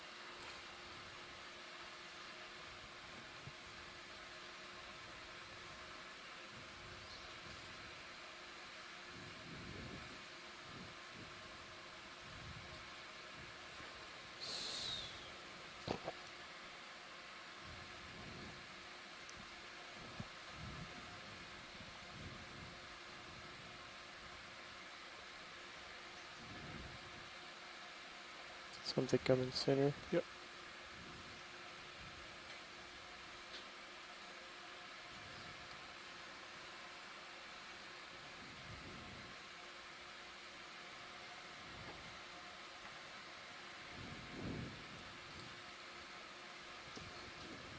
Full wide. Get anything on that, or? I'm gonna guess it's siphonophore, but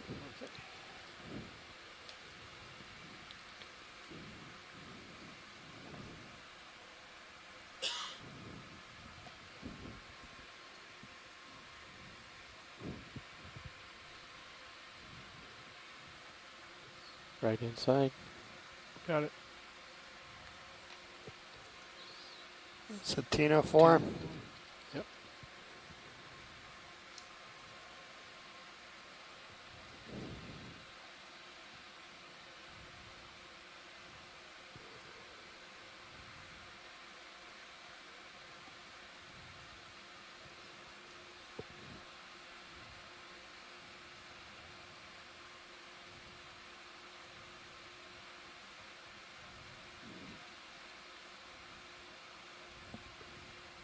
It's going away from you. Okay. Let it go. Yeah, unfortunately, they're losing a bit of the signal on shore. So they'll. It's definitely a Tinophore, but.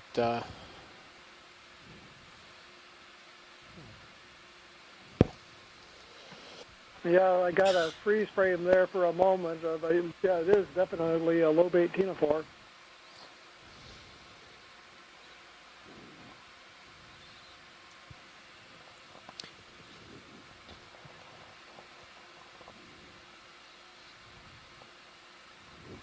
We'll get the little guy. Sure. I can tell. And that was it. He is something small. Full wide. Bruce, are you on the I-2 on at one of the command centers? Yes, I am. I'm at the IRC command center. So you're having the same problem on I-2 that I'm having on the I-1. Straight ahead above lasers.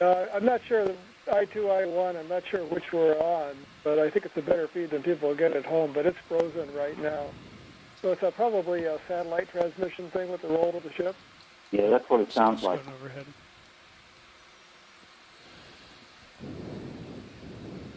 Yeah, sorry about that, guys. We've It's more hopefully likely a network issue. It seems like our satellite's stable at the moment, but we're having network dropouts. We have many different issues causing the kinds of stuff you guys are seeing. We're trying to work through as many as possible.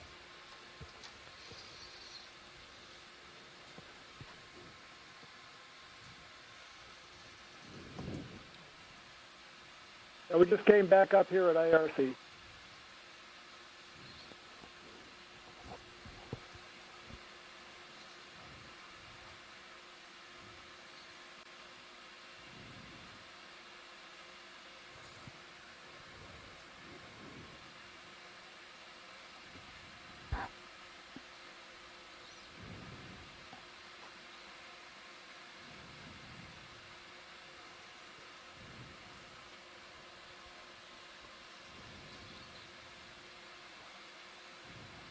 Something right.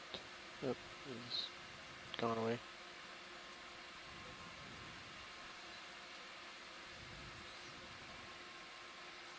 Oh, there's something. Center lower. Yeah. 10 and 4. It's like it's a similar thing, isn't it? Looks like it's the same low bait Tinaphore, if I'm not mistaken.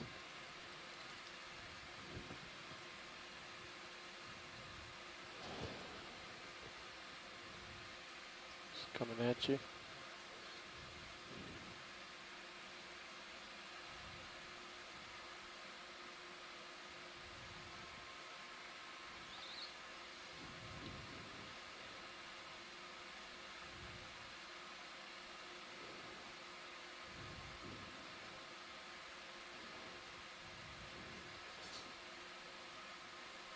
I wonder if anyone can go more than low bait Tinaphore. We're watching the chat, see if there's a... Center, it'll snap to its heart. Maybe I guess the family or something. Going off the bottom of my screen. Okay, gotta go, Rolly. Don't let. Push ahead. Right there. Push ahead. Well, I'm a fish person, so phylum is as close as I get on this one. Yeah, it's pretty good. Maybe another one there. I can say it looks a little bit like a Bassa Saroe, but it I think I see a squid. gut doesn't look like it's quite right. Small one. I don't know the specific fauna that well. Oh, look at this. What do we got here? It's a polychaete? Looks like it. Or maybe if...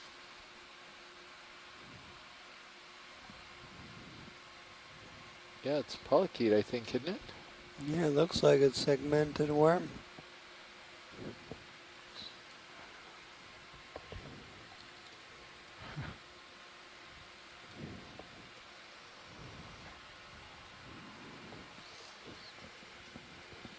And Tomopteris. Yeah, it looks like a Tomopteris. Tomopteris, okay.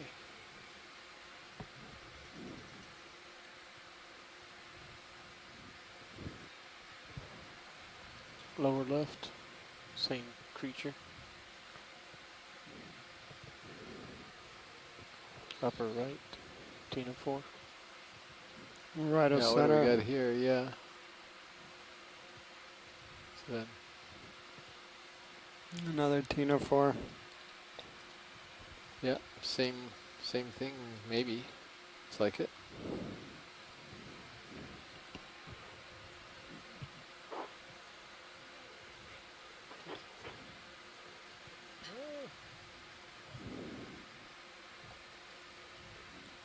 Rocked his world.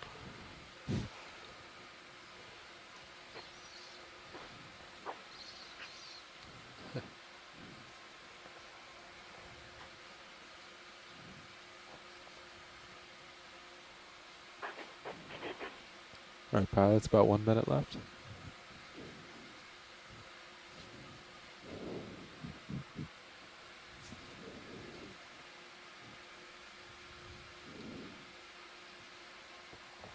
Pink. Pink. Yeah. Zoom pink. Okay. Hold that.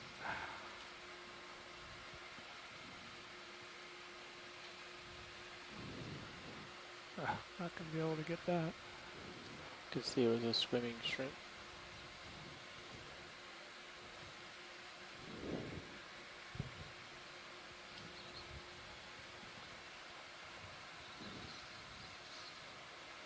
Another Tina 4 went by in Sirius's view.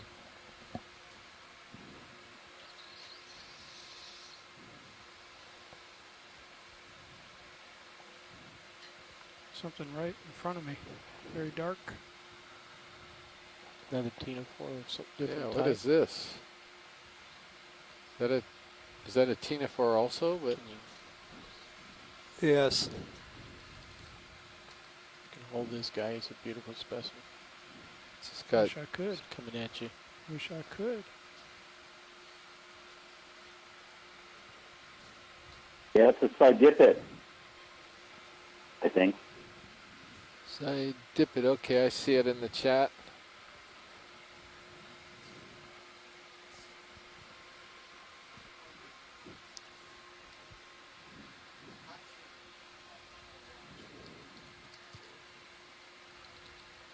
Is he getting close or farther away, Rolly, or what? It's just right in your area. He's just flopping around more than going away or forward.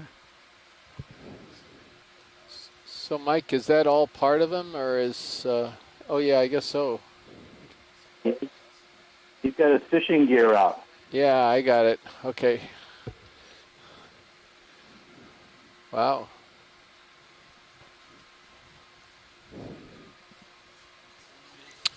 And that's the end of the Our time's so transect. real. Oh, Yep, there's pilots, we're it's going to get in now. all the time. End of transect.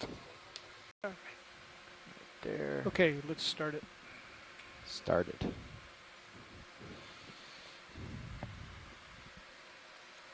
Is that a south chain right there? Yeah, dead center. Went inside your light pool. Yep.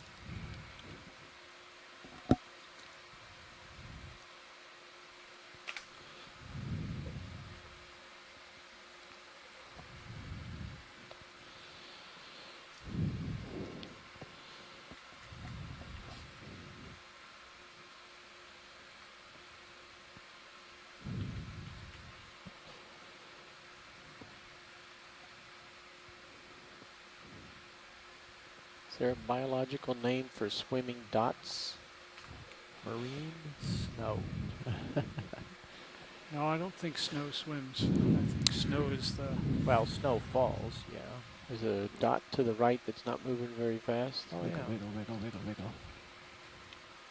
No, I think marine snow is the shells of the solid bodies of like diatoms and... Oh, too close in. Looks like copepods. The white one straight ahead. 31628. Okay. So right on the right, turn right. Yeah, right. Midway up the screen. That thing. Right of screen. Yeah. Potential fish. Something. There's another one. Oh, below. actually the Great. fish, yeah, center screen.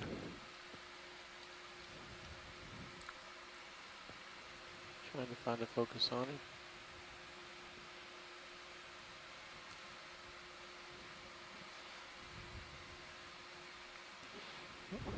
Let him go. He's small and out of focus. Fish are erratic. There's a jellyfish center screen lower. Maybe another Tina 4.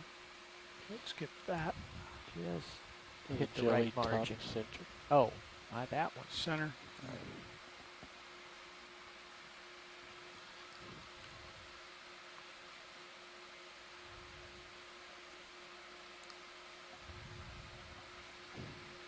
Another Tina 4. Looks like it. Larvation house. No. Nope. Elevation. Hard to say.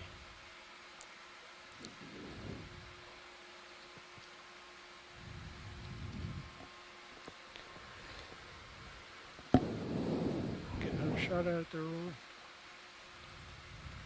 Thought we were done with that and you're ready to shoot out. Larvation house. It's the same one. Okay. Trying to see if there was something in it. There we go. Okay, Rolly. Full line. Looking 80 at I you. think going shore, we're Pushing just going to ahead. have to take your word for it. Yeah, we just lost the chat too.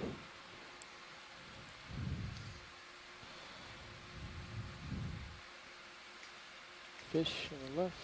Yeah, I gotta get out here a little bit. I'm falling behind. Fish. 60 degrees. 999 meters. All right. It's a happier place. 30 degrees camera angle. Fish on the right. Of screen. Fish on the right. It's gonna go under you.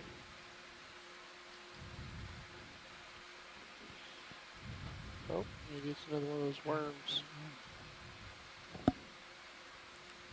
Looks like another polychaete.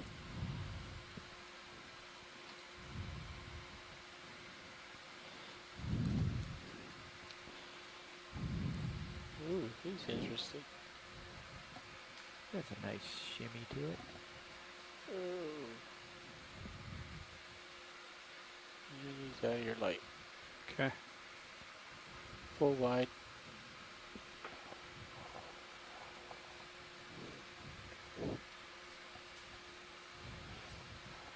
Yeah, polychaete's another tomopterid. Excellent. Thanks, Mike.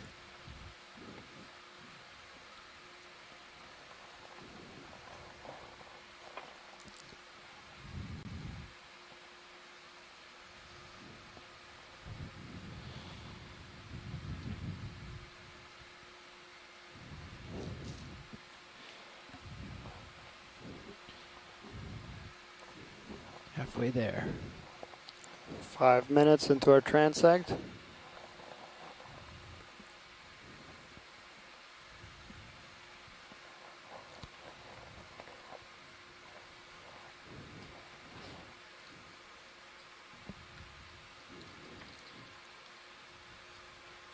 Got anything on sonar, Dave? Show me something big. What's that, Rolly? D2, old tiny. That's D2 in the sonar.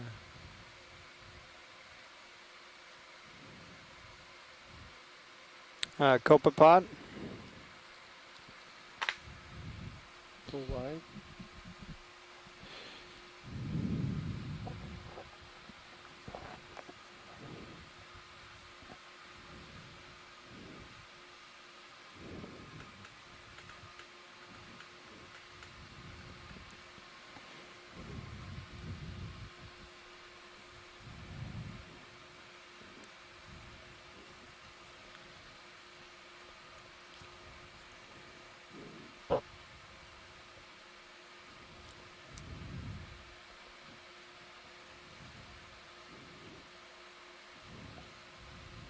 Something bottom right. That just moved? Yep. Okay, Yeah, what's right. this red thing? Similar.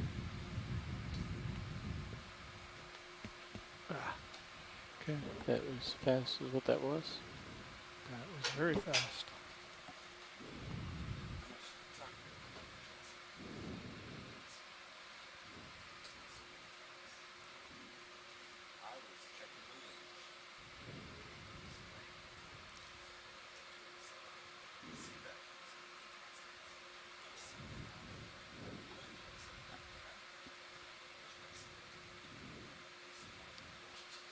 Not seeing as much stuff here. Fish on the right. Went away.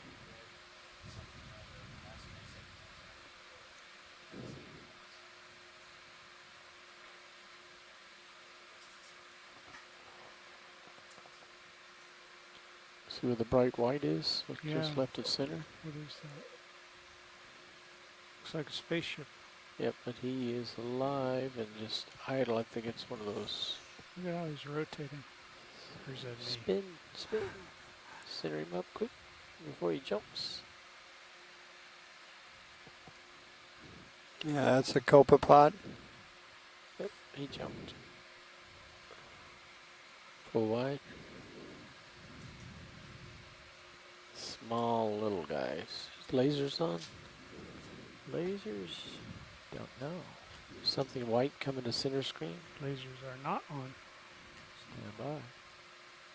Same little copepod there on the left.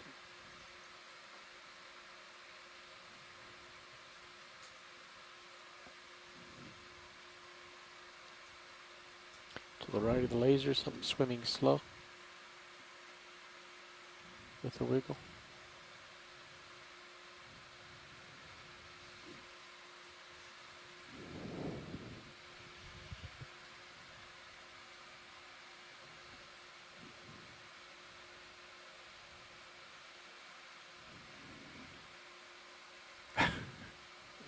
He ain't. Yeah, I wonder if That looks looks like a squid. No, I think squid. looks like a It's called. looks like a fish, but I swear it ain't. Where is it, Rolly? Up, and he's right in your wide end. That's full Yeah, wide. he's in the light bar. Now it looks like an arrow worm, a Ketognath. Yep.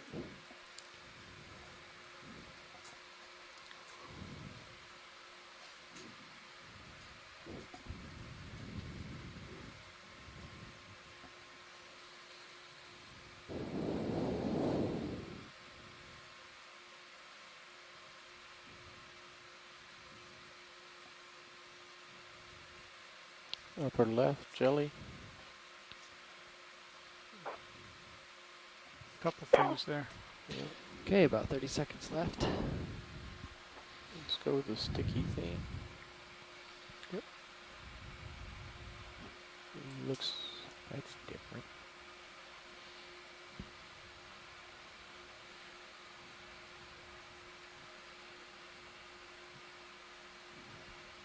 Siphonophore. Oh. And that's the end of our third transect. All right.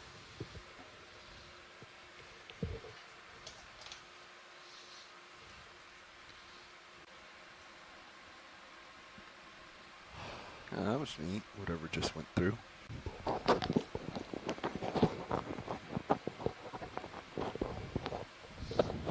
Something right at center. Jelly. That is. Want it? Yep, go ahead.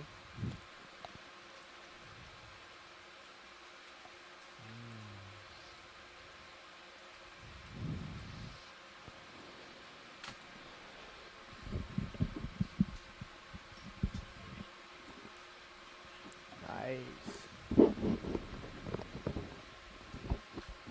Alacreus, okay. Alan identified it. Thank you, Alan. Can you hear me? It's coming into your light pool. Mm-hmm. Okay, gotta lose it. Sorry. Nice job. Got too far turned around there to stay on it any longer. It's good while it lasted.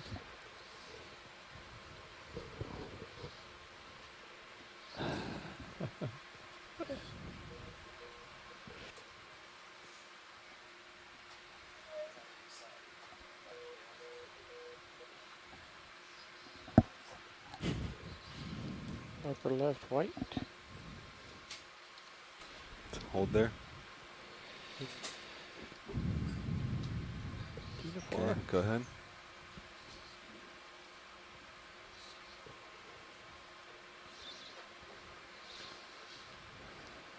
So what is this? Be cool looking. Come up to it again. That's what Bruce is suggesting.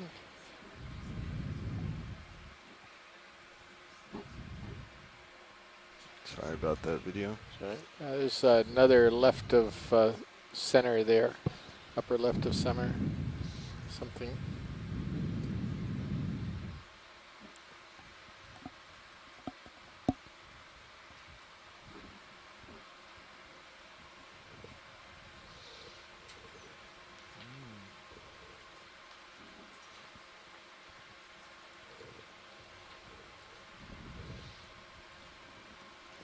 Yeah, let's come wide. I need to push Okay, out. larvation. Adjust. I am.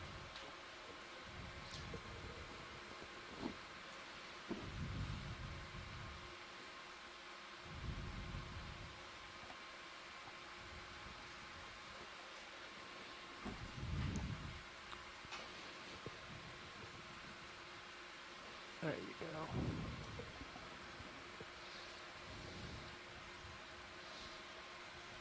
This vehicle is heavy. Somebody filled it full of rocks. Some fish. Big rocks. Top center. Stand by video. Who could that have been? Wasn't me, that's for sure. Coming to your lasers. Alright, I'm back with you, video. I did do some adjustments. How about upper center? Same one as to the right. Oh, there's two things actually. Let's go for upper left. Yeah. Hold video, please.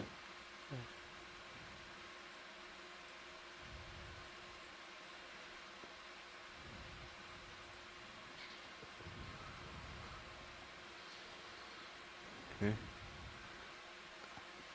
Let's start to go in.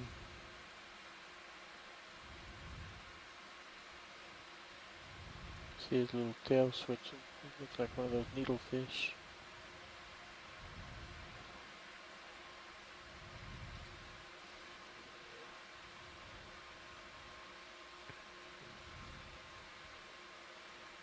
He's way out of the light pool. Out of it? Yeah. Pushing forward. He's in it. I'm at maximum Yeah, I was focus. wondering if it could be. It's too far away. Is Or it a too trickier? far in? far away. Ones that are have the tiny little tail and do Yes, this he's vertical too far thing, or away. is it something completely different? Well, let's change that. Now he's coming in at you. There you went. Yeah, it was a I fish, came in alright. too far on him. That's full wide. Thank you, video. He's still down there. What's that guy? Jelly.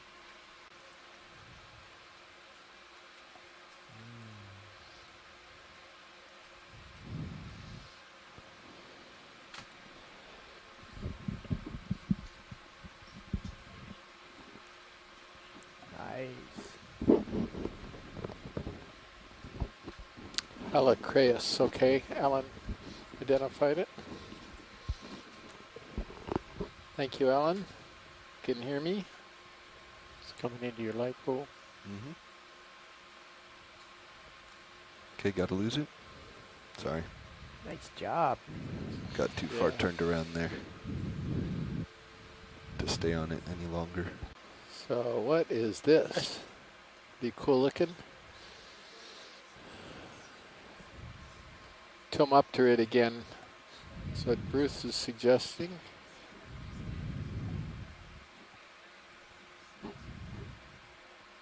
Sorry about that, video. There's another left of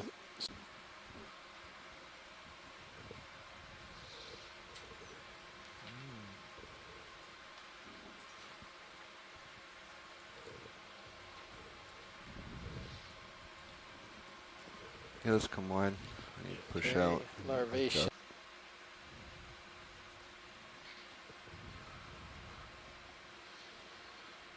Okay.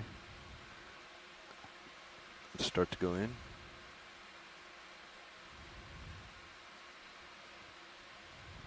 See his little tail switching. It looks like one of those needlefish.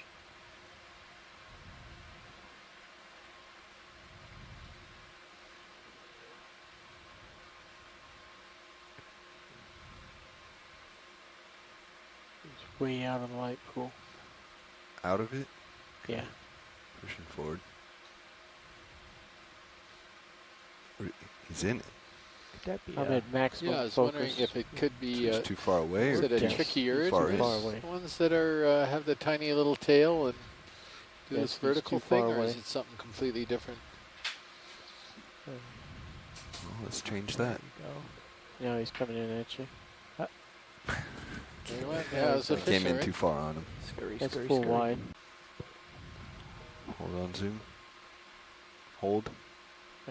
Sounds like you're saying go and zoom. Sorry. More back. Okay, go ahead.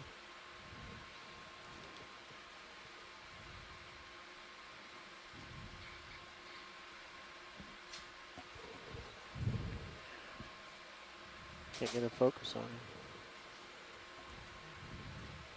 Moving away from you. Yeah. Yep, it's been ID'd as larvation. Halfway Okay, through. moving. So, I'm not Continue sure on. if that was a larvation because it looked like it was swimming.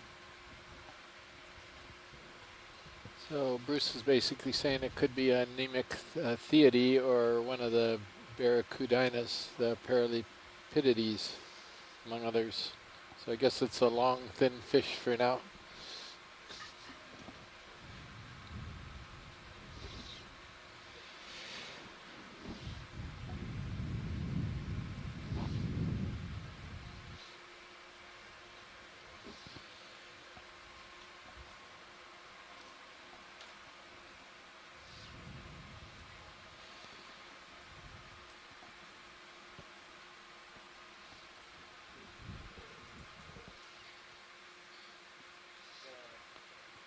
Jelly coming between your lasers.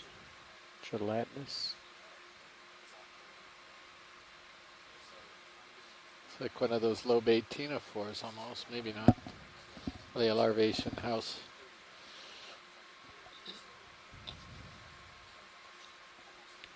Red thing. Smidge deep. A little shrimp. I mean, is Yep. it? Or a crustacean. All right, video, start going.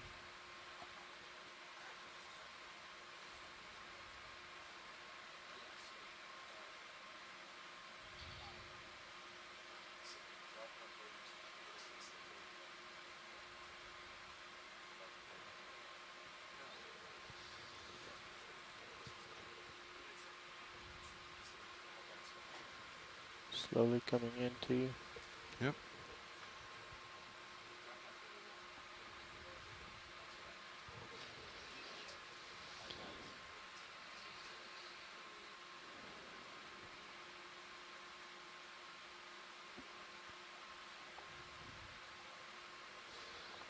Okay, time to let him go. Yeah, don't know Full what wide. don't know you're what type 4.5 of shrimp that meters was. deep. Yep. Coming back up. Thank you, co-pilot. You're welcome. Something just went through Sirius's feed. Uh-huh.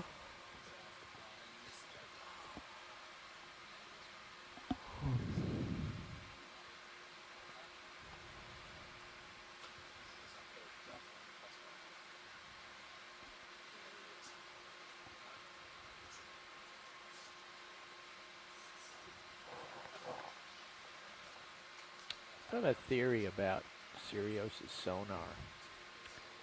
I think the heads are biased. I don't think the vertical beam width is centered about horizontal. I think it's tilted down toward the case. Because if you get more than about 12 or 13 meters below me, you start to disappear out of the sonar at a range of, where are you? You pick are a white out dot. 20 meters, slant range. With the right white dot. Okay, let's start to go in. Beautiful jelly.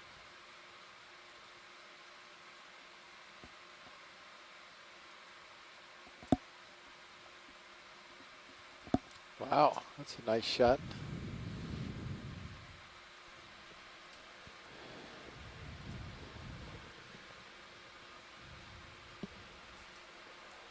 It's getting too close.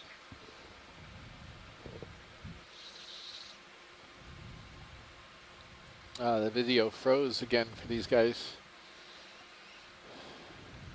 That is cool. It's got, I don't know if you can Better video? hear me, but it's got 4 rays coming off of a top of a Okay, like gonna of a have to let him pyramid, go. and the bells below that with a very That's white about all the ring time we have for around this. it. Okay, go ahead.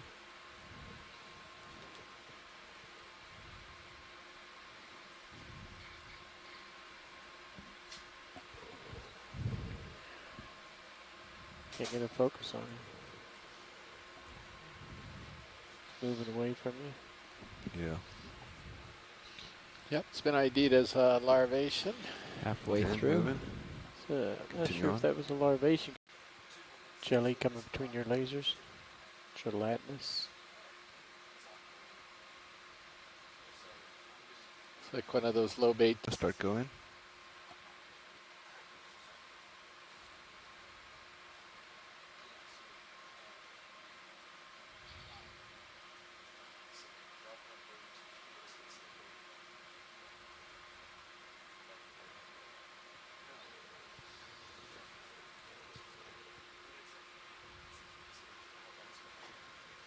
Slowly coming into you. Yep.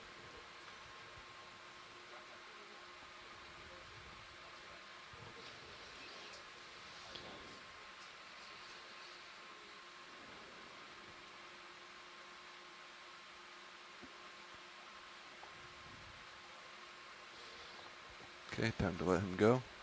Beautiful jelly.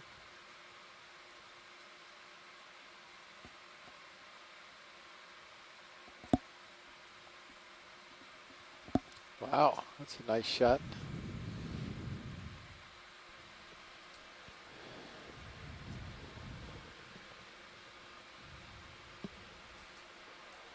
It's getting too close.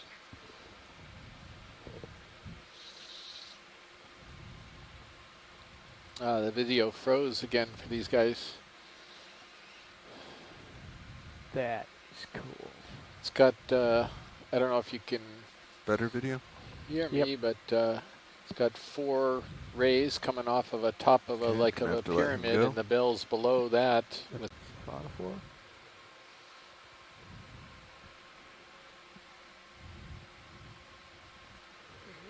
Looks like he's breaking apart.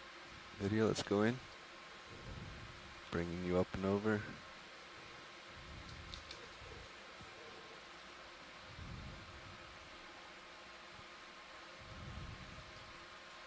He's shedding. Okay, got a siphonophore.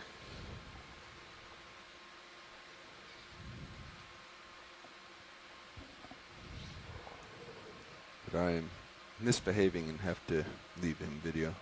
You certain? I, You calling back? Yeah, Michael, I was suggesting tricky urid on that fish too, but I guess I got Bruce you was saying that a in, bunch of fish show that kind of fish eye. behavior. Tilting down. So it's a About the next depth is neck.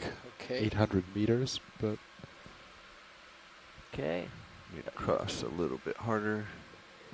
He's coming back into the true and righteous path. Oh, here we go. What is this?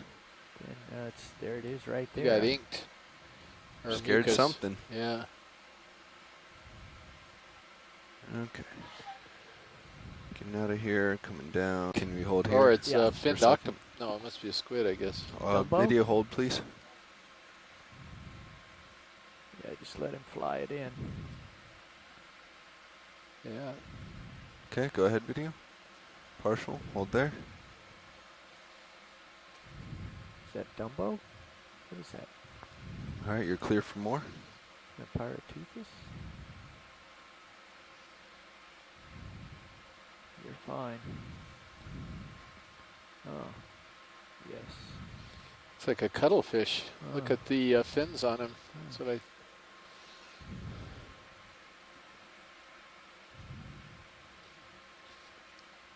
You're fine. Got plenty of time.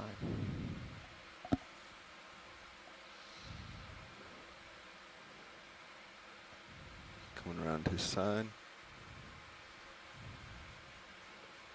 Walvis toothus. Still okay. Coming up. Yep, Yeah. coming up. Thank you, Mike. That's pretty interesting. Michael Vicchione says he's Happy never with seen that one video? alive before. For anyone who's watching out in the general public, it's beautiful imagery. Great Pushing job. in and up. You're still okay. Using some of my light pool now. Trying to pirouette around him. Beautiful. Take him out without swirling him around.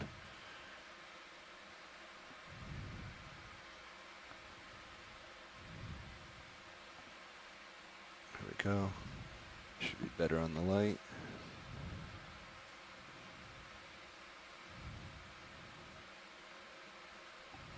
And I think it's time for me. Heading about. Yeah, you're way south of me. Yep, I'm facing the wrong way. But you're still in bubble cam, just on the edge. Over there. Yeah. Coming into sonar. Crossing my heading. Just Delta 18, that looks good. Yeah, you're right there. Crossing on through. sonar. Yep. Gonna get you off. Bonus shot.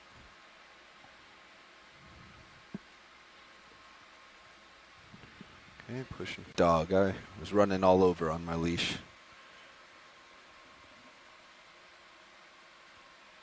Little jellyfish. All right.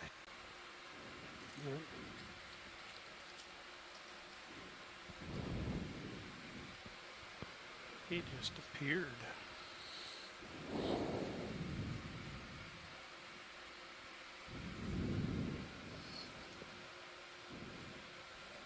Something down low. Yep. You can go down and get him. Coming at you. Looks like a larvae, crustacean larvae. Oh no. No. No, not at all. Sounds like one of my coral IDs from a distance. Yeah, the spines on there, of course. They're not spines, they're tentacles. Oh, it just went out. Okay, let me see if I can back up. Maybe I can back up. Back up. Okay. Wait for it. Who are you looking for, Sean?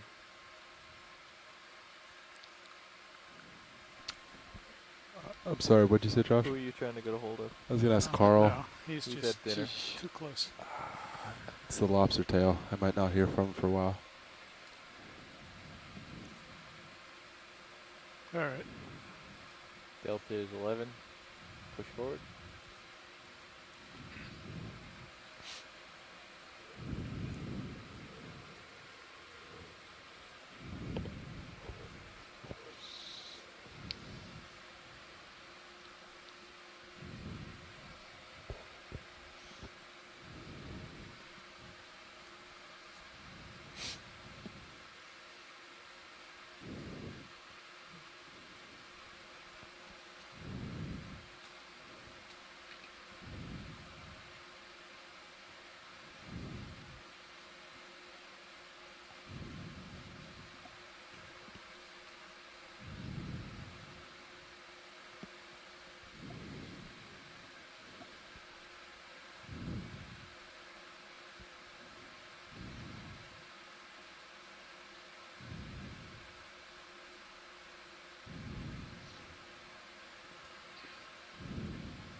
What's that? Okay. Straight ahead, Joe.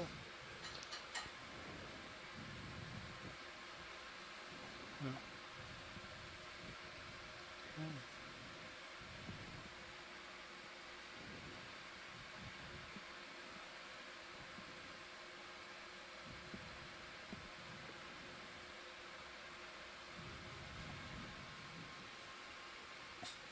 Okay. There's something bottom. Yeah, lower right center. Yep. Coming at you. Backing up.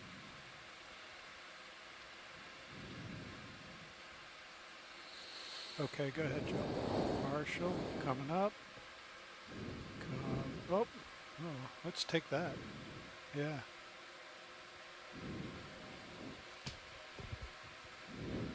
Well, they're quick when they want to be, aren't they? I don't know where he. Oh, there he is.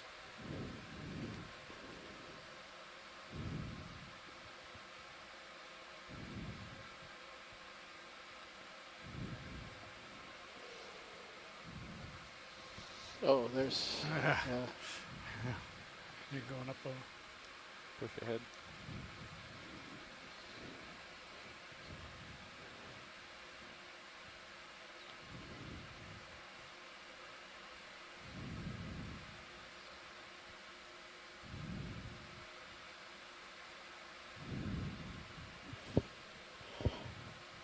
Okay.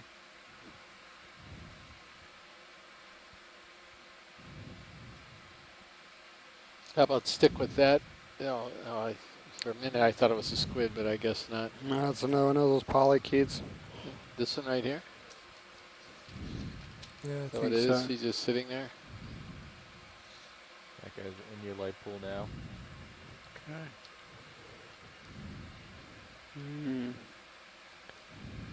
something different. Yeah, that's what I was talking about, that thing right there. Selp? I don't know what that is. Salp?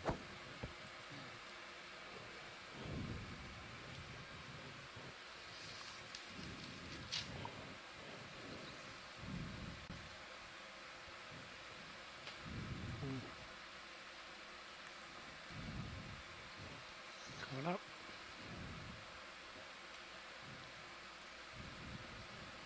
Siphonophore. Oh. Jeff, come to your left, push forward. Turning left. Whoa. Okay. You can take a quick look at it. I'm behind you. I don't want to. Push ahead. You gotta match my heading. There you go. So, Calico Foreign.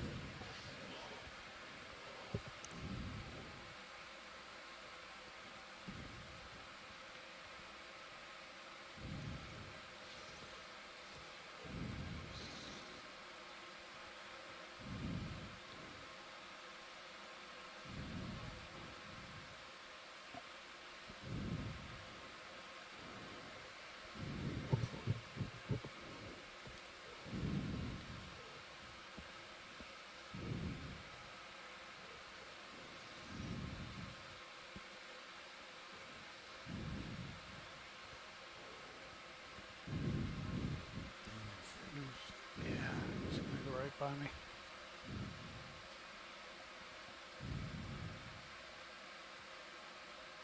Swimmer. Yep. Coming up. Oh, okay. Never mind. Okay.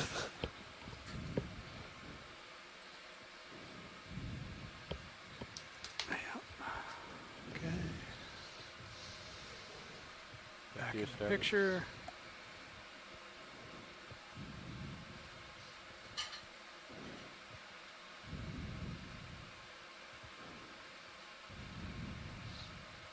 Try and get out ahead a little bit so we have time to look at stuff.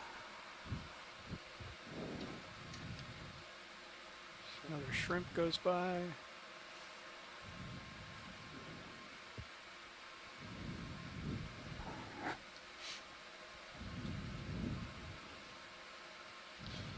Okay.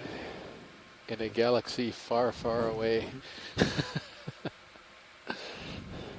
Sort of looks like it, don't you think? Yeah, absolutely. Intro to Star Wars.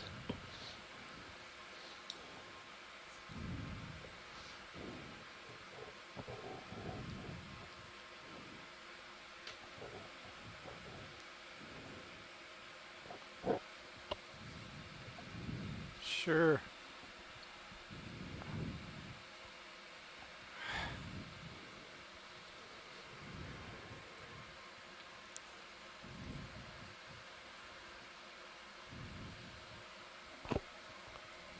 Nope.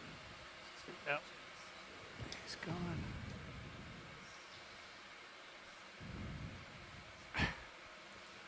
Take the southern route. Is it? By how much?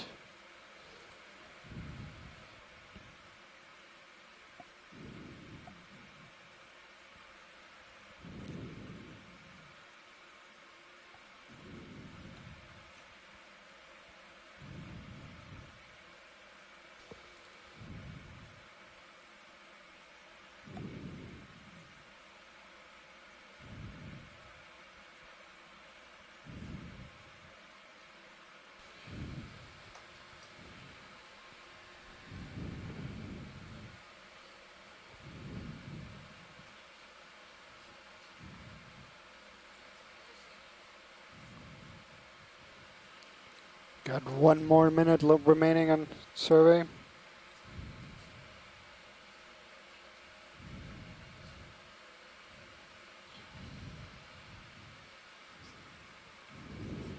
The gelatinous thing.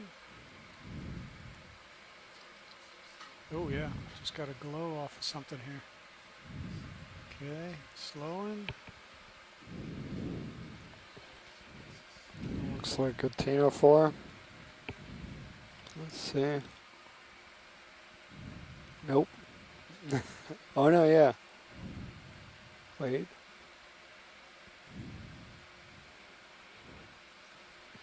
Joe, is he far away or close? Far. Okay. I'm All pushed right, towards pilots, when you get a chance, that's about all the time we have. Okay. And that's end of transect. Okay.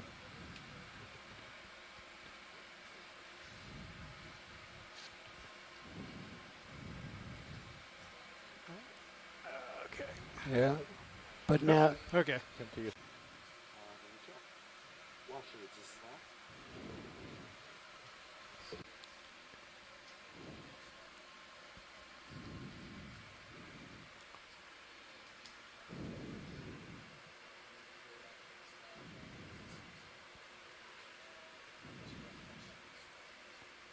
We're starting the transect at 550. Right. Here we go. We just started our transect at 550. Mimi sort of noticing the, we tend to push up the backscatter layer with as the EK60, you know, from the EK60 as the ROV goes into it, but it still looks like some things are hanging out here.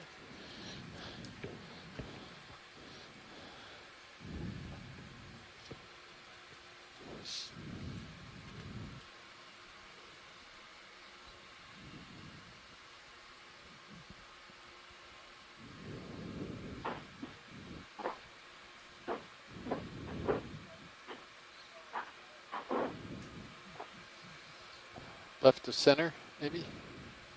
Yep. There it is. Something flashing a fish to your starboard. Yep. It's gone.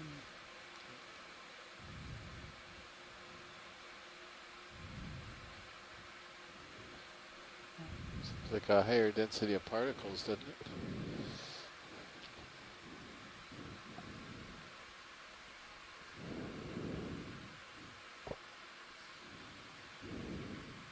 Coming in fast. Out of your lights and your camera. Oh, there's a fish, isn't it? Over to the left. These must be really small things because by the time we see them, they're the fish.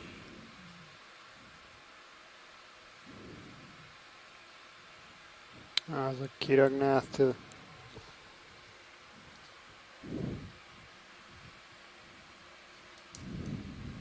Yeah. Go. Sure.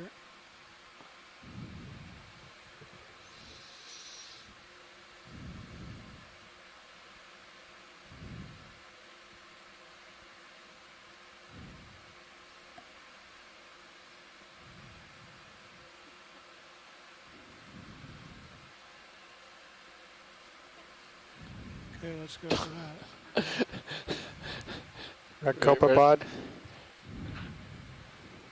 It's a pretty amazing pattern with the EK60. Yeah, so if anybody's watching on shore, if you look at our feed too, there's a quad view up in the top right is the EK60, and you can see the trace of the ROVs through the water column, and right when we got up to this level, it looks like everything started moving away again. There's a white area just on top of us, which indicates the sonar is not finding very much in the water.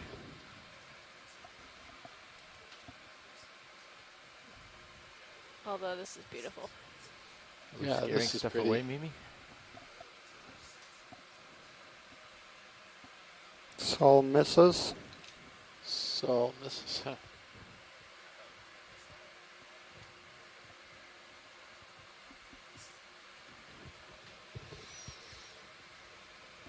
Wow.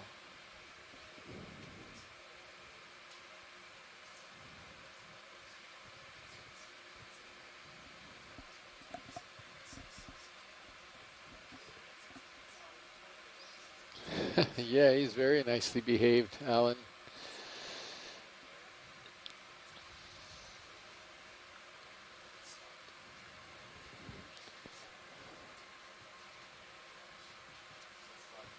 So get an underview of them.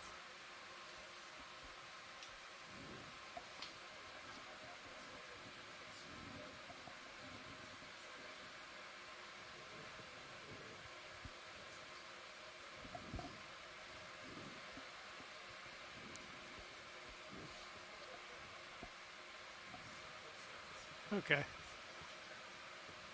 That was nice.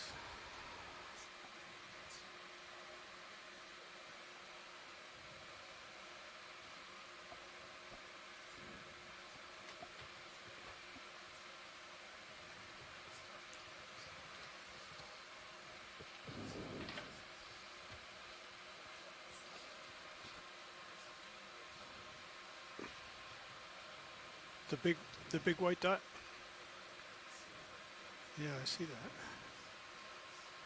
Coming at you. Oh.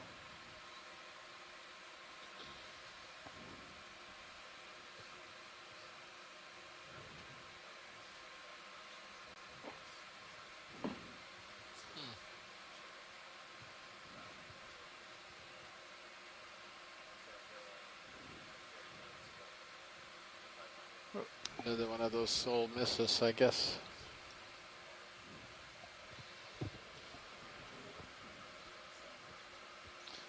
Went off to the left and fuzzball. We're past 5 minutes.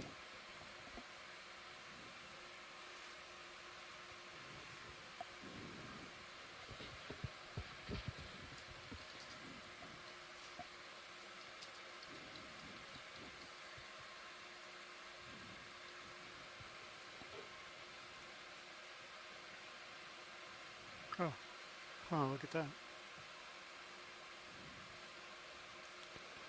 There's a siphonophore to our left. What's this right here? This white thing. Right in there. What another? It's not a. Oh.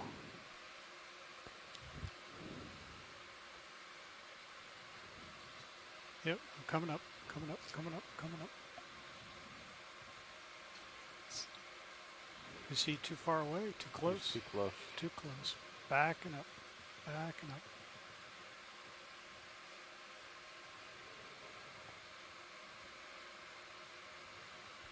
Is that what it is? No, that was something else? that was in relation to the other one we just passed. Mucus. Is it? According to Michael, yeah. Oh well. Okay.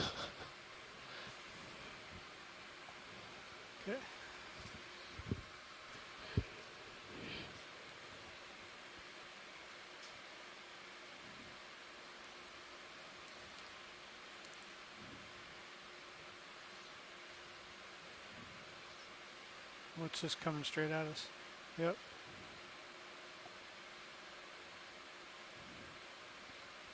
That's a siphonophore, isn't it? Yeah, it looks like it.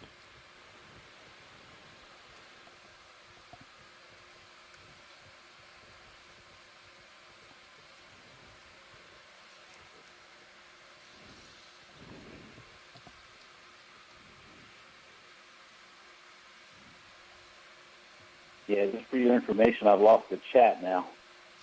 Oh, okay. Well, just yeah, if you got the video, you just relay audio comments. We're writing stuff down here in our notebooks. Okay, well, the video is locked up right now. Oh, it has. Oh, sorry. It was a siphonophore, we think. Pretty sure it is. There's something. I still have audio, video, and the chat room here at IRC. So would you agree with that, Bruce? It was probably a siphonophore? Yes, I do. That one's moving. That one's moving too fast. Keep in mind, I'm the fish biologist.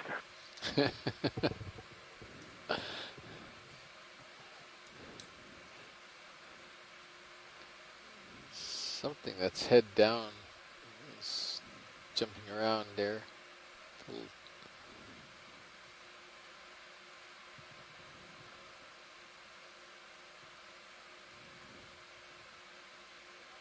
Yep.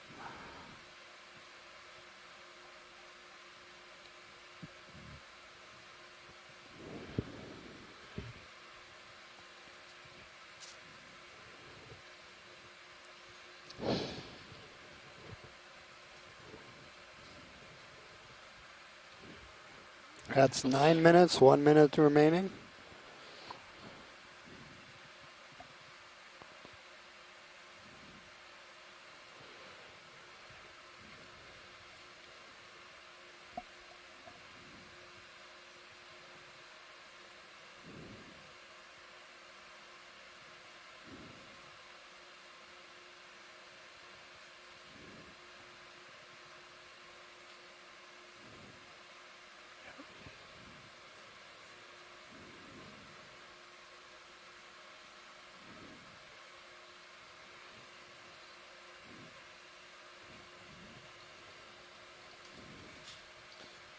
At upper right, what was upper right?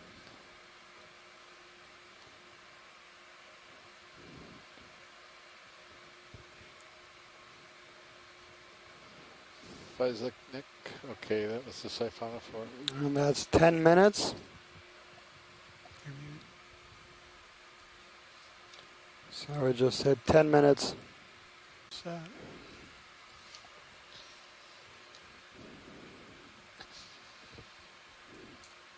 There's a fish. Oh, look at this.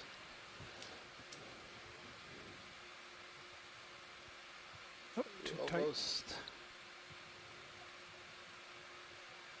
Can you pull out a little bit, Joe?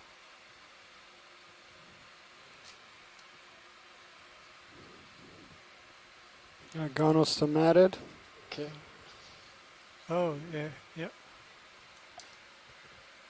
Yep, he's too close now.